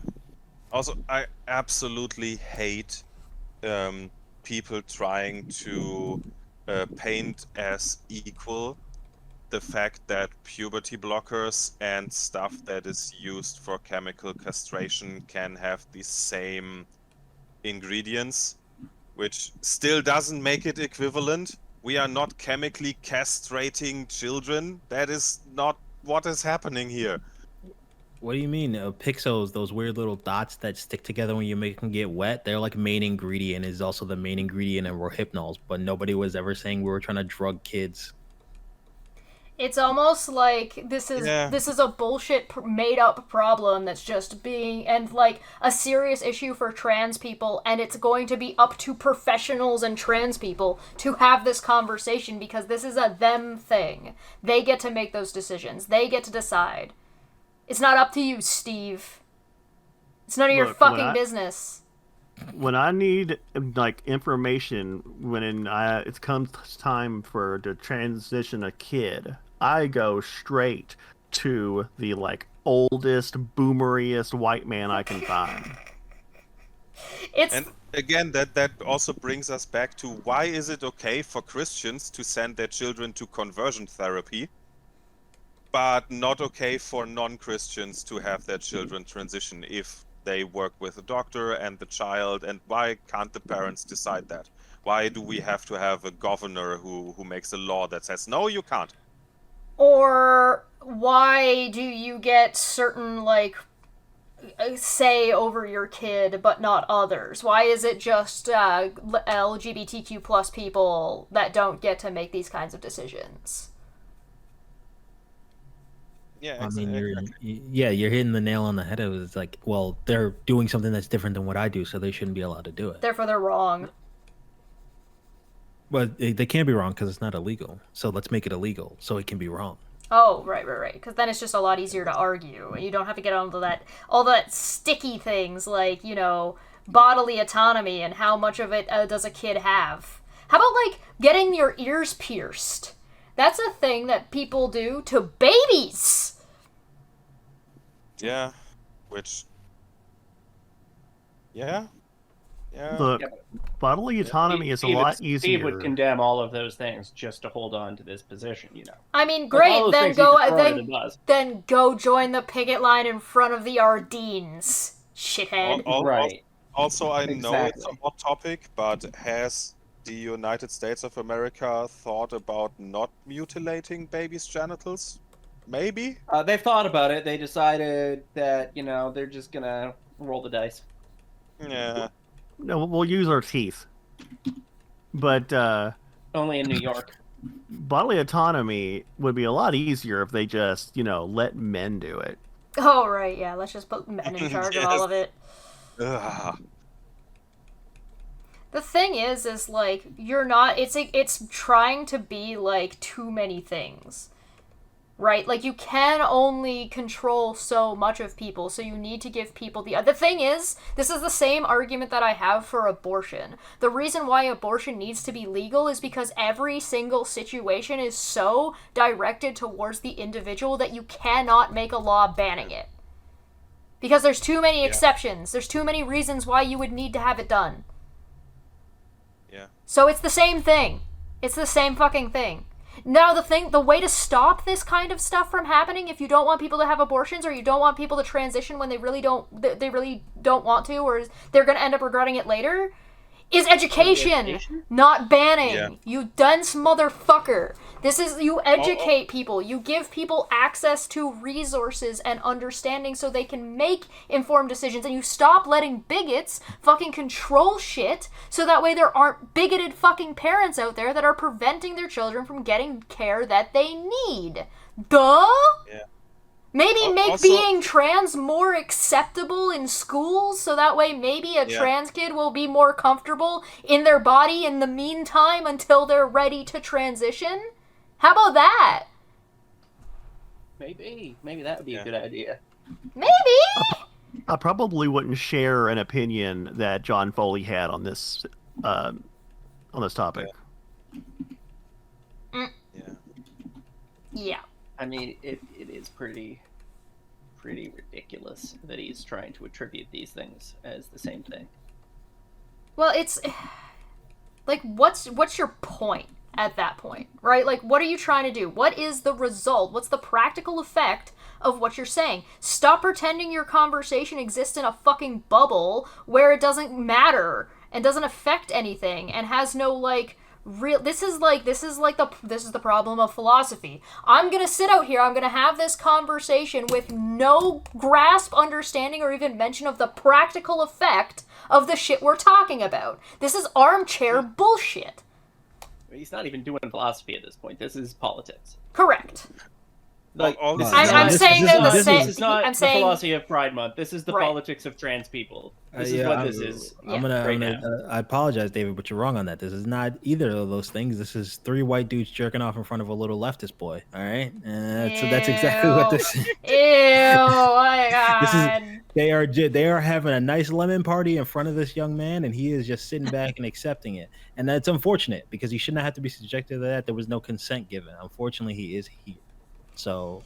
And that's there's just one thing that I also really don't like that I kind of like didn't mention earlier is that dude gave his state location and his full name is on screen when requested not to be, and it has never been blurred out. So now way more that kid gave out his information believing that his name was safe.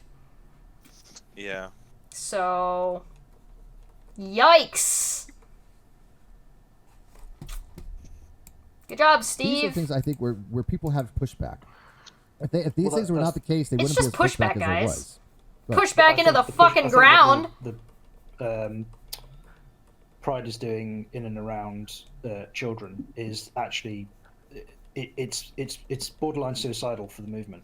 If they're going to start trying to jam an ideological wedge between children and their parents. What you're doing is suicidal for the trans kids, you fucking piece of shit! Fuck you! Holy fuck you!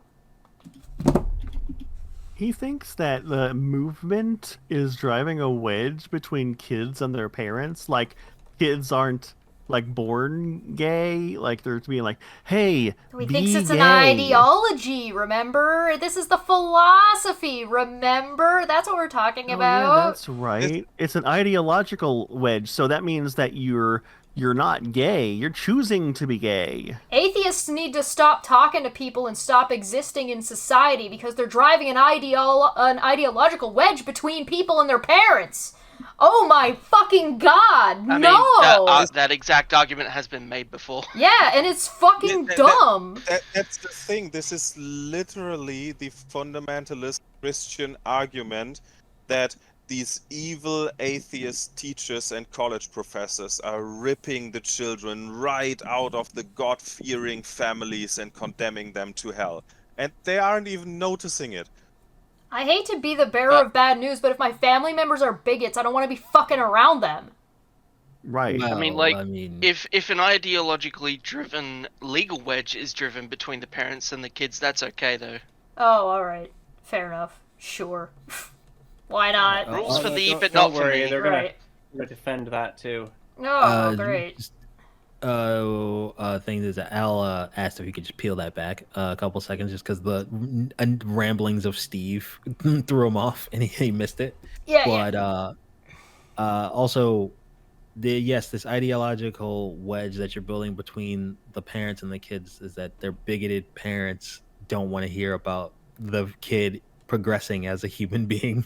Well, yeah, because that's they know like more. that's the thing that's driving. Maybe if you left trans people and LGBTQ people alone and they were accepted in a way that it didn't matter like you fucking wanted, then there wouldn't be an ideological wedge that you're creating. You fucking dumbass.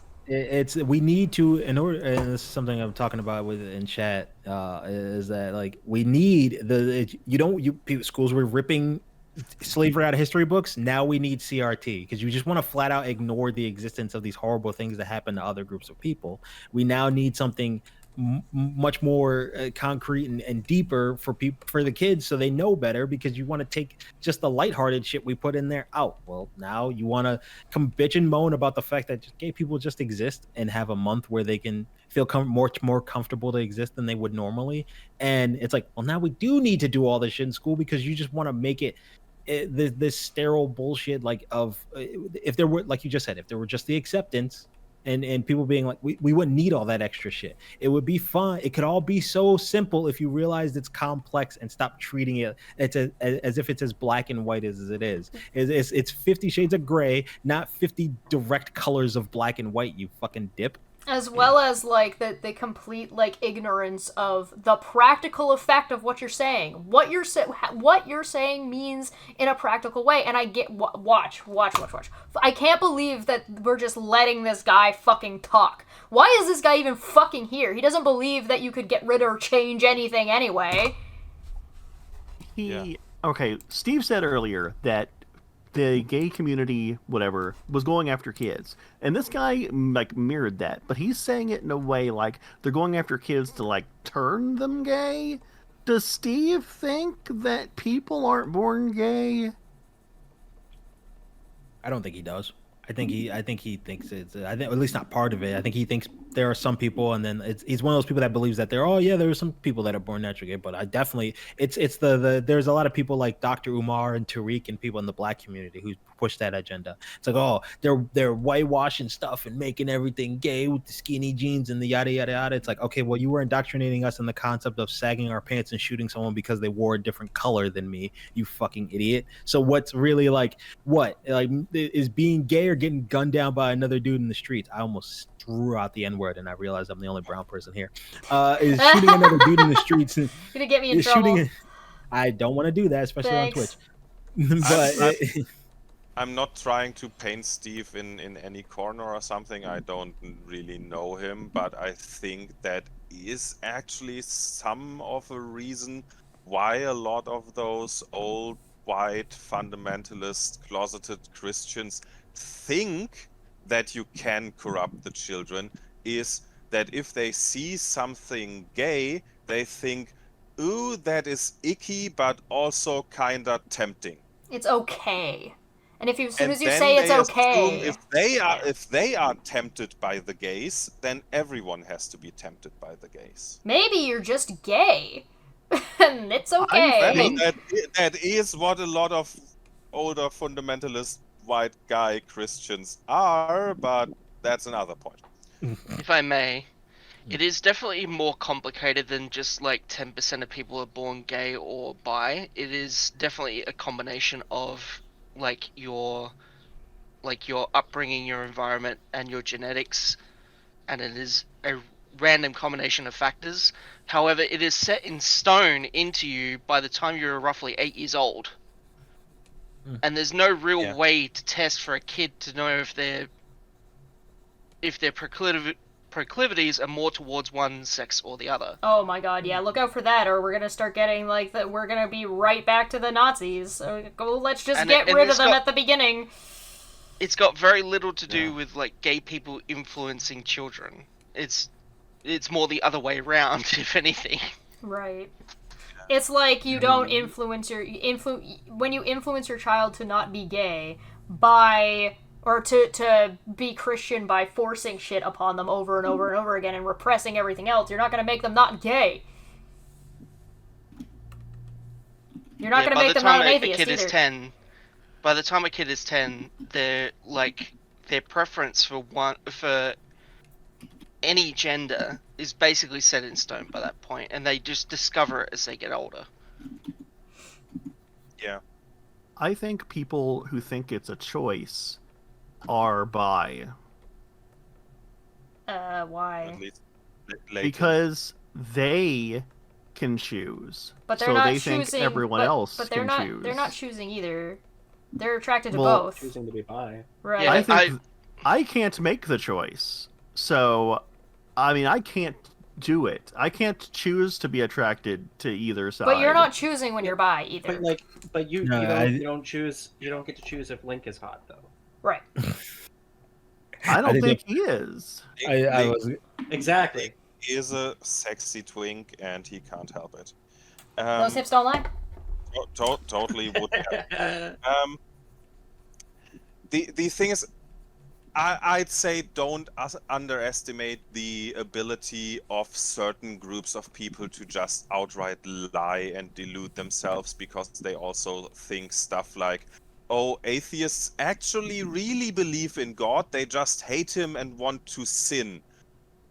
Right. And that is a group of people that you can't help anymore if they really believe that. And then they might actually believe that homosexuals just choose to be homosexual because they want to spite God or something, but their opinion is basically worthless. I mean, it doesn't help that the vast majority of people don't even understand what choice is, and that choice doesn't actually exist. It also, So, I mean, it's not like doesn't- you can help most people. It also really doesn't help that Steve is the person who said that there's no point in talking to those people, and then compared himself to and then was him and Chris were circle jerking, comparing themselves to the fucking guy who went out to talk to the KKK about having the conversation that they're having right now. Yeah. So shut the fuck up! Yeah. I sent you a thing too. I'll look at it later. I'll look it on my phone. Alright, I hit play. The things I think where people have pushback. I think Pushback. if these things were not the case, they wouldn't be as pushback as there was. But I think what the Pride is doing in and around children is actually nothing. It's borderline suicidal for the movement. If they're going to start trying to jam an ideological wedge between children and their parents, if they're going to start advocating and funding, Can you pause it for a second? Sort of. It is technically correct that on the fringes there are definitely some crazy parents out there that are raising their kids very in very interesting ways when it comes to the ideology behind LGBTQ+, and might be somewhat detrimental. But those are very, very, very, very, very small minority of people. Are we really going to dictate how everybody does things based on a tiny, tiny, tiny, tiny minority? That's the bigot handbook. I thought that's what Republicans hated doing. What? I think that I'm I a think we big should minority. find the absolute worst examples of Christians and the absolute worst examples of all of the things, and just ban them all for those examples. That would be equivalent, right? It's. I mean, yeah, but when you do that, they get pissy that you point out, like, yeah, no, you guys had like the Crusades. You point it through all the history of how white men have been evil. You can point out there's so many more examples of like just your cisgender middle-aged white man being fucking evil throughout the course of history. And if you point that out to them, even though there's a fuck ton of them, a metric fuck ton of them, they will get upset and then and say you can't, base that on how everyone is. Oh, slavery happened forever ago. It's not like. But they can go on a platform like this and circle jerk each other about the concept that this very small, minute group of people who, once again, this is more of a bad parenting aspect of it, not really a gay or straight thing, whatever. Yeah. It's just bad parenting. They can take that and go and just extrapolate it to everybody, and that's okay. It's okay for them to generalize, but not you, even though we have fucking thousands of years of history, because most of which they burned down to act like they were the good guys. There's also like this whole other underlying issue here of like we're gonna take all of this stuff and apply it to a place that doesn't exist. And actually, the way you solve the problem that you're bringing up is education, not repression. And the answer is always more education. Yes, always. But I think there are two layers to this. Layer one is the evil parents, when in that case it is just, children are taught that homosexuality and trans and being queer exists. They get a children's book with 2 gay characters. Nobody should care. This is not child abuse. This is okay. Just because you think that sex education is evil doesn't mean that it is. And the second layer, where it actually goes into child abuse, is something like Munchausen by proxy already exists. Right. This is not the fault of the trans community. those are parents who are abusive, and they would be abusive in a different way if the trans community wasn't the hot thing right now. That is not something where you can say, this is all you trans people's fault because these parents abuse their children. No, they would do something else or find something else. Those are the people who force their children to go to beauty pageants or to join the football team when they are 12 or whatever it is, or make them literally ill because the parents have a problem. It's not a problem of the kid, and it's not a problem of the trans community. Yep. 100%. There's no bad dogs, just bad owners. Yep. Prosecutors who are going to start taking children away from parents who want to do something other than affirm their child's change of gender. You are inviting what wrath, the likes of which you will never have seen, because parents will stop at nothing at defending their children. And they are. That's what we're saying. Of their children, and in the defense of their children, they will not give a shit where somebody goes, that wasn't me, that was that person over there. If you're under the pride umbrella, the parents will pull that edifice down, crashing down around you, and it's a fight that you won't be I'm able to assuming win. these guys are Republican. If you're going to take the tiny percent... No, they're the centrists, Rez. The Republican... They gotta vote Republican, right? The Republican is the top right one. They are self-identifying centrists. Code Barry. There's... Okay, well, I don't think anyone in the USA has... and this doesn't matter what side you're on, I don't think anyone in the USA can really claim that they care about children's welfare until the fucking Catholic Church is deconstructed within the USA and destroyed, and that, church and state are completely separated from all religions, and that, fucking pre-adult women are allowed to get fucking abortions that threaten their lives. Yeah, or even I just prefer they be allowed to get first safe place. abortions myself. You know what he meant. Yeah, I did. Yeah, I'm just playing. If you claim to care about welfare of children and you're a Republican, you're a fucking clown. Yeah. And you really need to touch grass and take a look at what's going on around you. Well, they're not Republicans; they're centrist. I'm talking in generalities. I know. Republicans especially, if they claim to care about welfare of children, and then they don't do anything about the shit they see their party doing to the rest of the country, they're farcical. They don't actually care about children. Well, they don't actually care about children. They only care about pushing their agenda, but they use their kids as a shield for that. I don't think it even goes as deep as that. It does. I've been in those scenarios with parents and my maybe students. Incidentally, but I don't think they even realize they're doing it because they're too stupid. Oh, you're talking about intent. A lot, probably. Yeah. Oh, yeah. They're completely indoctrinated. They don't realize what they're doing is wrong. They think it's one of those things when they get told they're wrong, they do stuff like what Steve's doing here. Bring out a bunch of other people to talk to him so they can jerk him off and play Icky Cookie with a little twink boy in the background. Yeah. Have a community watching of Gramps Goes to College. Percentage of people in our population that sit under the Pride movement, and then you're going to take the tens and hundreds of millions of parents who would die to defend their children. You can't win that fight. That has to be acknowledged going in, and that means that the Pride community has to police their own borders. If you don't want to be associated with that person, don't stand so fucking close to them. But that's what I've been arguing on Twitter. If Muslims don't want to be associated with terrorists, they're supposed to speak out against terrorists. Except when they do, they still get called terrorists. Shut the fuck up. Right. None of this is none of this is applicable. You're making up a boogeyman and then telling the LGBTQ plus community that they have to fight the boogeyman that you invented to try to villainize all of them. Fuck you! No! How about we don't bother? How about we don't all waste our time about you fucking trying to send people out to go chase a goose that doesn't exist? I mean, Yeah. he created the enemy that he doesn't have to fight. He can just be pissy about other people are supposed to do the fighting for him. Same way, trans people and gay people are. You got to accommodate Steve because he can't complete the phrase LGBTQA+. You got to accommodate him. It's about him. You guys need to do all the work for me. Oh, that's weird. That kind of sounds like the foundation of America. You black people and Asians build our railroads. You Native Americans make sure we don't drop dead in the fucking streets because we don't know what the hell we're doing when we sailed over here. Like it's more of that is what it is.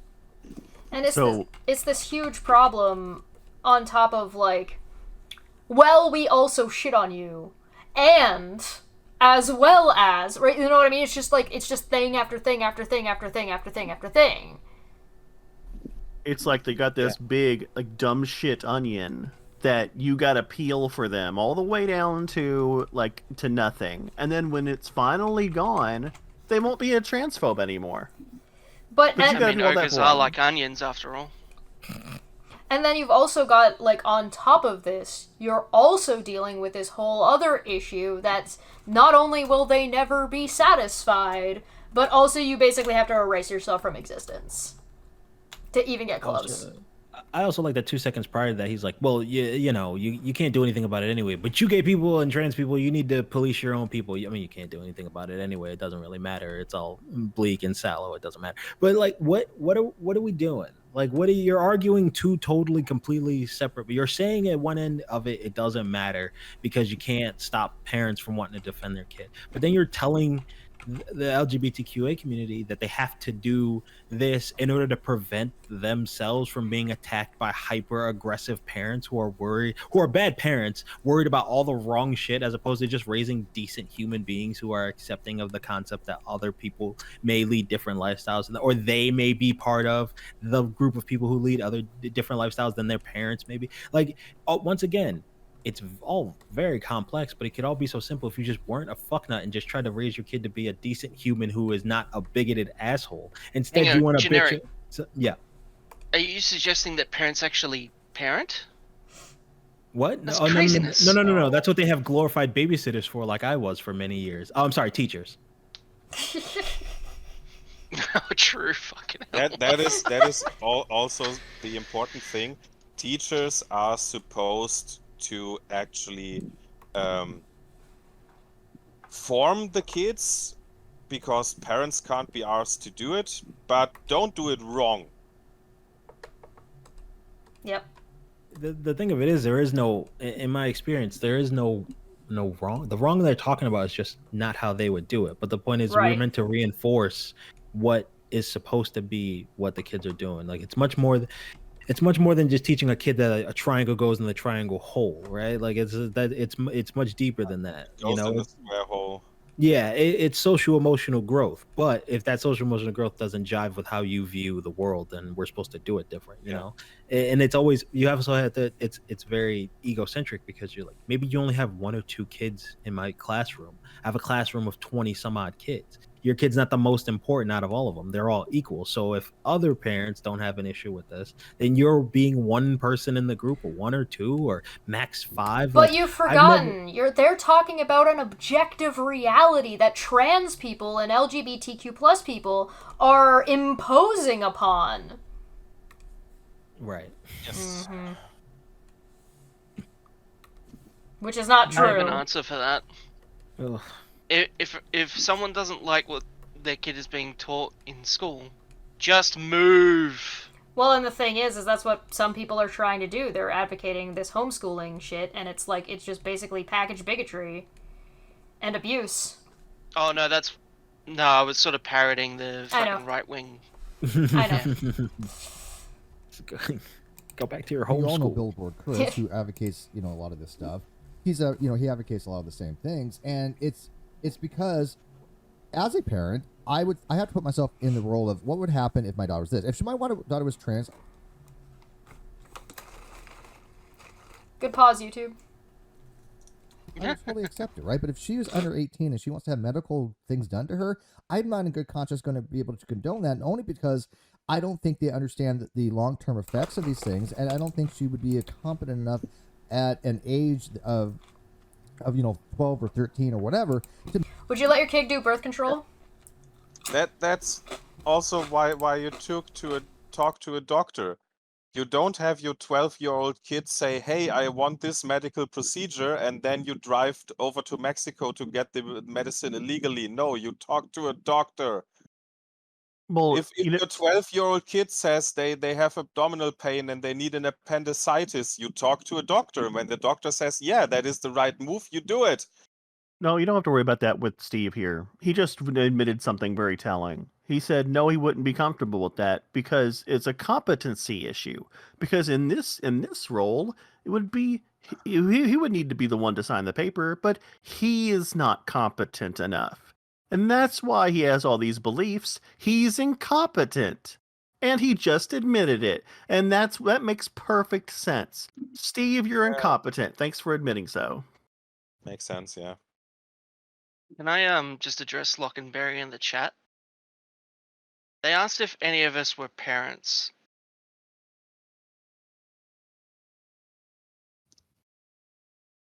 Not a parent myself. I have a niece and I'm a teacher.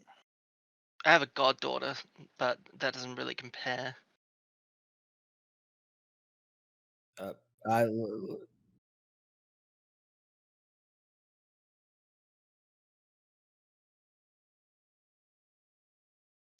I mean, like, Godchildren are only for being spoiled rotten. Based on their prior chat, I don't think they were asking it with any kind of malice involved, but I just want to ask, like, what does that have, like, how is that question relevant? I've known Logan for now about 12 years. Logan is married to one of my best friends from high school. And okay, that's cool. I'm just saying, like, this is a conversation we've had before of the Logan has 3 kids, 3 girls. So there is a bit of a disconnect between her ideals of what I actually like having kids and what all those things that come with it. So it's not out of a malice. It's just a question. No, I assumed it wasn't based on Yeah. their prior chat.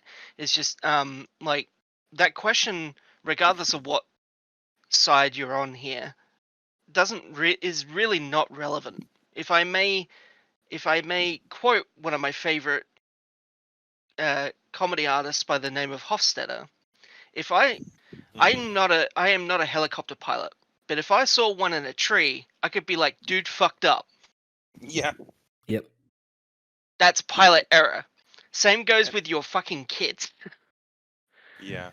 And I can totally accept when people say, and I think that is at least partially true, is once you have your own kids, you become more protective and you get a little bit a different view than when talking about someone else's kids. But yeah, I would also totally agree.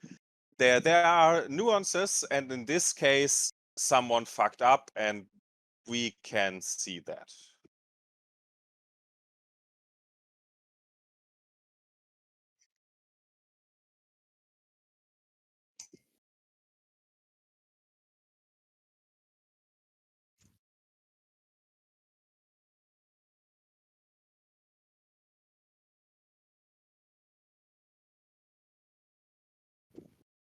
Yeah. Yeah.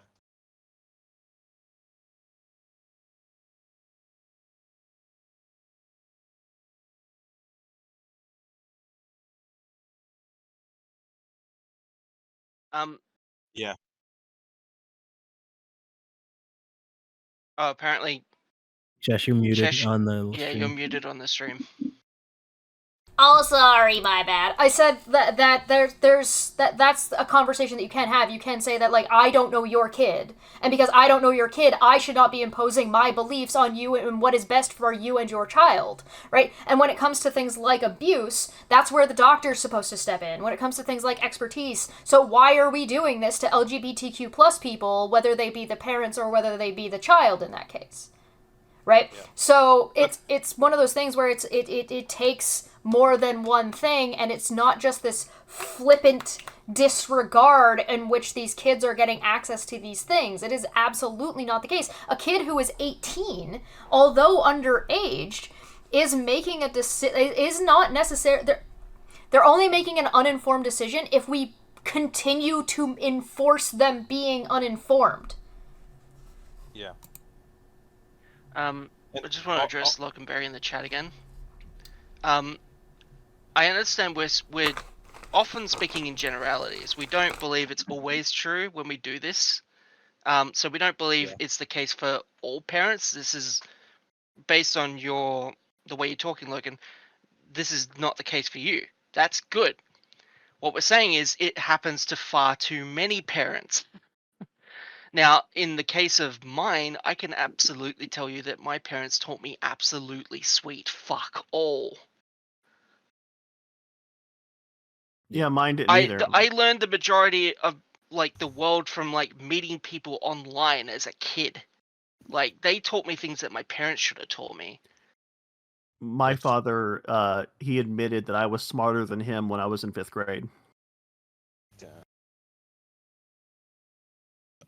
Also, to come back to the teachers influencing children and children can't decide for themselves and stuff, we also expect, and if it doesn't work, we get often justifiably, sometimes not justifiably angry for teachers and other people of public life to detect and combat child abuse.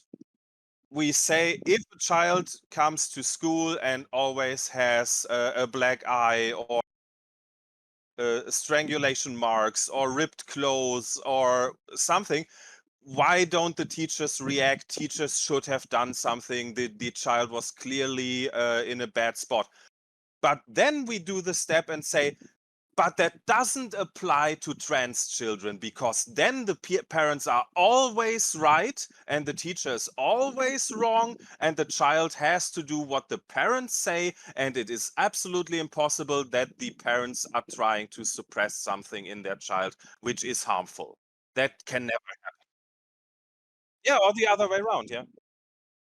Yeah, or vice versa, because you could say that like because this is the thing that they're super fucking concerned about. This is happening all over the place, of course. Definitely not like trans kids getting left out in the street to die by their parents. It's definitely the parents that are overbearing and imposing trans things or like gay stuff onto kids.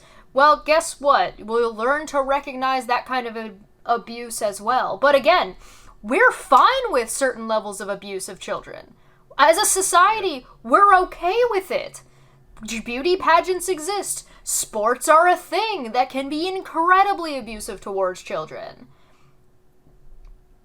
Yeah. We don't see people treating these things with the same kind of vivacity. And the reason you don't is because it's generally accepted. Now, does that mean we should make abuse generally accepted? No, it means that you should be able to actually recognize abuse when abuse is taking place, and you're talking about a societal standard.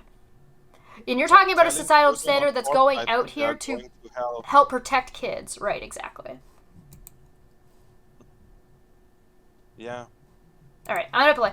But again, like you say, condemned again is both sides. The evil, overbearing children that are forcing their kids to become trans, and the evil, agenda-driven teachers who are trying to convert children to be trans against the will of their parents.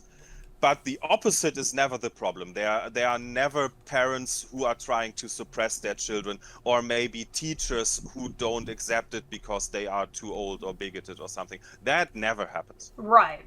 It's an unfair framing, I think, is the way I would put it. Yeah. To make those kinds of decisions. And so I think it's up to the parents to say, no, this is something that we don't know if a child is capable of making these decisions. Maybe a very small handful are, but I think a lot of them do regret it later on. I mean, you don't know that. Citation needed. That bring a trans person on, moron.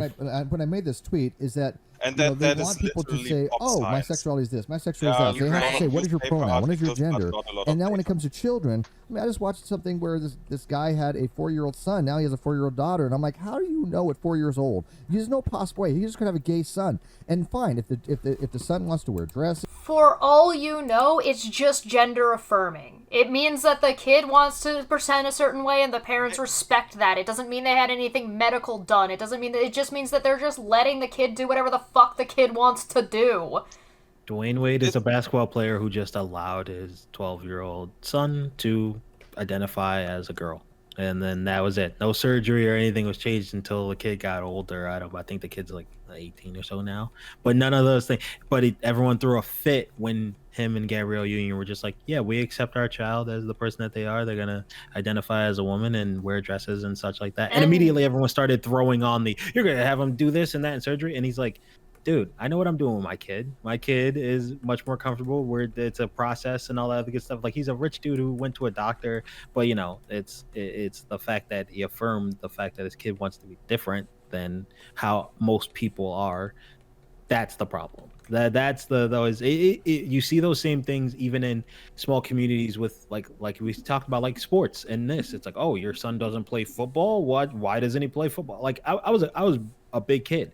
In my peak, I weighed 409 pounds. All the time I got asked why I didn't play sports. And I didn't play sports because I don't like the sporting community. I didn't play football because I fucking hate the football community. I played basketball. And if there wasn't, when I moved, there was no more basketball to be played when I left New York City. So I didn't play sports. What I wanted becoming enamored with was rugby.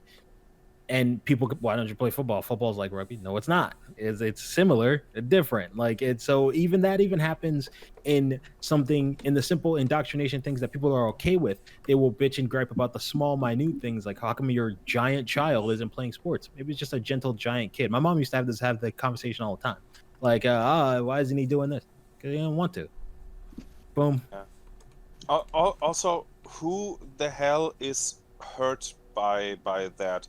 I would even argue that before this topic got pushed so much into the foreground, no one would have really cared. And until we had disposable diapers, basically every toddler wore a dress.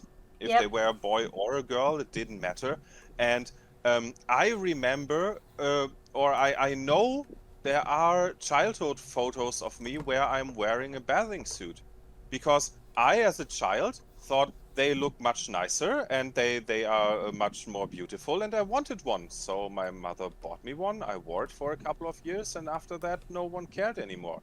And still today, I'm wearing mostly skirts. I'm sitting on my couch in a skirt and actually topless because it's freaking hot. But who cares? Oh yeah, well, Steve cares. No cares. one. Yeah, but no one said that this guy took a garden shear to his 4-year-old son. No, he just put him in a dress and said, okay, you can be a girl if you want to. And next week, if you don't want to anymore, then you can be a boy again. Who cares? Yeah, I mean, right. Yep, that's to be exactly fair, they probably already did take a garden shear to their son. It's no, well, yeah, very typical in America. Well, that's even to a greater point. I grew up in a family of women. I grew up painting my nails because it was what my cousin would like when it was basically my sister when she'd come back from school and it'd be particularly stressful. She's just like, I'm painting my nails, and I'm like, well, I want to connect with my cousin. Her gender is irrelevant to me. She's painting her nails. I had 2 younger sisters, my mom, my aunt, my grandmother, my great grandmother, and so I just painted my nails. It's just a thing I do in order to relieve stress. There's no bearings on my sexuality whatsoever. I just have painted nails from time to time. And if we got rid of Why the harmful fuck shouldn't gender you, though? stereotypes, it wouldn't have anything to do with gender. Why can Right. only women have painted nails? It's stupid. Right. Well, it's not that they 11%. can't. It's that like some people don't find it acceptable, and they don't want to Yeah. see you in public. They would But rather that- you hide away. Right, That exactly. is the actual harmful thing. The boy painting his own fingernails or getting it painted by his cousin or his mom or whatever is harmful to no one. But then going out of your way to make this person's life miserable, that is what's hurtful. Which is what they're doing. They're like, you did Yeah. this to your kid and completely misrepresenting a situation for a made-up boogeyman to ruin everybody's fucking time. For no good goddamn reason. Oh, selfishness, and their Because inability they're to evolve as humans. uncomfortable! Well, yeah, because their inability to evolve as humans is why they feel like we should all collectively stop evolving. Right. I mean, like, of course. It's like it'd be great if it was that, but it's like there's somebody different, and therefore they're beneath me, and I will crush them. I need to crush them. They need to be broken, and I don't know why this is the case. I don't know why they need to be broken. They could just be left alone. I mean, like Steve would bring up, like, oh yeah, well, when they give these kids these drugs, there's all these like side effects that can happen. There are side effects with every drug that exists. Yep. If he can prove that these side effects of these drugs are like somehow like percentage-wise a lot higher than any other side effect with any other drug, okay, you know what? Maybe I will start listening to you at all. But it doesn't much matter if the side effects are bad. If it's the only treatment that seems to consistently work for a small subset of the trans community, particularly those dealing with like body dysmorphia, right? Because there's plenty of trans people who never do the surgery, right? But for those who for the percentage of the already small group of people that are trans that do decide to go and do surgeries or to take any kind of more significant steps in their transition, like the alternative for them isn't like side effects, it's like death in many cases. And so right, you know, if they're sitting there saying I'm not comfortable living my existence as myself, then you know whether or not there are other ways of treating that, maybe, sure, like if you can help people have more self-acceptance, all that kind of stuff, that's great. But like, if that isn't an option, which it appears not to be in many cases, let them have what, you know, they understand they're making sacrifices, that it's not simple. You know what I mean? That it's not an easy thing. There's also, well, I mean, another. I'm not honestly asking for the thing I'm asking for, because I know for a fact that if what I was asking for existed, they wouldn't have it on like available for them to take. Right. Like the FDA would have stamped it out. The point is that you run into this problem that it's not fucking up to you to decide whether or not you or someone else should make that decision about whether or not they're willing to take on the side effects. This is the same problem that you see with women who want to get hysterectomies, but they're not allowed to because they might want to have a baby later and they might regret their decision. Life is full of decisions that you're going to regret. That's part of fucking life. And pretending like it's some kind of fucking gotcha against LGBTQ people because LGBTQ people should just not have access because they can't be treated like fucking intelligent fucking human beings with the excuse that they're young, and so we're gonna keep all the information from them to make sure that they're young and will make decisions that they're gonna regret instead of educating them like fucking bigots. And I'd be willing to bet. Thank you. I don't know this for sure. I could be making this up, but I would be willing to bet the amount of suicides that occur as to like regret based on hysterectomies is probably still lower than trans kids. Oh yeah. And have gender expression as a female, nobody's going to really care, nor should they. That's fine. That's tolerance. But the kid says, "You care. I want to have medical transition. That's why you're here. Why do you care? You dumb fuck. You're bringing this up because you care. You don't like that some person allowed their kid to do whatever the fuck they wanted while they were a kid. You're mad that somebody let their fucking kid play with dinosaurs instead of Barbies, you piece of shit. That's what you're doing right now.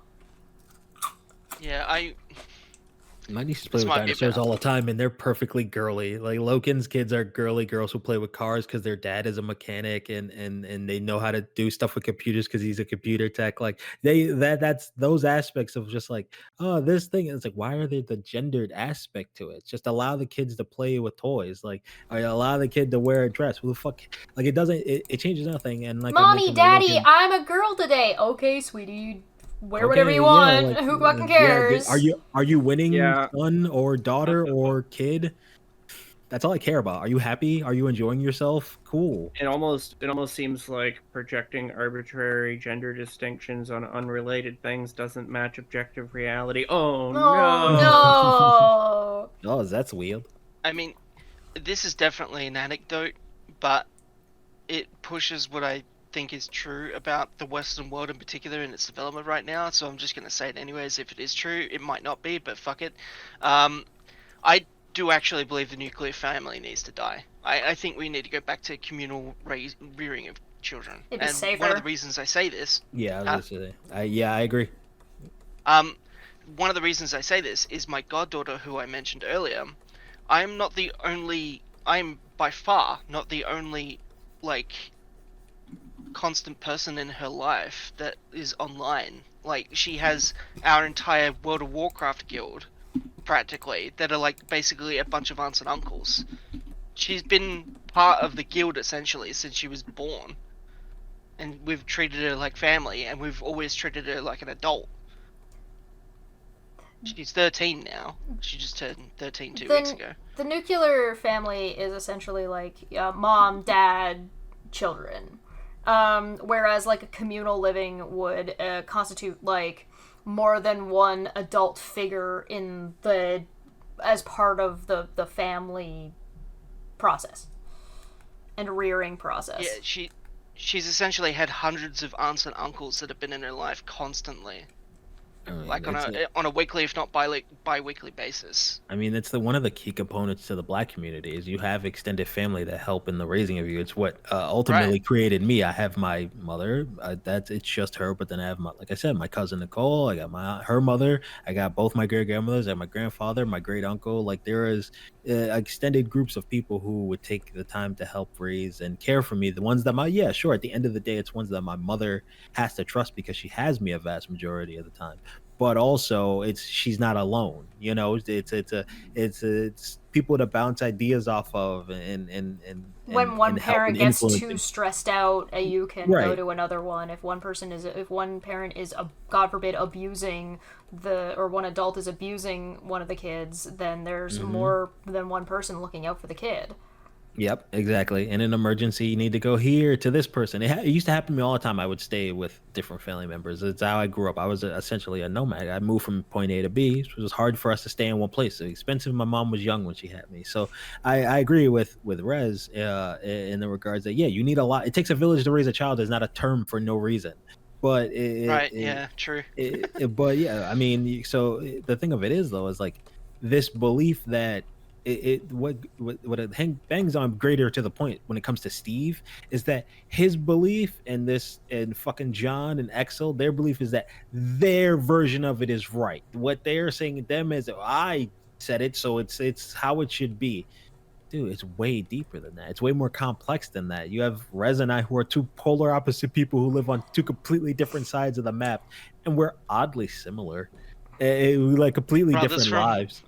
brothers from different mothers. Steve is the kind of person who his daughter is not going to go to him for that information or for that treatment. Simple as that. You're just making yourself unapproachable to your child. That's all you've done. Good job. Like any parents that make mistakes. My goddaughter has come to me and a couple of other people in the guild when she feels like her parents aren't listening to her. Right. And then we address it to them, and then they listen to her. Right. And then things happen. It's almost like you do actually need a community to raise a child. And I'm just now coming to this realization. The advent of social media online has given children like access to communities they never would have had in a nuclear family with no internet. Yeah, that's one of the reasons why many of Gen Z are so liberal. Or so accepting. And now we're starting to see the divide between left and right. Oh, but it's an ideology problem. This is an ideology problem that people are separating their kids from their parents. Shut the fuck up! Shut the fuck up! Shut the fuck up! Well, I mean, like, here's the thing. I think it is true, but I think it's because the nuclear family was a detriment. Or is now a detriment. That's because the premise of the nuclear family is to enforce monogamy, and I don't think that isolation. Isolation, right. And like, not just, but like, because I think people are largely non-monogamous, right? Like, you'll get serial monogamists, but like, they're not really monogamous. And that doesn't have to be a bad thing, except it's framed as this win-or-lose game where something has to be this lifelong commitment with no mistakes, and if somebody likes somebody else, then that's somehow a poor reflection on somebody else. That, you know what I mean? Like there's this competition thing and all that jealousy. Like that, I think that's all socialized. I don't think that's like the natural state for people to be in at all. Monogamy is definitely something that is socially enforced way heavier than it should be. That's for sure. And then in undoing that scenario and being more open about relational options and what can and cannot be acceptable, I think you'll see. I don't know. You know what? I don't know what you'd see, but there would be a shift and there would be a change of things maybe being more honest. More resilient communities. You get more resilient communities. You get kids that have more role models to model. You tend to see a lot of positive aspects to that. As a kid who grew up with no dad, I still had positive male role models because of my extended family, my grandfather and my uncle. And they took pride in the concept of being positive male role models for me, and also that does help build the community and better because it's like, okay, now you have this responsibility for this kid to you have responsibility not only to help me but also for the kid themselves. So you're helping the kid. It's twofold. And even being the oldest of four teaches you a little bit of even just a little bit, teach you a little bit of responsibility. But this keeping kids ignorant to the world around them and the fact that things are different or not always just as black and white as they seem is what is a detriment to the kid more so than any of the other extra shit that they're talking about. These people are legitimately basically asking for the cancellation of Sesame Street. Yeah. Well, I mean, we should cancel. I mean, like, yes. I almost feel like I'm just now coming to a realization of what this whole conflict really is, and it's just simply our nature as a communal-based species against the nuclear family, like, socially pushed agenda. Are you mean an ideology? Yeah, but, like, I mean, on a fundamental level, we are communal-based creatures. Mm-hmm. Which is now clashing with the idea of this, like, thing that was forced on us for the last several hundred years. Well, yeah, because when the community started to change, a bunch of people rejected it, and so they created. Right, but what I'm saying is, the internet has now provided opportunities for that, that communal-based nature to exert itself again and clash with the social expectation that is wrong. Right, but I'll point out also, because you're right here, or at least I agree with you in this regard. I'll point out the fact that how many of those same types of toxic people do you see, like, want their kids? Kids are on the internet all the time and yada yada yada. You just really don't want your kid to get any other opposing opinions. You want them to exist in your isolated echo chamber. Yep, 100%. Don't send your kids to college; it'll turn you gay. Oh, dude, when I got out of college, so gay. So gay. What I really hate about this whole thing is that I feel like I would have ended up on the Only other for that side one if night not in for the college. internet. Only for that one night. Well, should have sent your kid to Loma Linda University. No. Why didn't we all go to Hogwarts? Female, because we are not Scottish. He's not going to know what that means. Shit. It's just not. It's not possible for a 4-year-old to understand those types of decisions. Yeah, there's also some of the insanity. Shut the fuck up! Like, even the data, the science shows, as far as I know. Can a 4-year-old play princess? Yeah, it's okay for. Do you think a 4-year-old has the understanding and the the conceptualization of a monarchy and the politics involved in being a princess? God fucking damn it! Or even the responsibility of playing king. They play like, does a kid understand the fucking complexities of being a Ninja Turtle and how they have to protect the streets from the Rat King? No, shut the fuck up. If I have a child and they're playing princess, they better be like learning how to deal with the Magna Carta and the uprising of the peasants. And where the fork goes next to each other fork. Especially because in fairy tales and Disney movies, princess is not necessarily a gendered, or it is very gendered, but it is also a stereotypical role. Again, gender stereotypes. If you want to fulfill a certain role in the story, you have to be the princess because boys can't do that. He does understand that the 4-year-old doesn't go walk in there and like sign on their dotted line with a doctor and then just, treatment begins. Right. Yeah, there's no such thing. Like, not in his world. In his world, the kid walks in and goes, "Please chop it off," and then the doctor just does it because the parents put their thumb up, in those scenes in movies where you see like the scientist after a good nuclear explosion. That's what happens in Steve and in these other fuckwits' heads. Is that it's just the kid walks in and goes, "Snip me, doc. Take me away." They literally admitted that they don't know what they're talking about already. Mm-hmm. Yeah, it's the decision is not the 4-year-olds. It's a decision that is like the 4-year-old is part of it, but it's the family. It's not even that far. The 4-year-old's not doing anything. There's nothing happening to 4-year-olds. Yeah. But even then, even if it were, it would be in consultation with the parents and the medical professionals, and it wouldn't be taken lightly either. Right. Except when it isn't, when people get circumcised or their fucking ears pierced, which they're totally fine with. Exactly, yeah. Rules for me, but not for me. This has always been the case. The doctor would be heavily involved. There'd be a lot of information that would be shared with the adults, because the adults would be the only ones who don't even freaking understand it. And it would not be, like I said, it wouldn't be anything that would be taken lightly. It would be, it's not like just some flippant decision that you just throw on a kid. Like, this is, the way that they're framing it is so absolutely horrifyingly dishonest that it does a disservice to anybody watching this stream.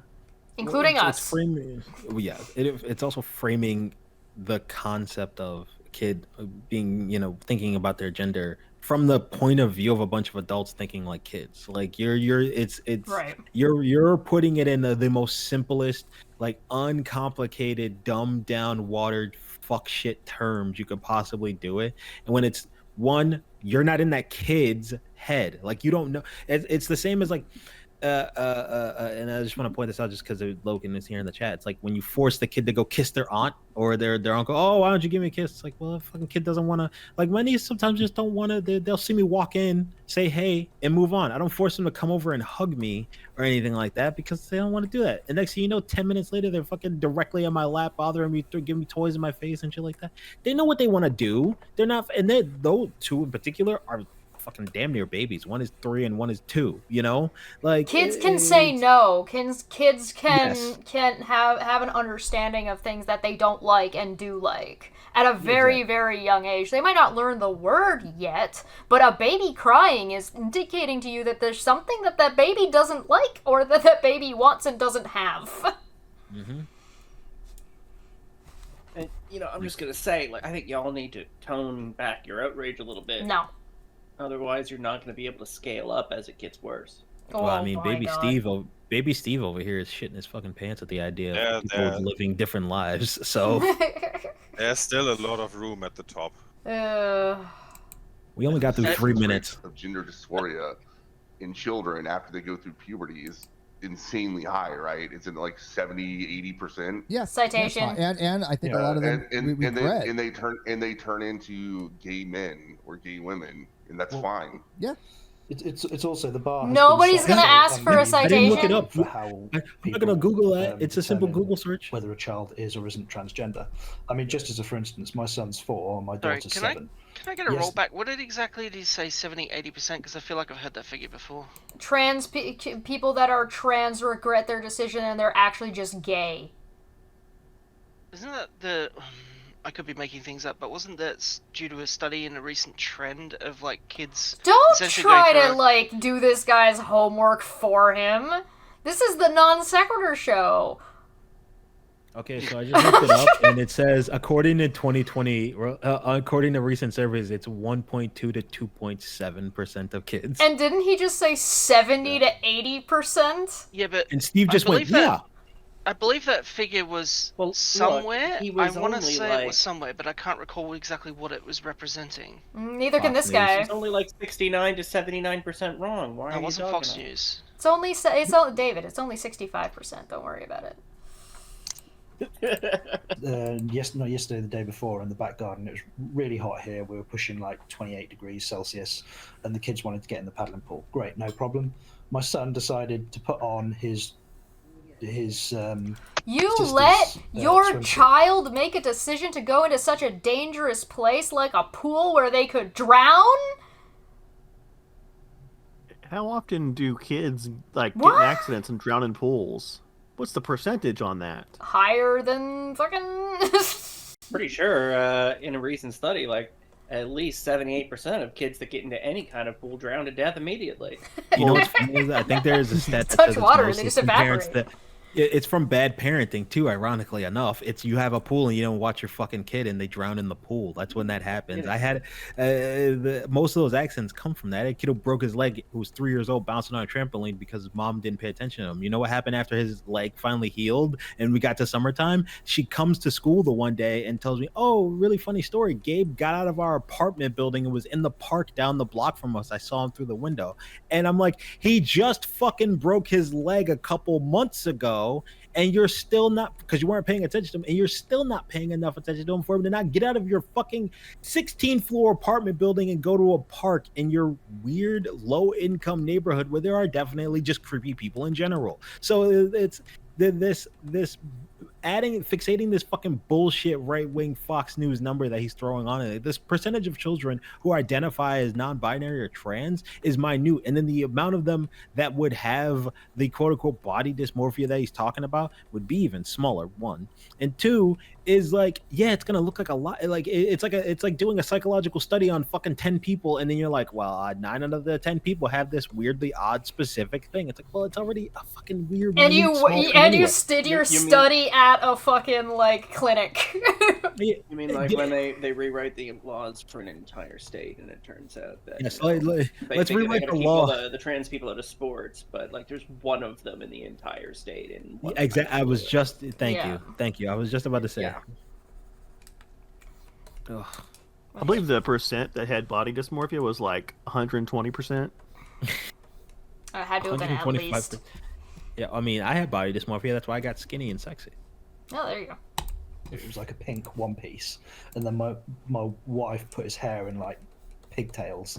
I'm sat there with a beer in the garden, rolling my eyes, and my wife thinks it's hilarious, and Jack thought it was hilarious. So you're a dick parent. I don't think that means that he's transgender. Right. But you could put that piece of information in front of a teacher. Then why are you doing that to the person who let their kid dress up as a fucking girl and call themselves a princess? You fucking weirdo! You fucking hypocrite! Shut up! Devices would go, oh, I wonder if that kid's transgender. I'm going to explore this option. And I've not never discuss it with wondered that as a parents. teacher. But isn't that because of ideology? No. Oh my God. I think that's absolutely because of No, please. Did you just say some people? Please. I'm sorry. He just said that a parent would see his kid dress up in a swimsuit once and be like, oh, that kid must be transgender. Let's explore that. Let's just go ahead and just take him to the doctor now and start putting them on freaking blockers. Yeah. He dressed up in women's clothes once. Let's just other people, not him, the parent. He's not parenting. He's just sitting in the yard drinking a fucking beer, being a shit parent, not playing with his kid, and just sitting back drinking a beer, rolling his eyes. But he's worried that a teacher or another person might see his kid and then just drag them off to the hospital, have their dick chopped off. You moron. You're a more. You know what? Since we like tone policing around here for the future, you, John Foley, are an ignoramus. You have no idea what you're talking about, and also, in my personal/professional opinion, are a bad parent. Nobody's going to explore options about a kid being transgender. Nobody's going to explore options about a different kid, somebody else's kid, being transgender.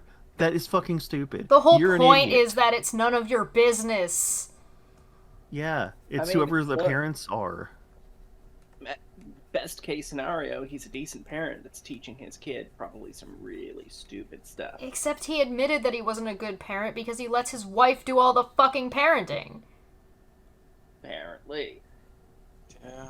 He's just getting drunk off his ass and potentially letting his kid drown in the pool if his wife wasn't there. I mean, with that 97% drowning rate, I don't know how you could not be concerned. Oh, I looked up the drowning rate. It's 190%. I put a website link in the chat for you. Oh, shit. I want to say, without being able to check it immediately, I want to say the 70-80% figure I saw was in regards to transgender people growing up no longer feeling body dysmorphia as a result of being becoming more comfortable in the body they had whilst being accepted as trans. Which isn't ceasing to become trans, that's just becoming more comfortable with themselves. Yeah, I was gonna say which is that. why I said, like, sometimes you'll sometimes get trans people who go into therapy and they sort of, they have some dysmorphia, and then they sort of come to accept themselves in whatever way, and they go, I'm cool just dressing differently and identifying differently, or maybe Yeah, doing, not like, every trans hormones. person goes through the same thing and has the same issues. Every trans person is gonna get to make the decisions to do whatever it is that they want to do with their body, and some of them want to go through full surgery, and some of them don't, and they don't have to. They can do whatever. The point is, it's none of your fucking business. Exactly. Also- They're not like less trans or more trans because they didn't do every surgery or something. Like this sort of like weird. Also, sorry, go ahead. testing how trans are you kind of thing is silly. Well, another thing is too, on top of that, they're ignoring the key, and this is what pisses me off all the time about people like this. It's called a transition. You do realize that just by definition, there are changes and butterfly effect and what how things. It's a transition. It's not just it's not a change. It's not immediate. It's not even an immediate change. Like, but like you're conflating what you feel a transition is onto literally just fucking throwing the definition away in order to fit your agenda and create your artificial your boogeyman that hides in the closet, and you got to believe he's not real in order for him to go away. Are you trying to say that John Foley is a transphobe? Yes. How I dare am. you? Okay. John Foley is trying to say that John Foley is a transphobe. Yes, I think that's... Based on the Go on. Sorry, go on. No, you're good. No, go. I'm just being a shit. Nope. I'm not going. Okay, fine. Well, I'm saying that Steve is tertiarily a transphobe, and he's encouraging this and agreeing with it, and therefore is also a transphobe. Yeah. Yeah, I would agree. The more you know. Da da da. If you don't put that in on the edit of this, I'm gonna be very sad. I'm not editing this. I'm just gonna dump it on. Like, this is already way too much work for me to rewatch this bullshit. I already watched it once. You kidding me? We made it to 30 minutes and Second time. Eh. You know, I Oh, hey, Manya. sorry, You're I back. came in. Hi.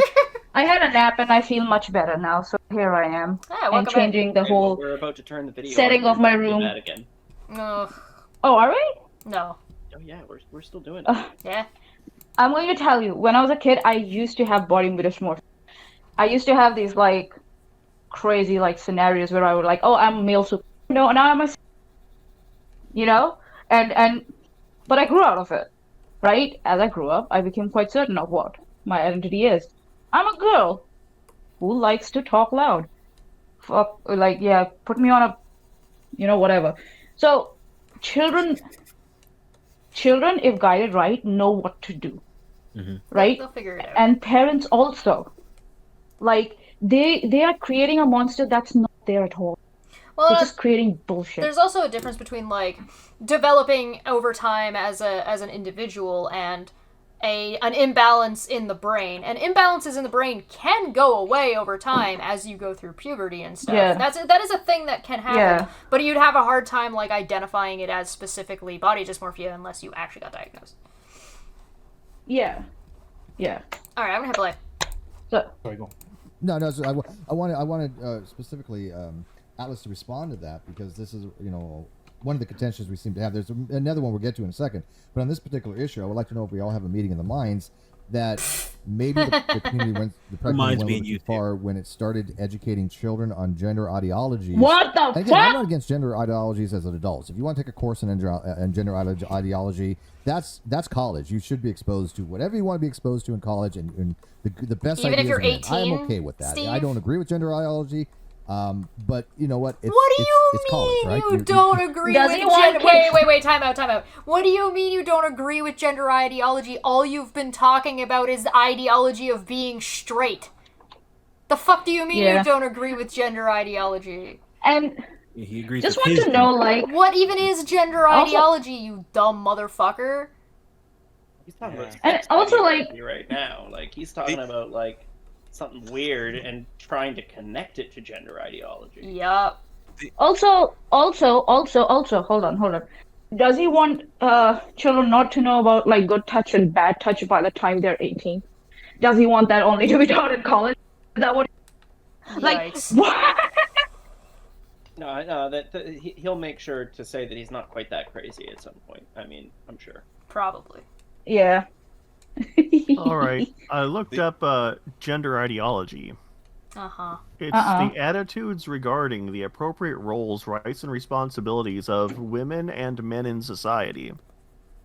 Cool. Oh. So, Steve, what are those? What are those things? You tell me. Whoa! The thing is, and I think that is telling, the only people who I've heard unironically use gender ideology are right-wing crackpots who think women belong in the kitchen and men should build stuff with their bare hands. And everything else is evil gender ideology that tries to teach kids that they can do whatever they want. Leave the bears alone. Get your own hands. I hate everything. Can we go home yet? Na na na na na na na na. Goodbye. You're going to be exposed to all kinds of different things, but they're introducing it now at K through 6. Citation and that's needed. a fact. This is not just we need hyperbolic or any kind of conspiracy theory. This is what's happening. Citation. Okay, so what I think we agree on more than we think here, because I am of the same thing that like there needs to be a wherewithal that someone needs to have before they make before they start changing their bodies, like gender surgery, like reassignment surgery. I can completely get behind the fact that like you need to be at a certain age threshold and you need to be competent, and for a lot of people that's unfortunate. I think where the pushback you get in the community is from the fact that like some people feel like they know Let him their finish. gender from a very young age and they're recalling personal experience, and they want to leave this door open to be like no, they should get it earlier because they can pass easier later on. And I think that's an argument that's the underlying argument I keep getting for this. No, the argument is so they don't fucking kill themselves between point A and point B. Yeah, like what's the competency based on? Like, so if a kid is just depressed due to gender dysmorphia, they shouldn't get puberty blockers?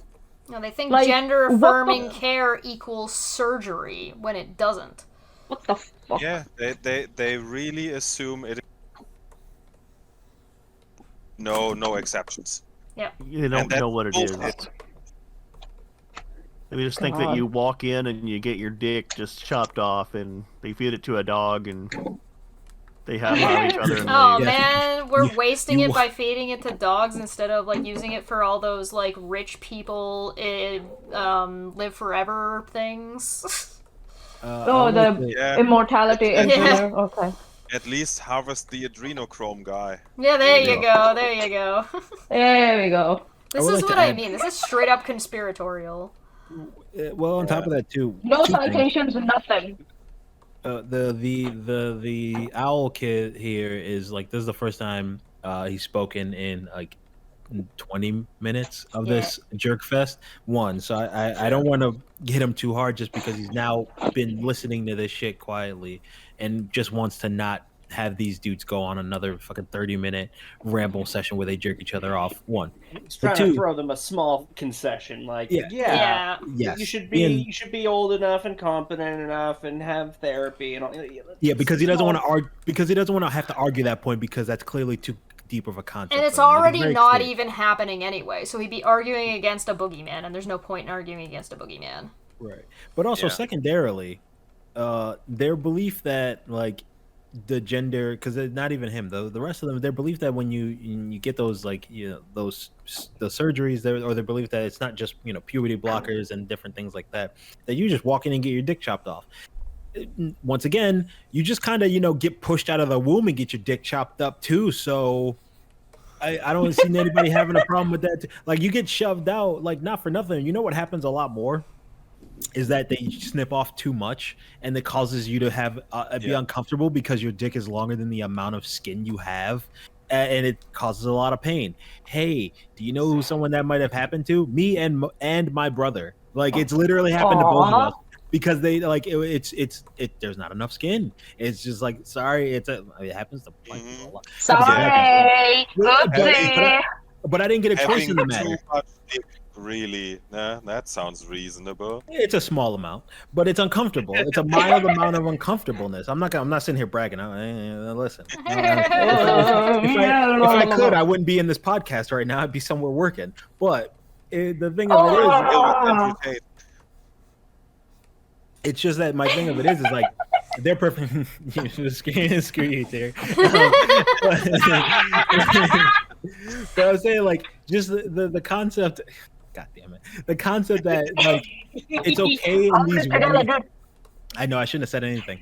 The concept that it's okay for you to chop your kid's dick up in this one scenario where there are actual like feasible, like, we know for a fact it causes tons of harm, and one where you're like, yeah, no, if you do it like this, and this, usually no problems, and they're just trying to poke holes in that instead, is just like a clear sign of just how fucking diluted these guys are.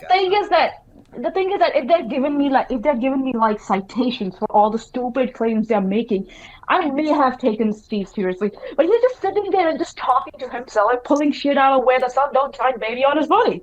There's also I really don't want them to start invoking me though, because then I'd actually have to go in there and talk to them.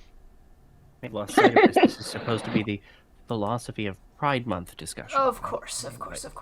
I would also like to point out that you've also got a problem of, like, even if you do not think, like, you don't think that circumcision should be a thing, there is not nearly that level of outcry nor even really disgust in even a comparable amount in current society. Yeah. And it affects way more people. Yeah, that's awesome. Yeah. Now, as for like parents like affirming a kid's gender identity, like if a kid says like, "Well, I'm a girl," or something like that at a very young age, like see what happens, like, and see what's going on, like assess it as a good parent. Like, that's always been my statement on that. But the problem is that a lot of them want it to. Okay, so there is a fact of the matter to be had that when you go through puberty, obviously you're going to have major bodily and anatomic changes. Yes, to the absolutely. Hormones. And sure, you Yeah, can prolong that those happens for when little you bit hit without any causing type of major puberty. ramifications. But anything longer than that, it doesn't just 10 years from now, we're going to have puberty blockers, and then 10 years, I'm going to change my mind. No, it doesn't work that way. And plus, it is a fact that these puberty blockers can he's cause only giving the sterilization. pushback to the person that is arguing for just a small amount of logic. Yeah. Person that gave him a little bit of flack and is yeah, sure, I don't want to argue that shit. But here's just, a little bit of logic here. This is the only person Steve gives a rebuttal to. He doesn't give a rebuttal to this weird fucknut in the top right who started hating black people when the black guy became president. He doesn't give any pushback to this fucknut in the bottom left who doesn't like trans people and is a fucking little female or male version of fucking J.K. Rowling. But he gives pushback to the nice kid who he fucking put their name out there after they asked for it not to be. It was too fucking lazy to even edit it. Like, you, Steve, are not Yes, motherfucker! Thank you. You're welcome. Baka. Right, they're off Yes, label. absolutely is a fact. Yeah, they're off label. They're not designed for that. And again, I understand They're if there's a off temporary label. reason to- Oh, they're off label. Oh, this is the okay. No, sorry, I'm not. Sorry, maybe let him like keep going. A couple weeks, a couple months to assess things. Oh, okay, well, maybe. But even still, when a child says that I identify as this gender, there might be other reasons for it. And unfortunately, I see a lot of That's what this the come from doctor's parents, for. and this is my view. I'm going to just put my views on the table, Right. and they're up for critique.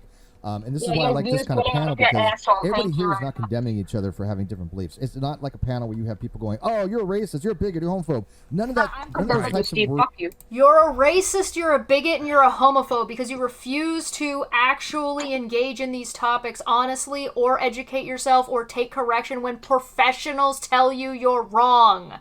You would rather hold on to your bigoted opinion, your racist opinion, and your transphobic opinion because I feel uncomfortable that other people exist.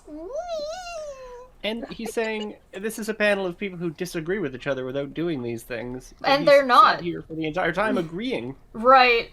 They've all just agreed with each other. This is What are just you a talking straight about? up fucking lie. Well, 3 of them agree with each other. The one that didn't, he gave pushback to. Of course. Yeah, exactly. He was on Twitter, and he already had arguments with a bunch of people on Twitter. He came in here to make excuses about why that didn't work, about how you can't talk about what you want on Twitter because you can't say what you really mean. And then when they went over the tweet that he wanted to talk about, he said specifically that he said exactly what he meant. So that excuse already went right out the freaking window. And then the people he brought onto his panel to talk with him only just agree with the things he is saying. So when he wants to say now that we're not going to call each other names and blah blah blah blah, of course you're not. You're just going to pat each other on the back and say that you're all safe here. This is a safe place. This is a safe zone for bigots and homophobes and all that. Because I'm not name calling. I'm making an assessment, Steve. Right. Okay, I'm going mad with the laughter. This is a safe place for homophobes and bigots, and of course you're not going to call each other that, in your little safe place that you built here for yourself. Well, you gotta defend the racist and bigoted and really awful people, religious people who are kicking their kids out onto the street to die. I mean, honestly, I don't understand what people's What you don't problem understand, is here. Chesh, is he's just asking already questions. dismissed that. He said, we're not going to factor in at all any of the serious bigotry at the start of this. He said, there are serious bigots who do terrible things, but we're not going to put that in our calculation or assessment of the philosophy of Pride. We're going. Then his sample is colored. His sample is not neutral. And that's the first rule. You gotta get the whole sample size if you want to do any type of study. Asshole. But the thing is, Steve is just asking questions. Inconvenient to his argument. I got a chuckle out of Chesh. That was worth it. It's just asking questions. God. I wonder what Mika's thinking about us, like, just spurging out. Words mean Also, anything when you're so insincere about the conversation that you want to shut it down. And that's what another thing we'll get to about the Pride. Some people in the Pride community, they just want to shut down the conversation. Oh, You're God, the he's talking about only Ansgar, one isn't he? doing all this poor man with his giganto platform that he doesn't utilize and can't maintain. Oh, poor him. Oh. Chesh, how hard would it be to change the what's that Ace Lawyer game? Phoenix Wright? Objection. Phoenix Wright, sorry. Yes. How hard would it be to change that from objection to projection? Not very. That would not be very difficult. No, I could probably do that. Can I commission that? Awesome. Yeah, of course you can. He thinks he's not shutting down a conversation by pulling all of his cards back away from Twitter and then gathering a group of people that only agree with him to have this conversation now in his little hidey hole. And one kid that can't talk back. Right. Where is the opposition to his beliefs now? If he wanted to have any kind of conversation, he would have found all the people that disagreed with him the most on Twitter, and there would be nobody who agrees with him here. It would be opposition 1, opposition 2, opposition 3, and Steve. If he wanted to actually have a conversation, that's who would be here if he had any shred of honesty. I agree with you on that. We have a bias group here that are all pro LGBTQ plus people. Because I'm not trying to present this as if anti-LGBTQ plus people have a fucking space here. Exactly. Yeah. Or have anything valid to say, quite frankly. There isn't really a debate that needs to be had on whether or not any particular group of people have a right to just exist and be seen.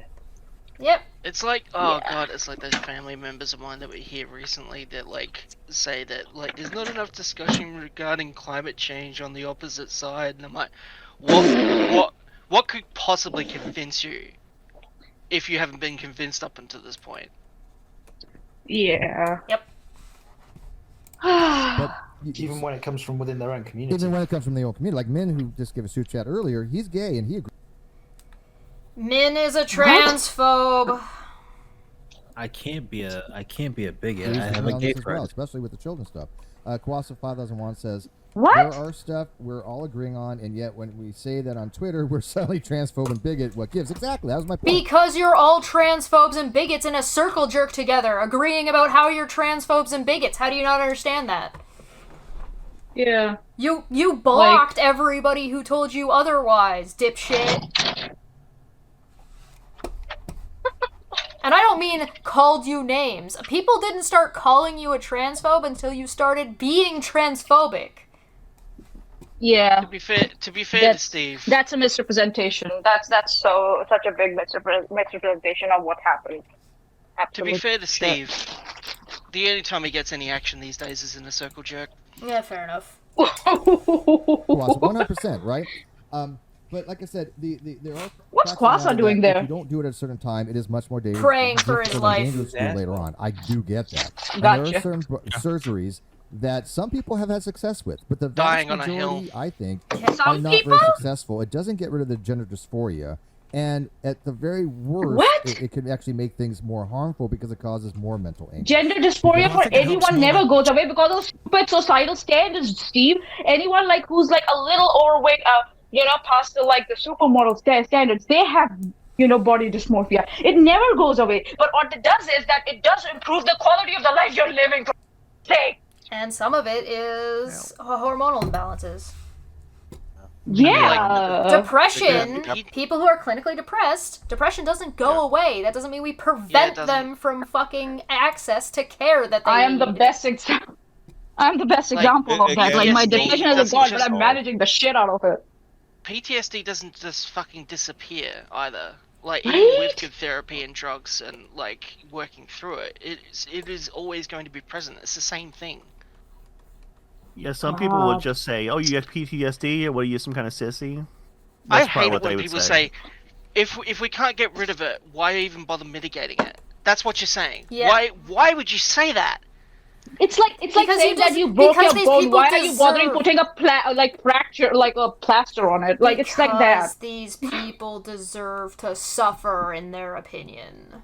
That's why. Yes. Because you're Yes, different please. from me, and therefore you should suffer because I don't live the same life you do. And my daughter deserves Yeah. to suffer because I don't know what the fuck I'm talking about, and I'm gonna use that as an excuse to continue to not know what the fuck I'm talking about.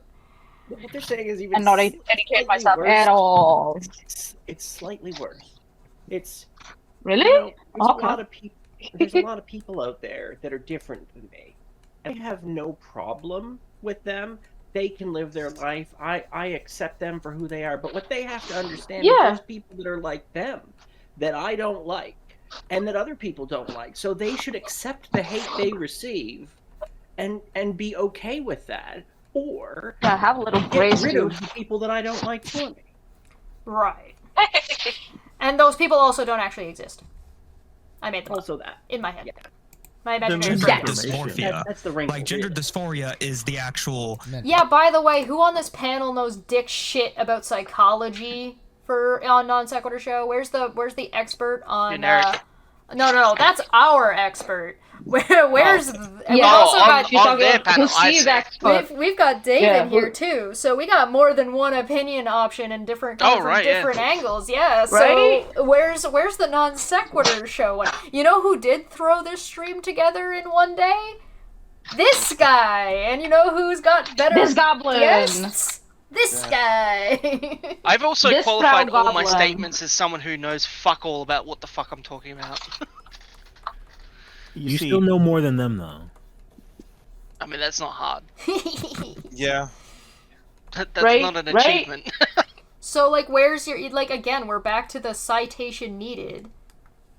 Yeah. Yeah, the Yeah. amount of misinformation they're spouting is like absolutely so dangerous. It kind of reminds me of like Dare, where they tell you like Oh, every yeah. drug you take will kill you, and weed is a gateway drug. So if you smoke weed, next week you're gonna be on crack. like 100% chance. That's basically the kind of shit they're saying. Yep. And then a bunch of kids were like, "Well, fuck it, I guess I'll just do crack then." Oh, except for the part where you shoved it into our neighborhoods with the CIA. But right.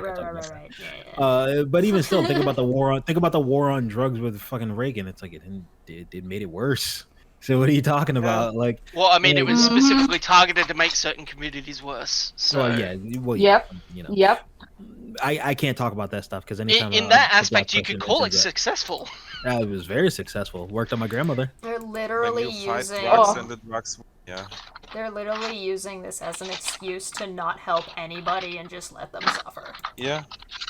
But wow. that is it without any numbers or any. That is just worst case scenarios. That this is like better not have your broken bones set because you could die from the anesthesia. Yep. Yep. You could. Yes, that's what I said. Yeah. Yeah, that's. I mean, and it's fucking. I know I've been quietly eating. You have appendicitis? Let it rot. Exactly. It's the feeling that the world is such. Don't get me wrong. I'm a huge pessimist. I think the world is a piece of shit, and I don't like most people because I find them to be stupid because they think they don't think about the deeper implications of things. Not just they think about all the surface level shit that bothers them. They can't escape their own box. They can't see beyond themselves. They can't be objective. And I'm not saying you have to be perfectly that way. Like you have to always think about everyone else. Yeah. No, then you wind up like this kid up here who's just awkwardly sitting in a corner being talked to at by a bunch of old bears who want to have a lemon party with each other. So I'm not. They decided to invite the youngin to come and watch. Exactly, and it's like I get that there's level. Jeez, I get that there's levels to this. That's okay. That's me, man. It's all right, but I get that there's levels to that, but also it's like your inability to differentiate between what is a very, very, very, very, very small, already a very small group of people. It's already an extremely small group of people if we're talking about the LGBTQI community, right? And then on top of that, an almost infinitesimally smaller single individual circumstance, which is a child who wants to transition, and then at a young age. I consider anyone who's not an adult a child. But even they're specifying 4. That's just right. For context. For context, and then let's even go there. Let's just put it that number going to 4 years old. How disturbingly small that is, and then talking about the body dysmorphia, which is even more microscopic than that. That applies to everyone, though. So it's nonsense. It's the antithesis of logic for a bunch of people that are claiming to be first off, that's not centrist because you're literally going to the far end of extreme of an ideology or of their ideology, not an ideology, their ideology on how things work. So automatically you're out all the way out in fucking right field. And you're like, I'm gonna catch this ball, this pop fly in the center. I'm all the way over here. I'm standing over here by the the green monster, and I'm gonna catch that ball when it goes to first base. What the fuck are you talking about? And please, we're playing soccer in the field. Why are you? You got your glove on, and I'm sitting here with my cleats. Like, what are you doing? Like, we're not even playing the same game. Wendy's. Sir, this is a Wendy's. Sir, yes. Sir, Steve is there food here? Steve is now so desperate. He sounds so desperate for someone, like anyone, to come on his show because I guess he has noticed that his numbers are going down. That he's willing to do any sort of pandering and even sell his self-respect. That he had maybe left like the 10% that. Out of the 100% that that was left after Shesh left with the 90%. So I took all of his integrity with me when I left. Apparently. Yes. Pandering. For only a few minutes. His integrity was actually yours, Shesh. The thing is that before, what would happen is we would talk him out of it, right? He would say, "What the fuck are you talking? Like, this is ridiculous." Now we don't need to go into that stuff. I'd rather just stick with what we're talking about because that's a whole can we not rabbit talk about hole. that, Yeah. No. I'm just saying that now not only he has a ticket, he's and then there are two factors going there. He has no one to fucking give him pushback. Now Right. he's like, he can openly pander to Except that other that's side and say not desperately even- come. That's not even the case, because he is getting plenty of pushback. He just blocks anybody who's a professional who's capable of giving him pushback. And then shuts down the person on his podcast that is supposed to be is clearly the only person who is going to give him any pushback, because the Right. other two are aligned with him and their bullshit centerist. Right. So he's set up a 3-on-1. Yeah. If I Yeah, sure, may, sure. if I may Sure, jump sure. onto Generic's earlier point from a few No. minutes ago, based on sheer Go. numbers alone, if you if you claim to care about children and the way they grow up Hmm. to become healthy, this would not have been a stream about gender dysmorphia and trans people and the ideological left. It would have been a stream shitting on the Republican lawmakers who essentially gave blanche permission to the Catholic Church of a single state to rape children. I hate to be the bearer of bad news here, but I'm going to remind everybody that the name of this stream is called The Philosophy of Pride Month. I have heard no philosophy Yeah, yet. I don't care about that. Yeah, there I've isn't heard a bunch of old philosophy, white guys who hate trans people. That's all I've heard. No philosophy. And LGBTQ plus Yeah. people. Well, that too. But they mental part. They claim to care about children, Yes. right? Yeah. Mm-hmm. So why aren't they shitting on the Republican lawmakers who gave blanche permission to the Catholic Church to rape children? in a Well, single state? they claim to care about children and then describe how they're a shitty, uninvolved, drinking father. Part of it, Oh, dysmorphia God. is like you look at yourself in the mirror and you are disgusted actively by what you see. I agree. And that's normally where gender affirming surgery comes from, is like trying to alleviate that part, and that's what's been shown to be effective. Well, I And don't. so- I don't think it's. I don't think it's that effective. But Based on what? No. Citation I mean, needed. The stat, like the percentages, like it shows like it's a lot more helpful for some of these people. It alleviates these symptoms. It lowers depression rates. It lowers suicide rates. It's like it There you does go. help. Like, and it's plain on its face. Now, as for like, is it more helpful later on? Like, maybe there's some more studies to be done with that. But like, as in the short term, as currently is going, this works. It helps people, and there needs to be more research on it. I could go ahead and admit that, but there is an effect that you There can can always immediately be more see. research. let's assume that. I'm going to give you that just argument. That's never wrong. What do you mean, let's assume that? Research a bunch of stuff. We don't have to go. I'm not gonna use citation. Wait, did he just I'm say gonna- we don't have to go and research a bunch of stuff? Yes. He just said he's gonna Chesh is give out. he's gonna give listen, he's being so charitable, he's such a benevolent king. He's gonna give that kid that one. He's gonna give him, I'll give you that you know, because I don't want to look up stats and numbers because they might prove me wrong. I'm gonna give you that one. Instead, let's talk about some other dumb bullshit of that. This motherfucker in the top right here threw out an 80%, and you just went, yeah, 80% of it is that.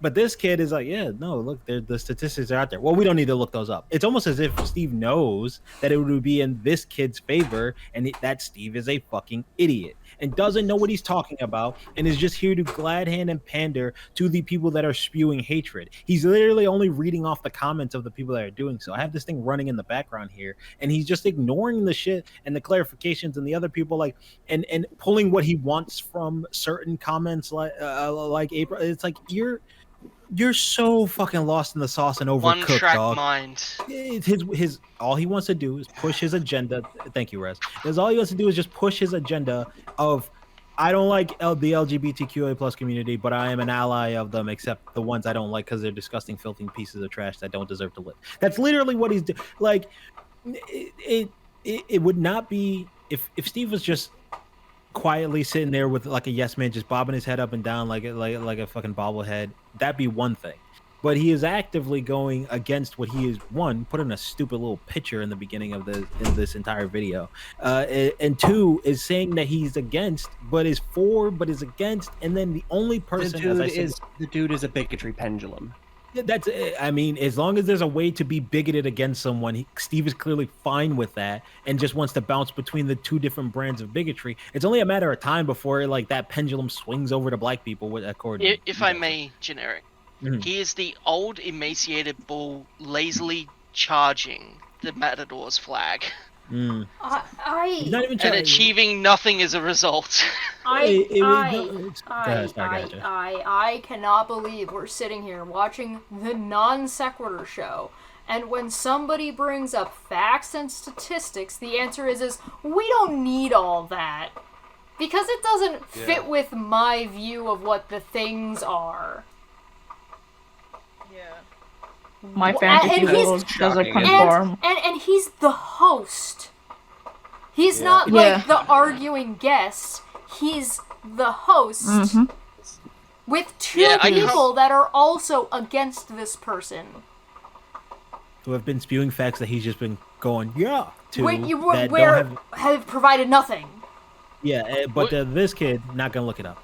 You see, we're at the point where we miss having Kyle, like the days of Kyle on the show. Well, I mean, this is the crux of it, is that his current position on this is like down. Then the numbers that he was given would elevate his view on how trans people work, like if they were true.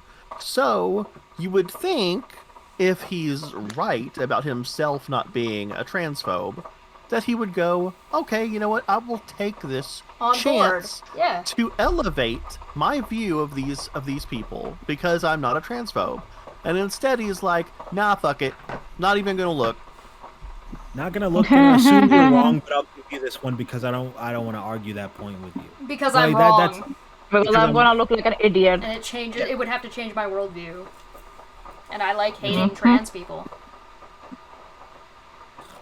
It's like so many extra steps to just say you're like it's the same as roads in YouTube. It's so many extra steps to just say you're a scumbag and that you hate.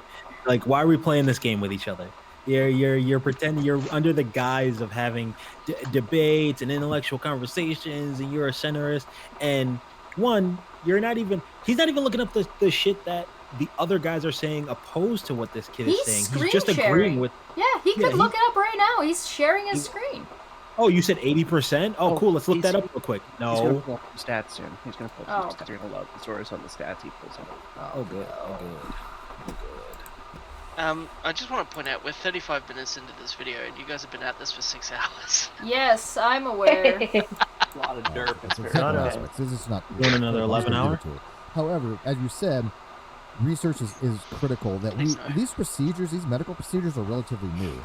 We didn't have medical procedures, Steve. Which ones? Which ones are you talking about? Yeah, what more boomer shit. Shut the fuck up about the Gen Xer and this and that. Shut up. No one cares. Your age is irrelevant in the scenario you halfwit. It's literally not relevant. Common sense. In fact, actually, the only thing it's more relevant to is how you should know these things because you've been alive for longer. This kid, clear Caution at the very least, is like in his mid-20s. Maybe he's not clear and a young, content creator and is still not even without didn't have any information set up. Once again, just a rookie move. You can't knock the kid, but you are the quote-unquote veteran here, and you're a fucking old man, and you can't even go while you're screen sharing to look this shit up. You're not even competent enough to block this kid's name out so he doesn't get doxxed. You useless waste of human meat.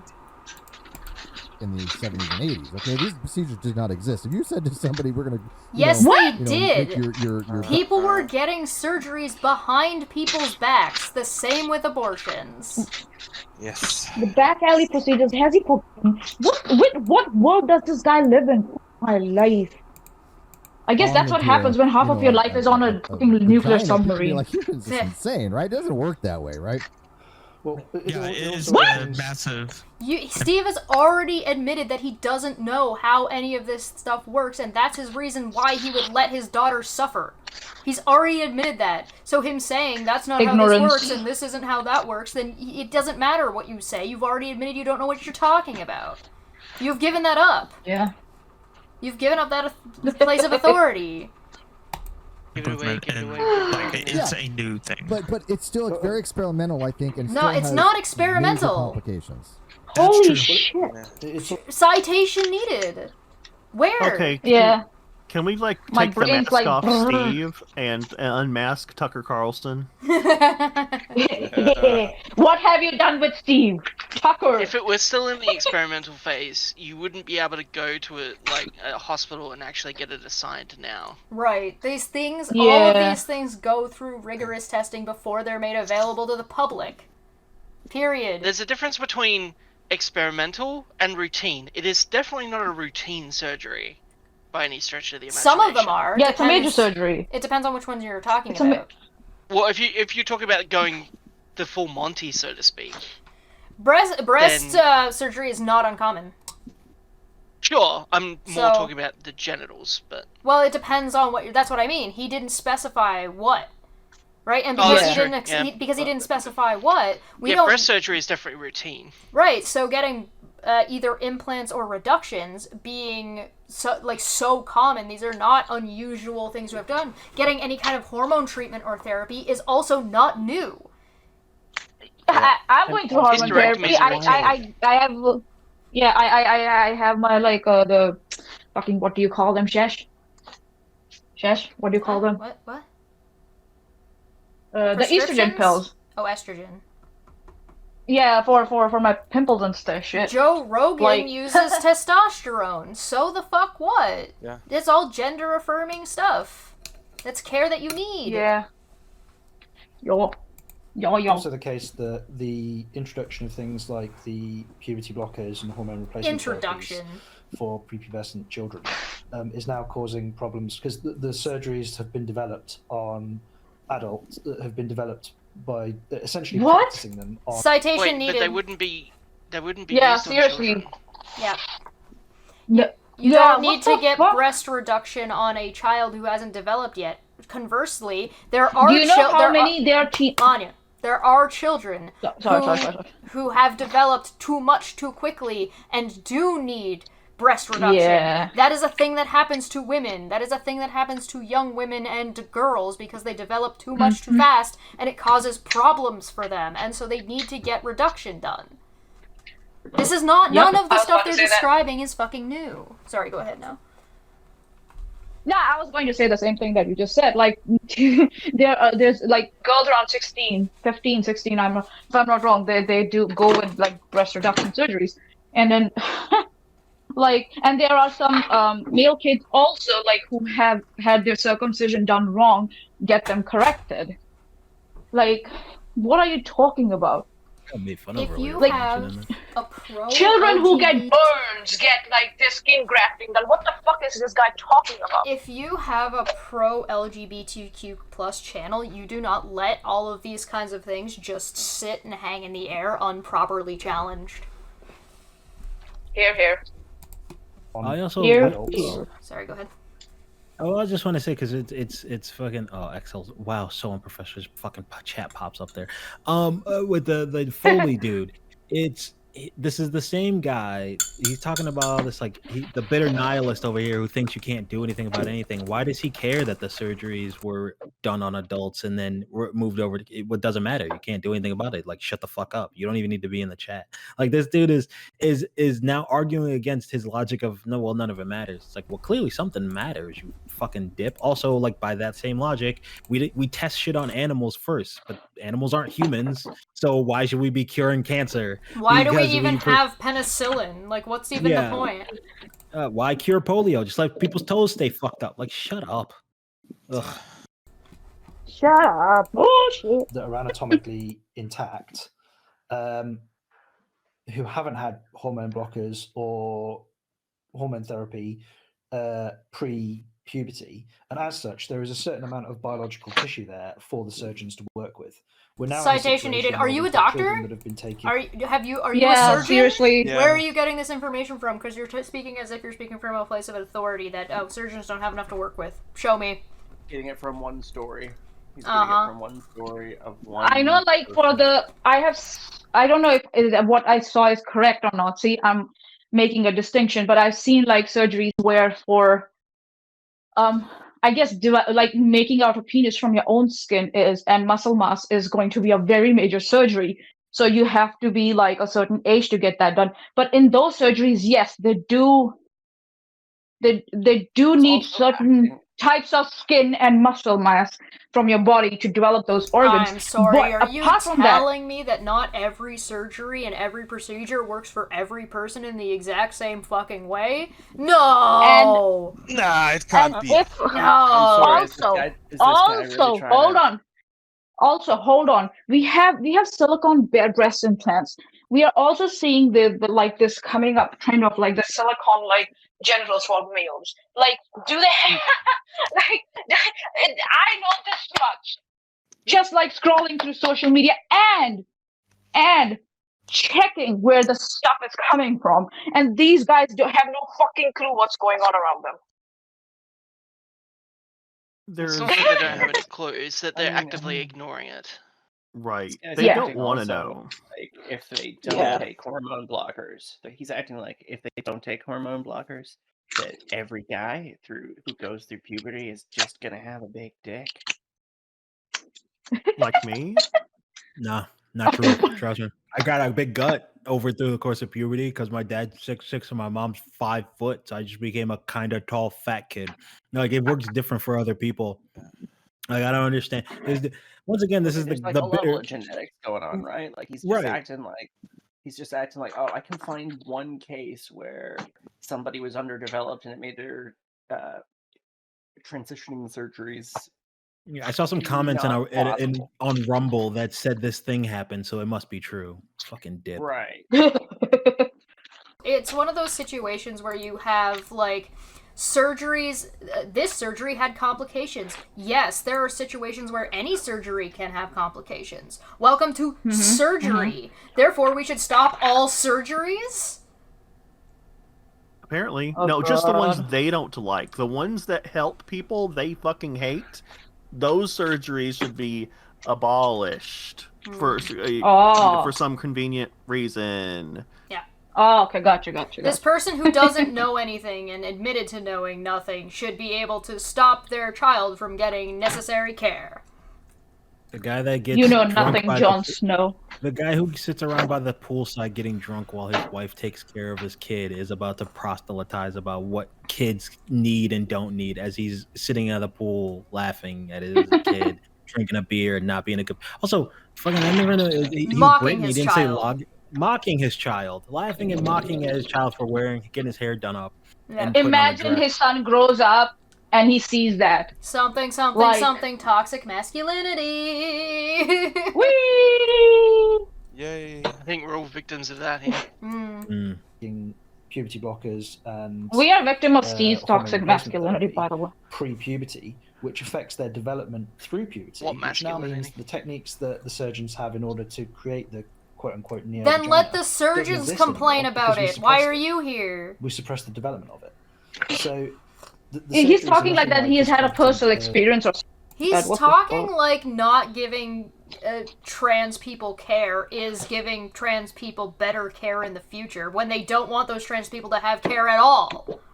To be fair, I will say this. I didn't know they had a thing called neo-vaginas, and if you can get a vagina that'll stop bullets midair when the agents come and attack you, I'm all about it. Fair. Okay. Now listen to this. I hate that I got that reference immediately. Listen to this. He's trying to say. I did not see that coming.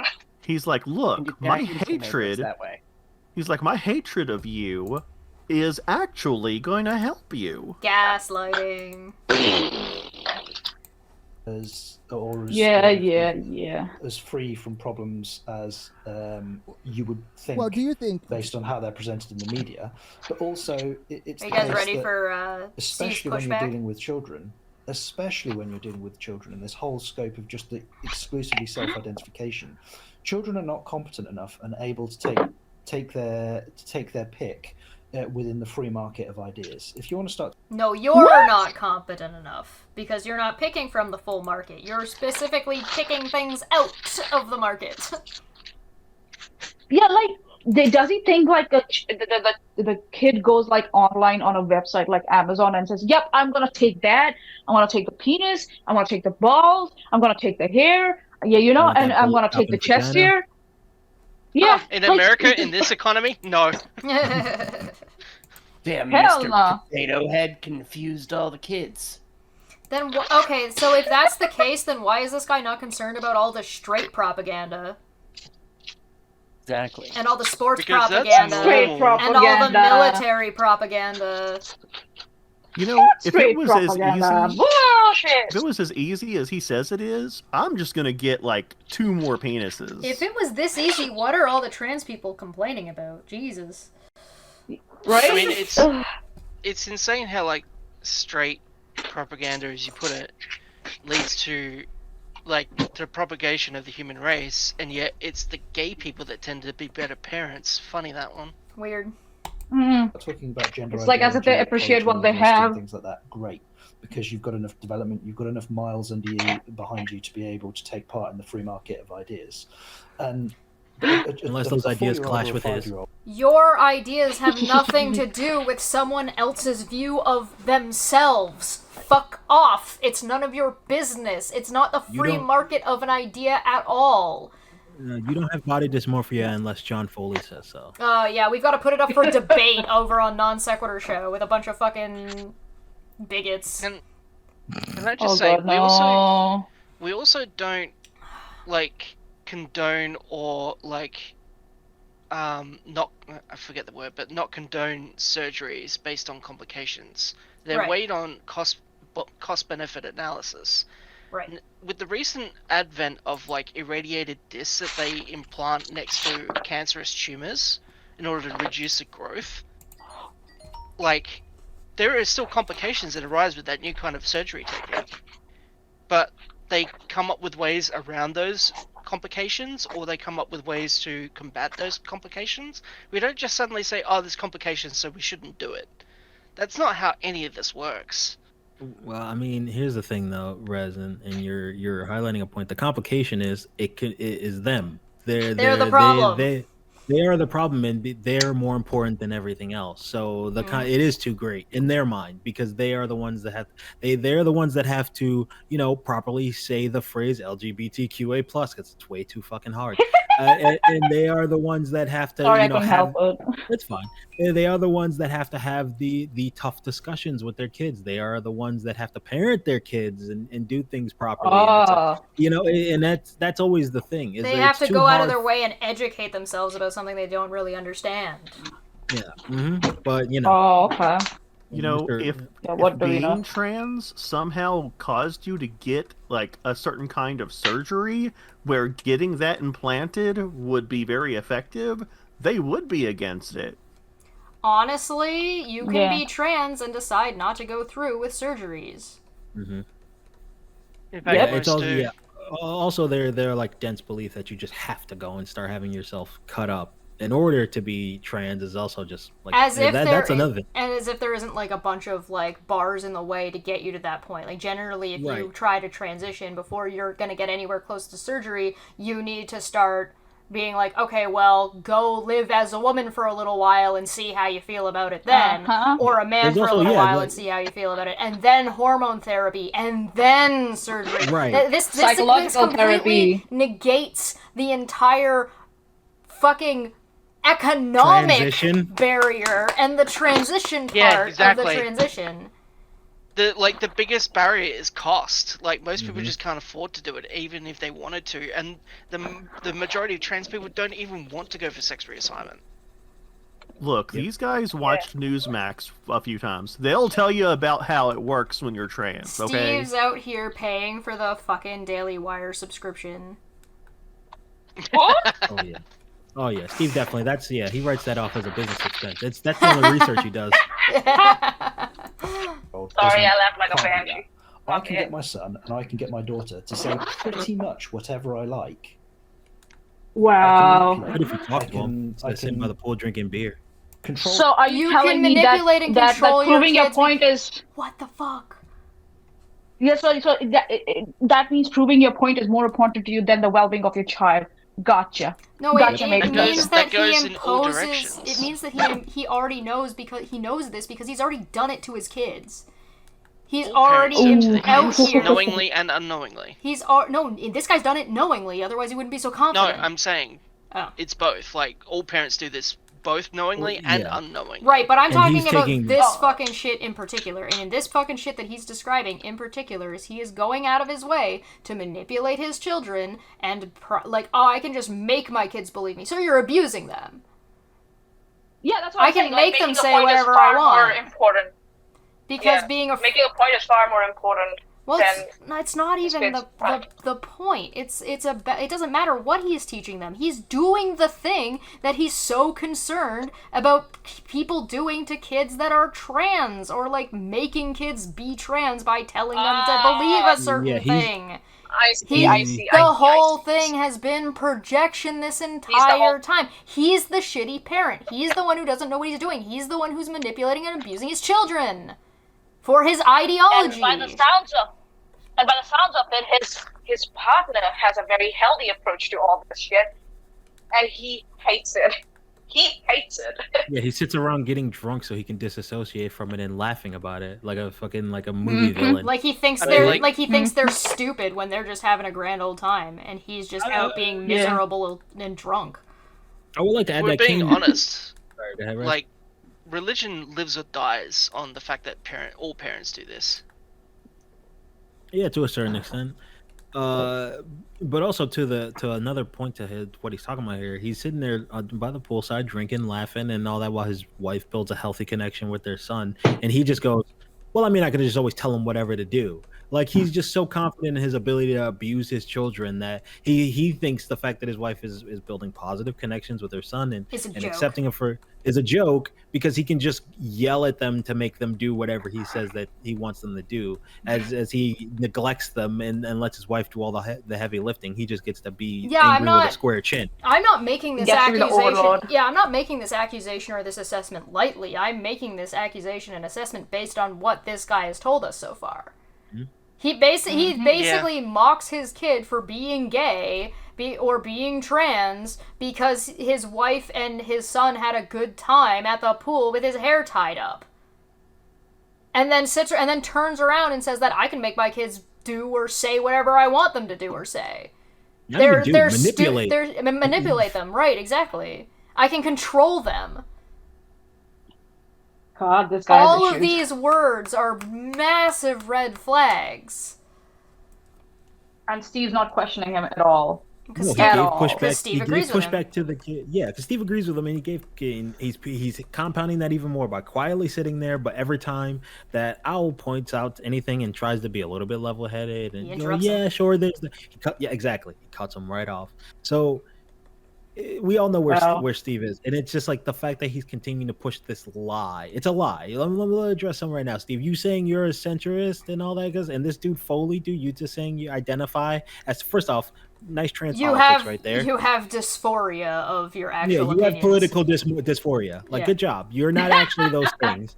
And you're lying to yourself. And Steve, you're a fucking terrible show host. Like, awful. Outside of all the other things, at the very bare minimum, you should be some fat old asshole sitting on the internet talking into an echo chamber as opposed to having a show. And there's a reason why yours is falling apart and you're gaining the audience you are. I hope you enjoy it. In before Steve Brett Keane.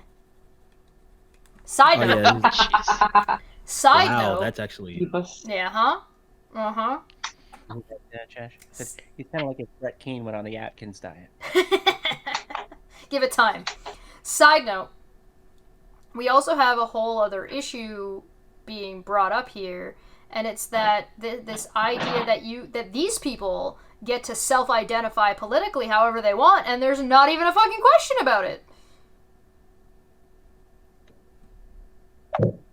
You don't Because have it's to have surgery. normal. What? Yeah, like nobody's questioning them that I don't believe you that you are a centrist. I don't Or believe like them that. they're a centrist. Does that count? No, and No, but nobody's telling them, like, nobody's, like, Yeah, has ever, like, except Twitter, nobody has ever given them pushback on his channel or anything Well, like they get that. the pushback and then they run away. And they're like, oh, you're mean. Because that's the thing. You're mean 'cause you use bad words. They're provoking people. They're behaving in horrendous ways and then writing off any criticism by fiat. So they can push bullshit. Yep. It's walking up, poking a bear with a sharp stick, and when that bear claws you, you come back with a military and drop a nuke on the forest. It's like, no, you did that. You did that. Yeah. So you claiming like I didn't do anything wrong. You sit it. They're the people. They're the guys who sit in their tents with apples in their pockets and then wonder why they got eaten alive by an animal. It's whatever. Yeah, you're right. Green Hurdy. You know, to a degree that you just cannot control another person who is able to take place in the market, in the free market of ideas, and assess arguments rationally and emotively. I'm abusing my kids. Ha ha ha ha ha ha. But the joke, notion that surgery helps. Not a notion, it's a fact. As Steve, I'll concede that Not point the on the fuck. face In of it most cases, for a small percentage of people. For a small But as percentage this of people, ideology has a been- small percentage of Here we go with the a ideology. small percentage of a small percentage. God. No. For the small percentage that are trans. I mean, the smallest percentage that are trans, and then yet again, the smallest percentage that actually get gender-affirming care, and then the smallest percentage of that actually go through sex reassignment surgery. And the smallest percentage of that have body dysmorphia post that. But it's all. It's like, it's throughout the whole USA, it's probably like less than 100 people. Exactly. Because that doesn't even include people in other countries that don't have access to specific care. Right. This goes back to my earlier point of the parent walking in and wanting to tell you how to dictate your entire classroom for their one kid out of the 24. It's like, whatever way you want it, I guess I can't do jack shit about it, but I'm not changing the entire flow of it of my classroom because you want something one way and you feel privileged to have those things. It's moronic to believe that such an insignificant like small amount, not insignificant, infinitesimal small amount of people who are the way you say they are can just be extrapolated to everyone, and then that at best you can go, well, I'll concede the point that there's a small. His admission right there, just even to concede the small percentage of it. Well, then it's a small percentage of it. So what you're arguing is fucking stupid. Like that it's so small. What you're arguing is one, pointless, and two, a lie. Right. Kicked through our schools and kicked through society at large. We've got a huge number of people that are. It's a two-phase problem. We've got a large number of children who are identifying as transgender or two-spirit or non-binary or whatever the case may be, and then they're butting up against you. I think he's talking about the trans people who are only affirming them, and then we're going. They're not butting up against sort of people who are only affirming them. They're running into people who just accept them for who they are. Running into drunk British guys who sit by the pool laughing at their kid. Why did I even pause it? Therapies and basically experimental chemistry on No. minors. And that to me. What the fuck?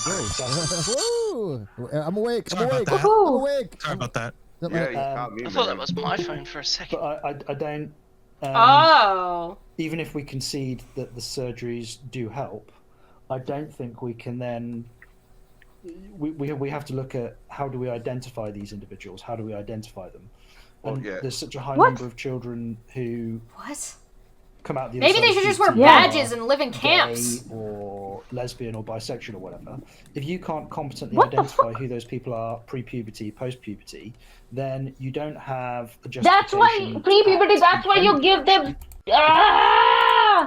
He wants to be able to you don't get to have any kind of care whatsoever, nor make that decision for yourself unless we know for sure that it will actually cure you in the future. Therefore, nobody should ever get cancer treatments.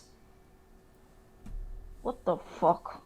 Yeah, that's what I was saying about the complications, and it's not about the complications, it's about the health risk benefits. The long-term health of the. It's okay, guys. We've got the entitlement translator is gonna come and save us. This bitch. This bartender is gonna come and set us all straight. Is she up there now? I just saw her ding in.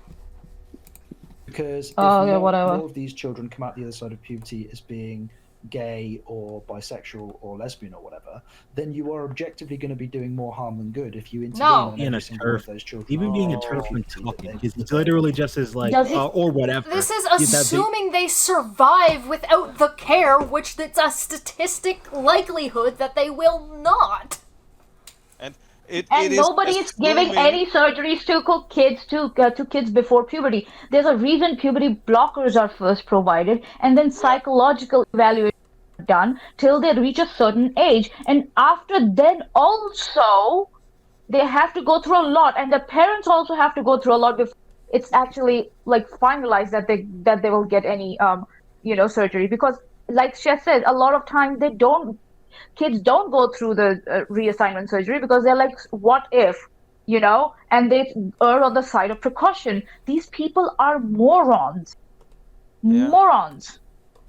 Also, they are that there is a completely normal development of a child, and then somehow the evil transgender community interferes with that. Right. That's not how it works. You have a lot of kids who go through puberty and they are straight, and you have a lot of kids who go through puberty and then they are gay, and you have some kids who go through puberty and recognize something is wrong with me, and those we try to help.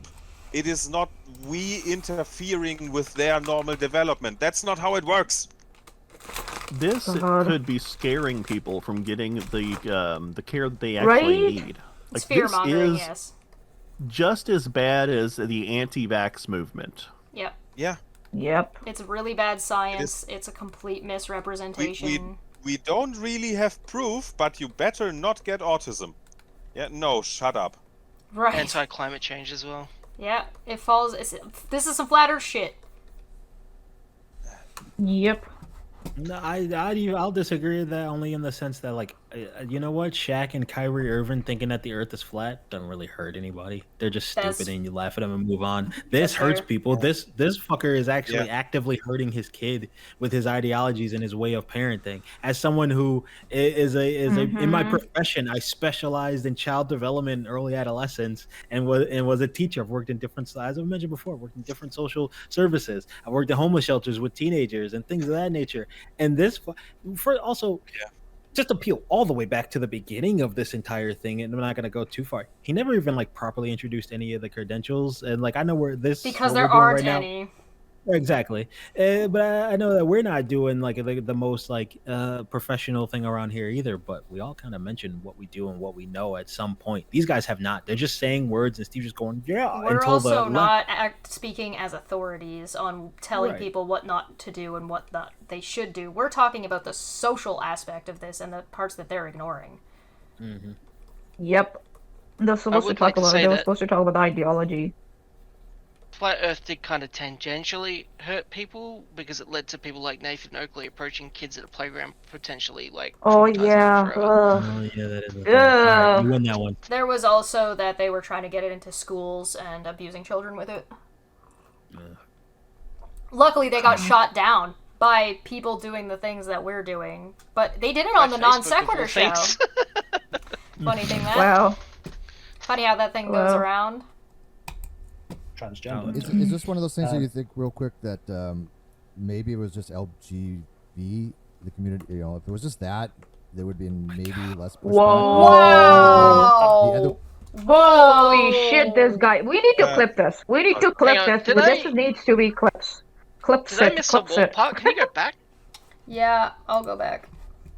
Just like 10 seconds. Concede that the surgeries do help. I don't think we can then. We have to look at how do we identify these individuals? How do we identify them? And there's such a high number of children who come out the other side of puberty who are gay or lesbian or bisexual or whatever.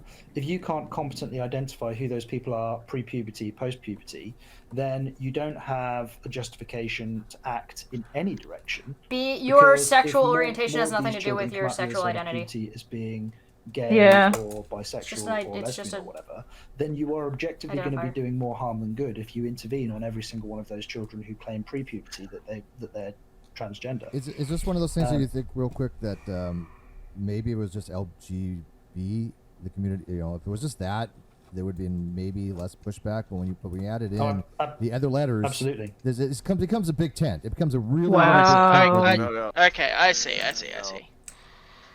So not only is that a ridiculously loaded dog whistle question, but also you don't I thought Steve said he lived through the 80s. Did he forget the amount of pushback there was to gay marriage in the 90s? Did he just forget how gay and lesbian people were treated? Does he just forget about that? They got just as much pushback the whole time, and they're still getting it because of people like you. I mean, there are gay, like, there are non-straight people today in America that still get fucking killed. But and that, yes, that and that statement there of him saying, "Oh, is it the other additional letters that make it the issue?" That would still be a problem with you fucking dip. You're the one creating the issue with the other letter. Like, oh, well, the fact that these people exist would create an issue. If it was just you being gay or straight, that wouldn't be a problem. But because you want to identify as a different gender and you maybe you're sexuality, which, like Chesh said, those two things don't. One of these things is not like the other. Just because drownings increase in the summertime matched with fucking ice cream sales doesn't mean you shouldn't buy ice cream anymore. It's fucking whatever. I can't even put together the correlation, not cause. Thank you. Oh, thank God you're here. Hi. And it's so fucking. Steve, you're and also just opening up the door for this fucknut to say something transphobic. You're the one who is creating the problem with the addition of something that's too complex for you to understand and you refuse to even attempt to is all of a sudden what makes it so hard. Oh, we would never by that logic there wouldn't be those surgeries in the first place, so therefore you wouldn't have to deal with them, and that's more ease of comfort for Steve because he doesn't even want to say the remaining letters in the entire phrase LGBTQ A+. It's not that hard. It's almost lyrical. I would also like to affirm, there's that word again, that these surgeries are well past the experimental phase. Stop calling them experimental. Again, it's like there is no even like reasonable, like even if it wasn't all of the pushback, because I know like it's a little bit harder when you're live, and it's also like a little bit if somebody throws a lot at you, it's hard to catch all of it and then throw all of it back and interrupt somebody every fucking word, which is what we're doing. So like in a live setting you can't do that. But he is giving nothing. He's throwing this dude transphobic softballs to hit out of the park. Mm-hmm. Well, the problem is like, remember when I was talking about my family or my grandparents earlier? Yeah. Mm-hmm. He's talking about these things like colloquially, as if everyone's done. Like as if they just regular. Like he just this is how he talks about his dinner table. He just talks bigotedly towards trans people all the time. Yep. No big deal. This so is he part can of just his rattle cadence. these things off. Yeah. Right, and he doesn't even catch himself doing it. He's just like da da da da da, rapid fire, blah blah blah. That's why we gotta keep stopping and kind of explaining these things. It's ridiculous. And ridiculous. Steve is such an ally that he just doesn't know how to say the phrase LGBTQ+. We don't have to cut the phrase in half, Steve, because if we did, there would still be probably another group of bigots on the Non Sequitur show trying to find new reasons to complain about whatever letters are left. Because the problem isn't, it has nothing to do with what the letters stand for. The problem is the whatever complaints that this group of bigots on this show have created in their minds about the groups that are in it currently. And keeping in mind that if you, like, it's one of those, if you come for one of us, you come for all of us. That's the philosophy of Pride. You're welcome. Well, also, I would also say that John Foley would be one of those people who, if let's say that the other letters weren't on the end, he is already kind of quietly preaching. The other ones is like, well, you have to identify the people who would grow up to be gay. You have to identify so you can put them in camps so they can concentrate. Not concentration camps though. Like he's such a fucking basket case. Like it's. In Australia, we call that Perth. Oh boy. Mardi Gras huge over there. Oy vey. I cannot with this nonsense. Alright, we have been live. It is almost 2 in the morning my time. We've been live for 6.5. 6.5 hours, and we have made it Holy 40 minutes, and some new people are about to join their call. So how do you guys feel about stopping here and starting up again maybe next week? Yeah. I'll be here till the end of this. I want to shred this thing to pieces, and I want everybody to be awake and not totally like burned the fuck out for when we shred it. I gotcha. I gotcha. I'll make it my solid mission to What get to day the do you end want of to do it, this. Shush? Even if I'm burned the We'll fuck talk about that out, after. I will destroy this motherfucker all the way to the last minute. Yep. Alright, we're going to continue to shred this because it deserves to be shredded, quite frankly. Yes. David, did you want to read out what Arnsgard posted? Oh, I can do that. Yeah. He said he was gonna come, but then he couldn't be here. Oh, that's fine. But Oh. gives us a written review of the video, Nice. which says, in the relatively short piece of my life, I mistakenly gave to hear what Steve and his rogues gallery of enlightened centrist, air quotes, have had to say about LGBTQ activism and pride. I saw a panel of out-of-touch navel-gazers advocate for trans segregation and conversion therapy while actively misrepresenting our or outright lying about various stories, data, medical knowledge, and the reality that trans and other LGBTQ people go through in the Western world. They continued to repeat turf lies, propaganda, and misinformation, speaking as though these were given truth, that drawing absurd conclusions based on said nonsense. I watched Steve and his gaggle of low-rent Fox newscasters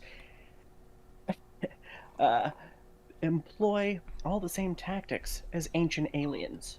Ask, what if, about something completely absurd, and then just go on as if you've proved that to be true, and draw your conclusions from there. Steve and his buddies might not be allied to Fox News and their ilk, but they sure as fuck are carrying their water for them. But don't worry, Steve put up an "I'm not a bigot" splash screen before he started, so all the bigoted things he advocated for were totally not bigoted, and just the reasonable opinion of an enlightened intellectual. Yay! Good Yeah, review. bravo. Alright, I'm gonna be live tomorrow Accurate as doing art, so I'll see you guys here tomorrow. We'll see what we end up talking about, if anything. Maybe more about this, because it'll probably still be on my mind. But I'm going to wrap it up here. Thank you, everybody, so much for joining me for this absolute shit show for as long as we did. My God. And I look forward to doing it with you guys again soon. Phrasing!